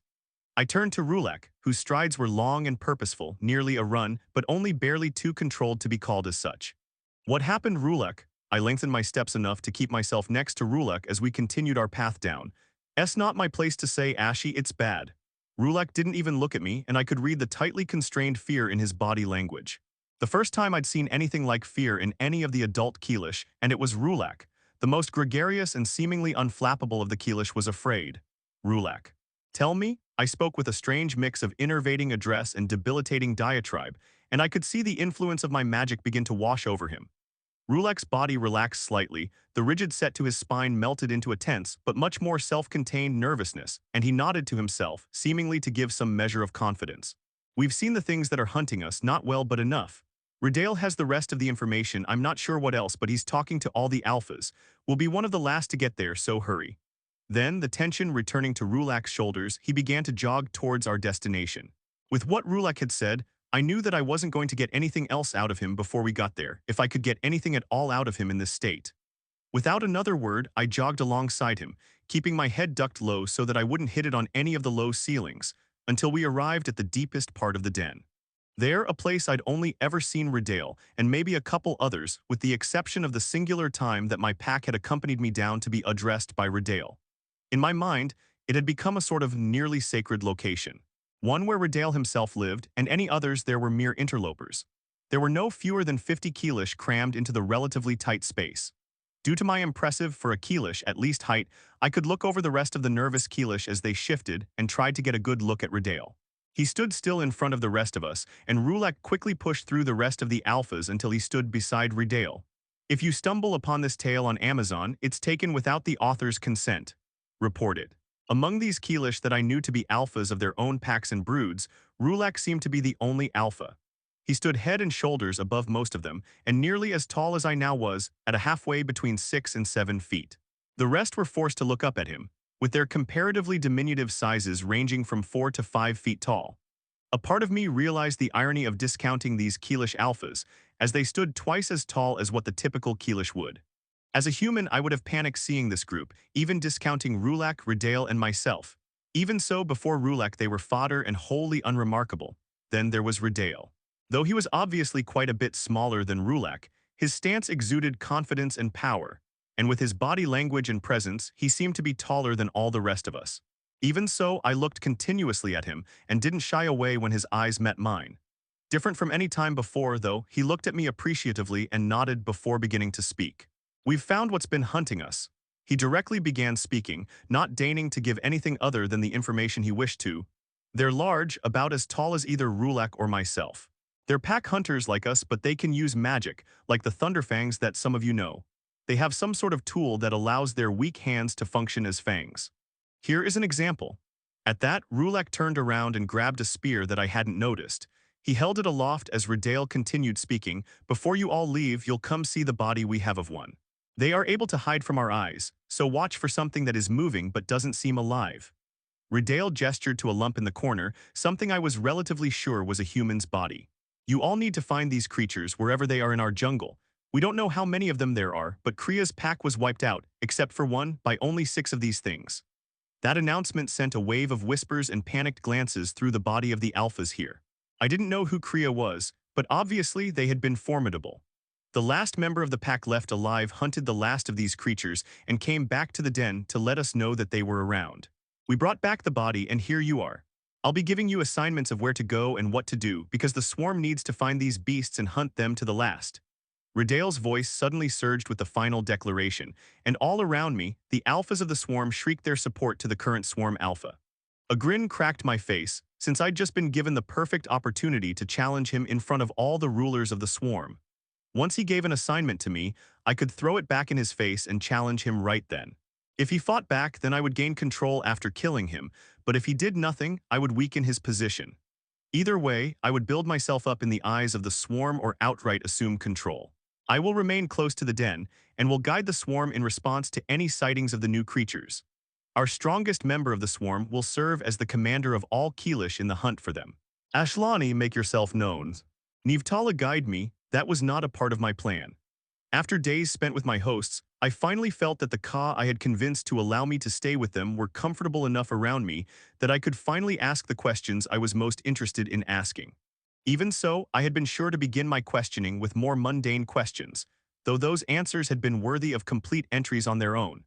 For example, one of the most intriguing aspects of the new empire's husbandry is how many predators they raise as livestock and mounts. When I'd asked as to why they raised and bred such difficult-to-care-for creatures, the response had been simple, though the answer had raised many another question for me. The Ka shepherd's answer: "Because they are dangerous." The alpha of this little hamlet had nodded at his answer, as if it were a sage response. His offspring and mate had flared their frills in agreement, a movement I had come to better understand as an equivalent of a nod among their people. The alpha's nodding had been a testament of his schooling, that he had been taught somewhat in the mannerisms of the older races. When I questioned his simple answer, he looked to his youngest to answer me further. The little female, whose name I'd never been given, looked severely at me and answered with obviously practiced words: "We must be more dangerous than what we raise." From the 6th entry from the Epistolary Travel Journal of Kayaktuk the Landlocked. Though I hadn't expected or begun to plan for a moment like this, my mind immediately set to spinning. Though I wasn't sure how exactly to seize control here, I started to flare true dominance. I'd been prepared for Redale's own absolute dominance, so I hadn't noticed the system notification appearing in the corner of my eye, though I knew it had appeared. With the double application of our skills, the Keelish all spread before me nearly began to cower in fear. Their instincts, though, were sufficient for them to realize that I was standing behind them, and they turned to see me. I spread my arms as I enjoyed the moment of showmanship, but instead of bowing as a human might have, instead I stood tall. With a deep breath, I began to draw on my sonolphin, not to use a skill, but simply to have my voice carry and cut through the whispers and confusion. I had long learned how best to apply my magic to cut through the idle noises of crowded Keelish, and as my first words rang out in the den, the gathered creatures, my future subordinates, stilled and listened. Thank you for the authority to do as the swarm requires of me. Most of you do not know me, and I am the alpha of the brood that has most recently reached adulthood. At my proclamation of my youth, there were no murmurs, given Redale's recommendation, but I could see uncomfortable shuffles. I continued, before we finished growing, I led my pack to slaughter nearly the entirety of the Thunderfang presence in our territory. Of the original 100, the mere 9 that survived have submitted themselves to me, and are currently training to work hand in hand with the youngest of the swarm. I raised my brood to adulthood with so few casualties that we hunted our grounds to devastation, and we have established ourselves as the true peak predators in the area. At that, a couple murmurs of approval spread through the gathered body. Support the author by searching for the original publication of this novel. If you have any complaints of being subject to my commands, speak now. Redale will not stop you from speaking. At my audacious and unconfirmed statement, most of the alphas present whirled to look at the swarm's alpha. He flicked his tail, not disagreeing with my statement. With the implicit permission given, one of the alphas, a couple of rows deeper into the press of bodies than I was, stood tall and spoke up. You're too young. You don't know enough, and I don't trust you. And I don't trust you enough to follow a simple command. My response was immediate, and I stepped forward, close enough to reach the male who had questioned me.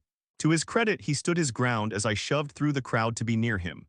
Under my command, a pack of 7 slew 5 of those creatures there, called humans, and only one of ours died.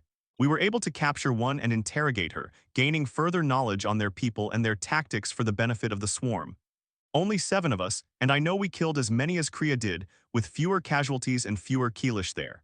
If you can't follow my directions, then I don't want you. Stay cowering in your den while the rest of us go to victory and conquest. Then I turned away from him. He didn't deserve my true attention. Just as I have led my pack to success and victory, I will lead you to victory. I continued, we will slaughter those who dare hunt us. I felt the descent of the sacred feeling. I continued speaking, the words of power flowing from my tongue. We are Keelish, we are the blade bared at the throats of those who dare oppose us. I disregarded the system notification that appeared at my words, but I could feel the attention of the swarm fall on me. I continued with the influence of innervating address. You will not fear because we will be victorious. You will not suffer for we will be the conquerors. Follow me, and I will lead you to the lasting and true victory. Then, without another word, I turned and began to walk through the few Keelish that had stepped into line behind me after I'd pushed my way into the thick of the gathered Keelish. As I stepped forward, different from how I'd needed to push my way into the throng. Now the Keelish looked up at me with respect and stepped back with bowed heads as I approached and walked past. After just a couple steps, I heard the instinctive steps following behind me, though some obviously hesitated. Even so, I continued walking, and as I did, I heard the growing cadence of more and more feet falling in step. I couldn't help but allow the grin that had long threatened to cross my face to do so. As I stepped forward, I allowed myself to check my system notification. The user has discovered the true iteration of the third of the words of power of Nivtala. The user has been blessed with the greater blessing of conquest. The user has been granted the skill conqueror's rebuke. Right as I was about to check the function of my new skill, one of the female alphas strode closer to me, and due to Sybil's advances from the day before, I immediately recognized the scent that surrounded her. So Ashlani, can I come visit you later? A part of me enjoyed the attention, the willingness to approach me like that, her forwardness.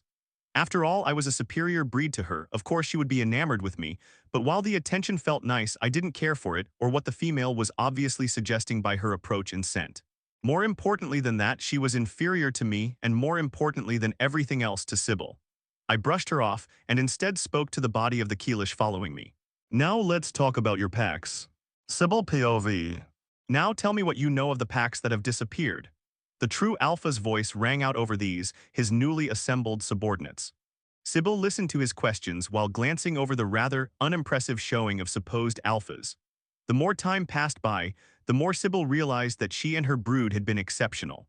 She wondered if, just like how Ashlani's mere presence elevated his pack to try harder and strive onward since he had become the brood's alpha, his mere presence had improved the quality of the fetuses as they had grown in nearby eggs. It could very well have been the case, but whatever the case was, the creatures arrayed out in front of her could hardly be called alphas in good conscience. Notwithstanding the general weakness and unremarkability of the Keelish currently here, watching Ashlani acting as the alpha he continued to grow into was both inspiring and demoralizing for Sybil. While he could be abrasive and impetuous, his natural leadership ability was uncanny. There was something naturally magnetic about the large alpha, and as she witnessed him swiftly and efficiently addressing the rest of the so-called alphas of the swarm, Sybil did feel slightly unnecessary. Her greatest strength was her ability to efficiently organize the minutiae of the day-to-day for the alpha's grand plans, and seeing him develop to be able to take care of such a large group by himself was slightly disheartening. Something about the way that the true alpha carried himself seemed to communicate an absolute competence and ability, and all the weak Keelish spread out before him hung on his every word. Sybil had heard that there was a male that had questioned Ashlani's ability and competence at leading, but he had been swiftly cast out of the consideration. After a moment's consideration, Sybil realized that Ashlani's decision to simply cut the other male out of the search had been brilliant after all. If that male had desired to question the true alpha, he simply would not be considered a member of Ashlani's swarm. The true alpha quickly began to give orders to the lesser beings in order of how and where to search. His focus was entirely on speed instead of pure safety, and Sybil felt that she agreed on that, since any number of these inferior ones could be slaughtered without truly weakening the swarm as a whole. Sybil was not entirely sure at what point she had begun to think of those of the swarm as inferior to the members of Ashlani's pack, but the more she saw of the weak, the less she considered herself as one of them. After all, with how she and the chosen of the true alpha had changed and grown, how could they be considered mere Keelish? Regardless of how she looked down on them, though, Ashlani was going to use them to their benefit, and she could only agree with what he was commanding them. He quickly verified what the individual pack's weaknesses were, and grouped them with another pack to better enable them to find where the humans would be hiding. The plan seemed contingent upon ensuring that at least one of the pack would be able to escape and bring word of the humans' location back to the swarm. Ideally, every pack that scouted out the surroundings would be able to destroy the humans they encountered, but Sybil was well aware that they would be incapable of doing so. The narrative has been taken without authorization. If you see it on Amazon, report the incident. She herself had been grievously wounded while in direct combat with the humans. While Sybil did not consider herself a versatile or even particularly competent combatant, she was at least as capable as any of the Keelish in this space. Any not of the true Alpha's pack, that was. Though Sybil was among the weakest of the true Alpha's pack when it came to direct combat, she was easily wounded by those that Ashlani counted to be the least dangerous of the humans. As a greater testament of the humans' combative prowess, Triel had been easily laid low by a simple ambush by the weakest of the humans. Though Sybil had difficulty understanding exactly how powerful these high speakers were, she did not even begin to doubt the Alpha. After all this time following him, she could not remember why she had ever questioned him, though somehow that unquestioning loyalty still allowed her to advise him as best she could. An interesting difference, but one she did not currently allow herself to ponder over. Regardless, Ashlani was many things and deceitful was not one of them. Thus, it fell on Sybil to continue to plan for how best to overcome whatever other advantages the humans had. Ashlani had made mention of many things in passing that she knew nothing about, so most of the planning to be made could only happen in the most general and vague of terms. Even so, Sybil relished every opportunity she had to serve. With idle plans flitting through her mind, Sybil noticed one of the females sidling up to Ashlani, her every scale dripping with sexual desire. The true Alpha rebuffed her approach, and Sybil wondered why that was the case. He had obviously enjoyed himself with her, and though that female was an inferior being, she could certainly still provide to him pleasure if not inferior offspring. Sybil herself was not gravid, nor did she currently feel as if becoming so would be beneficial to herself, the true Alpha, or his plans, but it could be that his siring of offspring would allow for the pack and swarm to grow further. Without moving or making any physical indication of it, Sybil shook herself from her idle thoughts. Her mind never rested, and she often found herself ruminating over any number of possibilities, both probable and otherwise. However, now was not the time to entertain such fancies. The true alpha's commands to the lesser so-called alphas were beginning to finish, but Sybil ensured that she sent out occasional pulses of her magic to further cement in the listeners' minds the imperative of following Ashlani's commands. Here and there, Sybil could feel similar pulses of magic coming from Atra and Kree, while Shamira's magic was more desirous in nature. Sybil was rather unsure of how Shamira had managed to change the object of infatuation for her magic from herself, as Shamira had frequently communicated her dissatisfaction with the rigidly inflexible nature of her magic. Even so, Sybil was sure Shamira would approach her to talk about it at some point. Now, when you're finished with your explorations for the day, make sure you talk to my beta, Sybil, about what you've discovered. She'll coordinate everyone to work together to make sure we don't let the humans slip through our detection. She and Took, my other beta, will work together to respond to any distress calls while I am involved with other problems. Treat her words as my own. With his last sentence, Ashlani set his voice to cracking with his magic, the sound echoing over the assembled Keelish and sending them to cowering. Then, with a nod, he whirled around and stalked out of the small den that had served as an impromptu gathering place. That left Took and Sybil standing and looking over the dozens of Keelish alphas looking for direction. Sybil felt a smile crack her face at the prospect of organizing so many subordinates. That was, after all, her greatest strength. After I'd left the specifics of the planning to Sybil, I stepped out of the den where I'd been talking to the assembled alphas. I didn't have much in the way of trust in their abilities, but if they were able to find out more about the movements and locations of the humans, then they would have done enough. It took me a moment to realize it, but I didn't care if these packs were generally wiped out. If these weaklings had to die to give my pack a greater advantage in the inevitable conflict with the rest of these human hunters, then I would thank them for their sacrifice without mourning them. I stopped by Joral's brood to see what they were up to for now, and was surprised to realize exactly how much time they spent sleeping. As the entire brood was solidly asleep, their snores lightly echoing through the den. In retrospect, I had slept more than half the day, every day until I'd reached adulthood, and the time I'd spent awake, I'd been hungry almost the entire time. In fact, I was so continuously hungry that I only noticed when I wasn't, whereas now I only needed to eat once a day. The sleeping hatchlings were quite cute, all huddled together with the wolf-stag pups scattered throughout their scaly companions. I wasn't sure if it was at all notable, but the wolf-stag's growth almost seemed to be mirroring that of the Keelish. Maybe they were in an explosive growth period, or maybe this was about the stage of life where all wolf-stags grew rapidly, or maybe something else entirely. Whatever the case was, though, the wolf-stags that had begun to be outclassed in size by the Keelish hatchlings were catching up to the Keelish, or at least growing enough so as not to continue to be outsized. As I stepped into the crowded space, Arwa perked her head up and looked at me. The growls that had begun to bubble out of her throat immediately ceased, and instead she stood and stretched, an involuntary yawn pulled from her as she did so. Then Arwa trotted towards me and nuzzled into my chest, her fur sparking in the darkness, though not with an aggressive attack so much as an involuntary static discharge. The zaps of static tickled me, and I gently scratched at the base of her antlers as Arwa happily groaned and leaned into my scratching. The little ones remained sleeping, and after watching them for a moment, I used one of the first true commands we had taught Arwa and the pups. With a click of my tongue against the roof of my mouth, I signaled for Arwa to follow. Without hesitation, she did so, and before long we had exited the den. Both Arwa and I seemed to sigh in relief as we exited into the fresh air of the above ground. While we both had reasons for dwelling beneath the ground, the longer I spent under the earth, the more I relished the opportunities to come out again. As Arwa trotted to the side and began to relieve herself, I began to contemplate what exactly I wanted to do right now.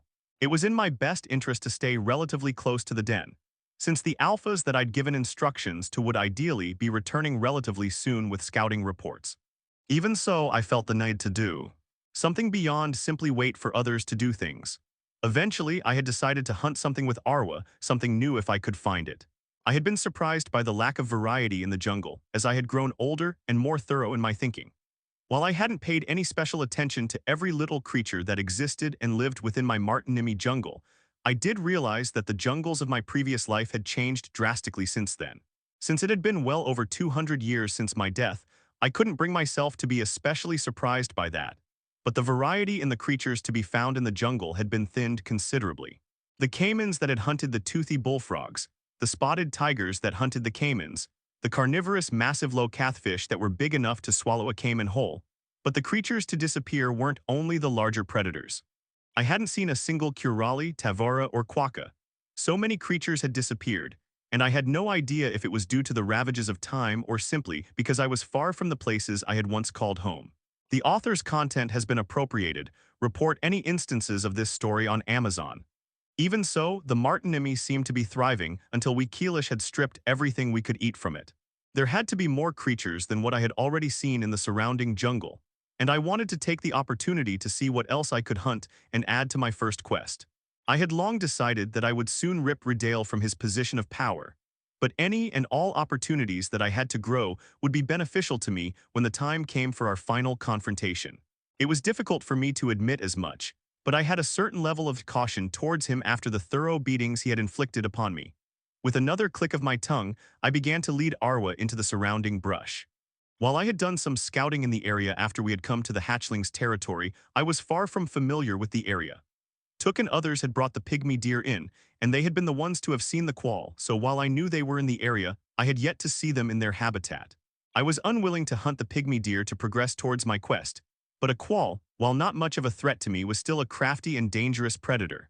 Thus, I wondered if they would be a suitable creature to prey on, and there might still be something else in the area that preyed on the qualls, which would be an even better creature for me to hunt. Thus, Arwa and I stalked together through the brush, searching for signs of any new and potentially dangerous prey. I felt my scales begin to flare in excitement, and with conscious effort, I closed my eyes, breathed deep, and calmed myself. Before I could open my eyes, though, Arwa let out a quiet whine. Not one of fear, as I'd come to recognize, but instead one of curiosity. When I looked down at her, her eyes met mine, and with a flick of my head, I gave her permission to go. Without another moment's hesitation, Arwa leapt through the brush, and I rushed to follow her. It wasn't long before I could sense the same thing she had scented before me, as I could feel two heat signatures, two creatures locked in battle. As we stepped into a smaller clearing, I saw a quall trying to subdue the strangest-looking creature I'd ever laid eye on. It was almost spherical, it was so round, and while its back and sides were covered in a black fur, its belly was coated in brown scaly plates of sorts. Its little arms and legs could barely reach the ground below it, and it had no tail, while its face was long and pointy, somewhat like a wolf's mixed with a deer's. Four sharp canines protruded from its lips, and it continuously snapped them at the quall, and its earless head seemed to occasionally stretch out of its body like a turtle's. When the two creatures laid eye on us, the quall began to eye us with fear in its eyes. But the other thing did something that elevated it from strange to unbelievable. It opened its mouth wide, inhaled so much so fast that I could see its entire body expand. Then, with a rush of wind, it shot backwards as a gale issued forth from its mouth. While I had no idea what this wind-expelling thing was, Arwa shared none of my hesitation or surprise, seemingly. Without a word from me, she rushed forward just about as quickly as the mystery creature had. As my wolf companion disappeared into the brush, I decided to take care of the quall before chasing after Arwa. The quall was just like how all quall were as far as I remembered, but I supposed I couldn't be sure of that given the supremely strange creature I'd just seen. The quall was a small predator, and while it posed no mortal threat to me, they were known to be a creature you didn't hunt unless you were foolhardy or supremely confident. This one stood just a bit over 1 foot tall, and with its 4 legs on the ground, I supposed it was maybe 2.5 feet long, if counting its tail. The whole body of the beast was sleek, built to slink through the tangled underbrush of the jungles, the dense foliage of the treetops, and the small warrens of certain subterranean creatures like Dulgar. When the quall felt my eyes settle on it, it whirled to face me, snarled in warning, and began to back away into the brush. The gall of this beast hissing at me, thinking it could escape from me without my permission. I snarled back at the quall and lunged at it, but it dodged my bite and swiped its claws at my eye. Only barely did I manage to get my head turned enough to prevent the scrappy beast from blinding me, and the irritated pique that had previously filled me was replaced by an incandescent rage. Immediately, I filled my throat to bursting with my magic from my sonolfin. Instead of merely screaming at it wordlessly, though, I channeled more of my will into it. As I had spent more time more deliberately using my magic and influencing it with my desires and choices while understanding how my will affected the results of my magic, I came to understand the effect of my will on what my magic could and would do. That was how I more completely understood the differences between debilitating diatribe, innervating address, and nurturing enunciation, and could continue to develop more magic. With that greater, better understood will, I infused my derision, my superiority, and my innate personal strength into my roar. The sound shook not only the leaves, but the branches and even the trunks of nearby trees began to rattle with the absolute brute force of my voice and magic. Before me, the quall began to shiver before nearly fainting from the power of my sonic attack. I didn't allow it to begin to recover, though, and simply bent down with a single, final snick of my jaws to end its life. Its ferocity belied its size, since with my single bite I could fit nearly half of it into my mouth. After a moment's hesitation, I simply leaned down and with a couple quick bites swallowed the little beast. As I did so, I noted the flashing system notification. New skill acquired, status updated. As I idly began to follow Arwa's trail towards the mysterious creature that had been fighting with the Qual, I looked over my new skill. New skill, Crippling Cry. A skill granted to those whose mastery of sonic magic has grown beyond the obvious and immediate, now allowing the resonance of their magic to more deeply influence and harm even the most hardened and prepared. The initial use of sonic magic for most is a simple sonic blast, and Crippling Cry serves as an evolution to the simple and mundane. Crippling Cry sends a blast of sonic magic in the direction of the user's choosing, and easily serves to unsteady, weaken, and, in extreme cases, kill outright. This skill cannot evolve. This skill can evolve. Requirements: kill 5 creatures directly and solely with Crippling Cry. Progress 0.5. For the first time, I saw a skill-less description update in real time, and as it did so, I realized what acquiring this skill meant for me. As I began to look more completely through my status, I whistled high and loud, a sign for Arwa to return to me, and then I stood still to look through all that had changed for me. Previous organ, Profound Sonolfin. An advanced version of the rare magic manipulating organ, Sonolfin. This organ is developed by those who are beginning to understand the possibilities of sonic magic beyond mere sound. Due to evolution, there is a +5 bonus to the magic stat. The Profound Sonolfin's rate of ambient magic conversion to sonic attributed magic within the organ is greatly enhanced. Additionally, the development of new skills related to sonic magic and the Sonolfin is hastened, with greater understanding and clarity granted to the user. This organ can evolve. Requirements: development of 5 skills based on sonic magic. Current progress 5.5. Current organ, Fathomless Sonolfin. An exceptionally advanced version of the rare magic manipulating organ Sonolfin. This organ is developed by those who have moved past elementary understanding of what sonic magic can do and are understanding what sonic magic is. Due to evolution, there is an additional +10 bonus to the magic stat and a +5 bonus to the intelligence stat. The Fathomless Sonolfin's reserves for magic are expanded greatly from that of the Profound Sonolfin, and the Fathomless Sonolfin's rate of ambient magic conversion to sonic attributed magic within the organ is enhanced beyond that of the Profound Sonolfin. Additionally, any development of a new skill related to sonic magic and the Sonolfin will be rewarded with bonus stats. This organ can evolve. Requirements: unqualified 0.2. Unauthorized duplication. This tale has been taken without consent. Report sightings. I was taken aback at the sheer amount of information that began to fill my mind, and then by the feeling of my Sonolfin beginning to greedily suck in the ambient magic in the air and convert it to sonic magic. While the amount of magic I had used to stun the Qual had been about 1/5 of my reserves before the Sonolfin's evolution, it now was maybe 1/15th, and so far as I could tell, my magical reserves would be back to full within the next quarter hour. More surprising than that, though, was the bonus to my stats, as well as the updates given to all my Sonolfin-related skills. I had been somewhat surprised that none of those had been capable of evolution, but now that my Sonolfin had progressed, so too could all these skills. I looked at each one before diving into my status. Skill: Debilitating Diatribe, allows the skill holder to use their words and lace them with magic to sap energy, excitement, and morale, as well as to occasionally incite obedience in the listener. This skill can evolve. Requirements: use Debilitating Diatribe as the primary catalyst for the surrender in a hostile force of at least 100. Progress 0.1. Skill: Innervating Address. A skill granted to those whose mastery of sonic magic has grown to allow them to use their words laced with magic to grant greater energy and confidence in the listener. This skill can evolve. Requirements: use Innervating Address to significantly raise morale of a force of at least 200 while in battle. Progress 0.1. Skill: Nurturing Enunciation. A skill granted to those whose mastery of sonic magic has grown beyond the obvious and immediate, now allowing the resonance of their magic to influence and assist even the most vulnerable and weak. Those whose development is assisted and guided by nurturing enunciation gain stats, skills, titles, and other benefits more easily until they have reached adulthood. Note: this skill can only be used on fetuses, infants, and juveniles. This skill can evolve. Requirements: use nurturing enunciation to more than double what would be the stat total of a creature. Progress 0.50. Skill: Quaking Claw, an active skill that sends a concentrated flow of sonic magic to a specific location. The sonic magic's vibrations cause the affected area to vibrate in a way that facilitates cutting and tearing. When paired with a sharp extremity or sharpened held tool, Quaking Claw will show its greatest effectiveness. This skill can evolve. Requirements hidden. Status name Ashlani. Race Sonic Cardiff Alpha. Titles Disciple of Neavtala. Current quests hunt 3 new species. Reward will vary depending upon the evolutionary level of prey. Base reward, Constitution, Strength, Agility, Intelligence, Magic +2. Progress. Adult Human, Adult Qual. Attain victory in combat against a foe numbering more than 50 adult combatants.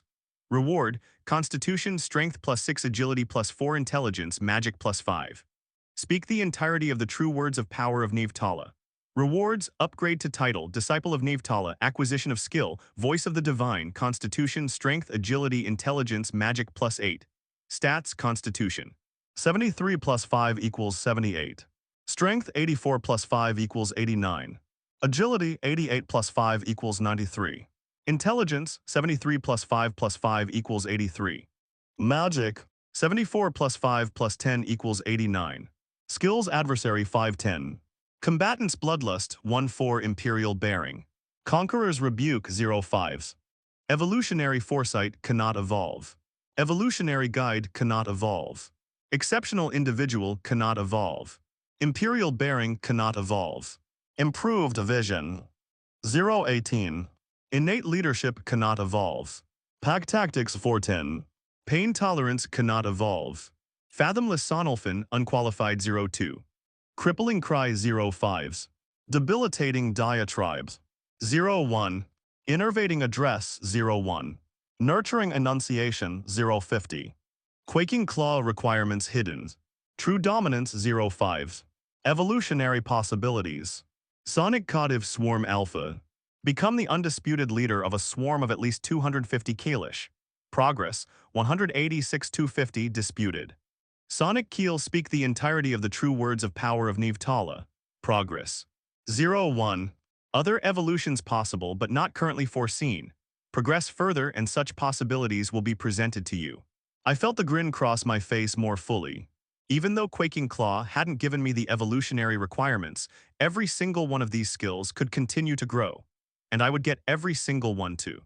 Though I hadn't been thinking about it specifically when I looked through my status, I was slightly surprised to see that none of the new Keelish that had become my subordinates considered me their leader, even if disputed. Beyond that though was Quaking Claw. I could understand at least partially the skills that said I was unqualified to know how to evolve them, especially since Combatant's Bloodlust requirements had updated when I'd gained Imperial Bearing. But just like before my evolution to Cardiff, the requirements for the evolution of Quaking Claw were hidden. Before I could begin to curse at the heavens and the system alike, a notification appeared. The administrator assures you that, this time at least, the concealment of the requirements for the evolution of Quaking Claw has nothing to do with her will. The administrator assigned to Keelish, Cardiff, and Keel is thusly limited to the specialties and strengths of the Keelish, Cardiff, and Keel. Though Cardiff and Keel are more magically inclined than Keelish, they are far from as adept in the magical arts as the most innately magically powerful races. Thus, more members of the administrative body are required to give their approval in order for the user to acquire the evolutionary requirements. That was annoyingly vague. I couldn't understand what exactly the administrator was saying, but I got the feeling that she was attempting to circumvent her limitations as best as she could. Even so, I couldn't begin to understand when I would be able to complete the other 4 skills requirements. What exactly did Primary Catalyst entail for forcing 100 enemies to surrender for debilitating diatribe? How much was a significant increase in morale for innervating address? And when would I ever begin to approach the level of killing a creature with crippling cry alone? It was a new skill to me, so I couldn't be sure. But the qual had been affected so little as to have been about to shrug it off right after I'd used it. Before I could think too much about it, though, Arwa trotted happily through the brush and dropped something in front of me before settling onto her haunches. It was the body of the weird round thing. Now that it was dead, it seemed much smaller, though, and it was no longer round at all. In fact, looking at it, the creature seemed to be of similar build to the qual, but without the tail. Its legs were a bit longer, and its head and eyes were more like those of a prey animal than the forward-facing face of the qual. But otherwise, the creature was surprisingly similar to its would-be predator. Both stood about a foot tall, and while this new thing didn't have a tail, its torso was just about the same length as the qual's at a bit over a foot. I was conflicted, looking down at the body. If I had been the one to kill it, then I would have learned its name as well as completed my quest. But I suspected that killing the creature wouldn't be worth very much in bonuses to stats. But would that be worth it so long as I could get another new quest? I couldn't guarantee if it was, and I could still complete a quest I didn't know the specifics of, as I'd done frequently in my days as a recent hatchling. Beyond that, maybe the weird thing was surprisingly magical, as evidenced by its ability to seemingly use some sort of air-focused magic, and that would provide me a hefty bump to my magic stat. Maybe not. Either way, I couldn't bring myself to care overly much, and instead I locked eyes with the patiently sitting Arwa. This content has been unlawfully taken from Royal Road. Report any instances of this story if found elsewhere. Eat, I commanded, and though I knew she didn't speak Keelish, she immediately began ripping into the creature. It didn't take more than a minute before it was completely gone, even the bones having quickly disappeared down Arwa's throat. Once the creature was gone, she looked up at me and grinned in her canine way, her tongue lolling out the side of her mouth and her head cocked to the side. With a little sigh and chuckle, I reached down and scratched at the base of her antlers, as I had come to learn she liked. As I continued to scratch, Arwa leaned into the scratching before, in an act of something that I'd never seen before, began to twitch one of her back legs over and over again, setting her foot to thumping again and again against the ground. As I stopped my scratching, so too did Arwa's foot, and she looked at me, begging for more. Though I was larger and heavier than her, when she was sitting on her haunches like this, our eyes were nearly level with each other. Arwa nudged her head into me, continuing to plead for more scratches. I initially went to scratch under her jaw. I caught myself as my claws were less than an inch from her throat. Though I could control my body better than I could as a human, I was thinking of using sharp blades on a wolf stag's exposed throat. I curled my fingers and rubbed at her neck with my knuckles. Not long after that, though, I whistled for Arwa to resume following me, and she did so without complaint. It was obvious in both of our postures as we changed from relaxation to focus, and Arwa immediately perked her ears up and started listening for any sounds nearby. I felt a faint glow of pride at the wolf stag's ability to follow my commands, and we both set out to investigate for any and all signs of humans. It was slow and tedious work, but I refused to rush headlong into a confrontation with a dozen humans who would summarily mount my head on a spear dip. Thus, after several hours of search, we found ourselves only having progressed a couple short miles, and without having found any signs of humans or interesting prey. Though she fought against herself about it, I could feel Arwa beginning to get restless at my slow pace, but I refused to let her range off by herself or force me to speed our pace. Eventually, we had spent long enough out in the jungle that I could see the beginnings of sunrise appearing. Though reluctant, I turned our direction back to the nearest entrance to the den that I could remember, and we made our way back, our hunt largely unsuccessful. That was how I and my scouting parties passed 2 nights, and then things changed. The blood-soaked mother Narshat. She leads her daughters. The cindered father Halter. He leads his sons. They led our people no others. Though once they dared to try to unite while in the skies. The moon and suns were not the ones to suffer the tyranny of the tower. Remains of a prophecy from the blackened sanctuary, Ashlani.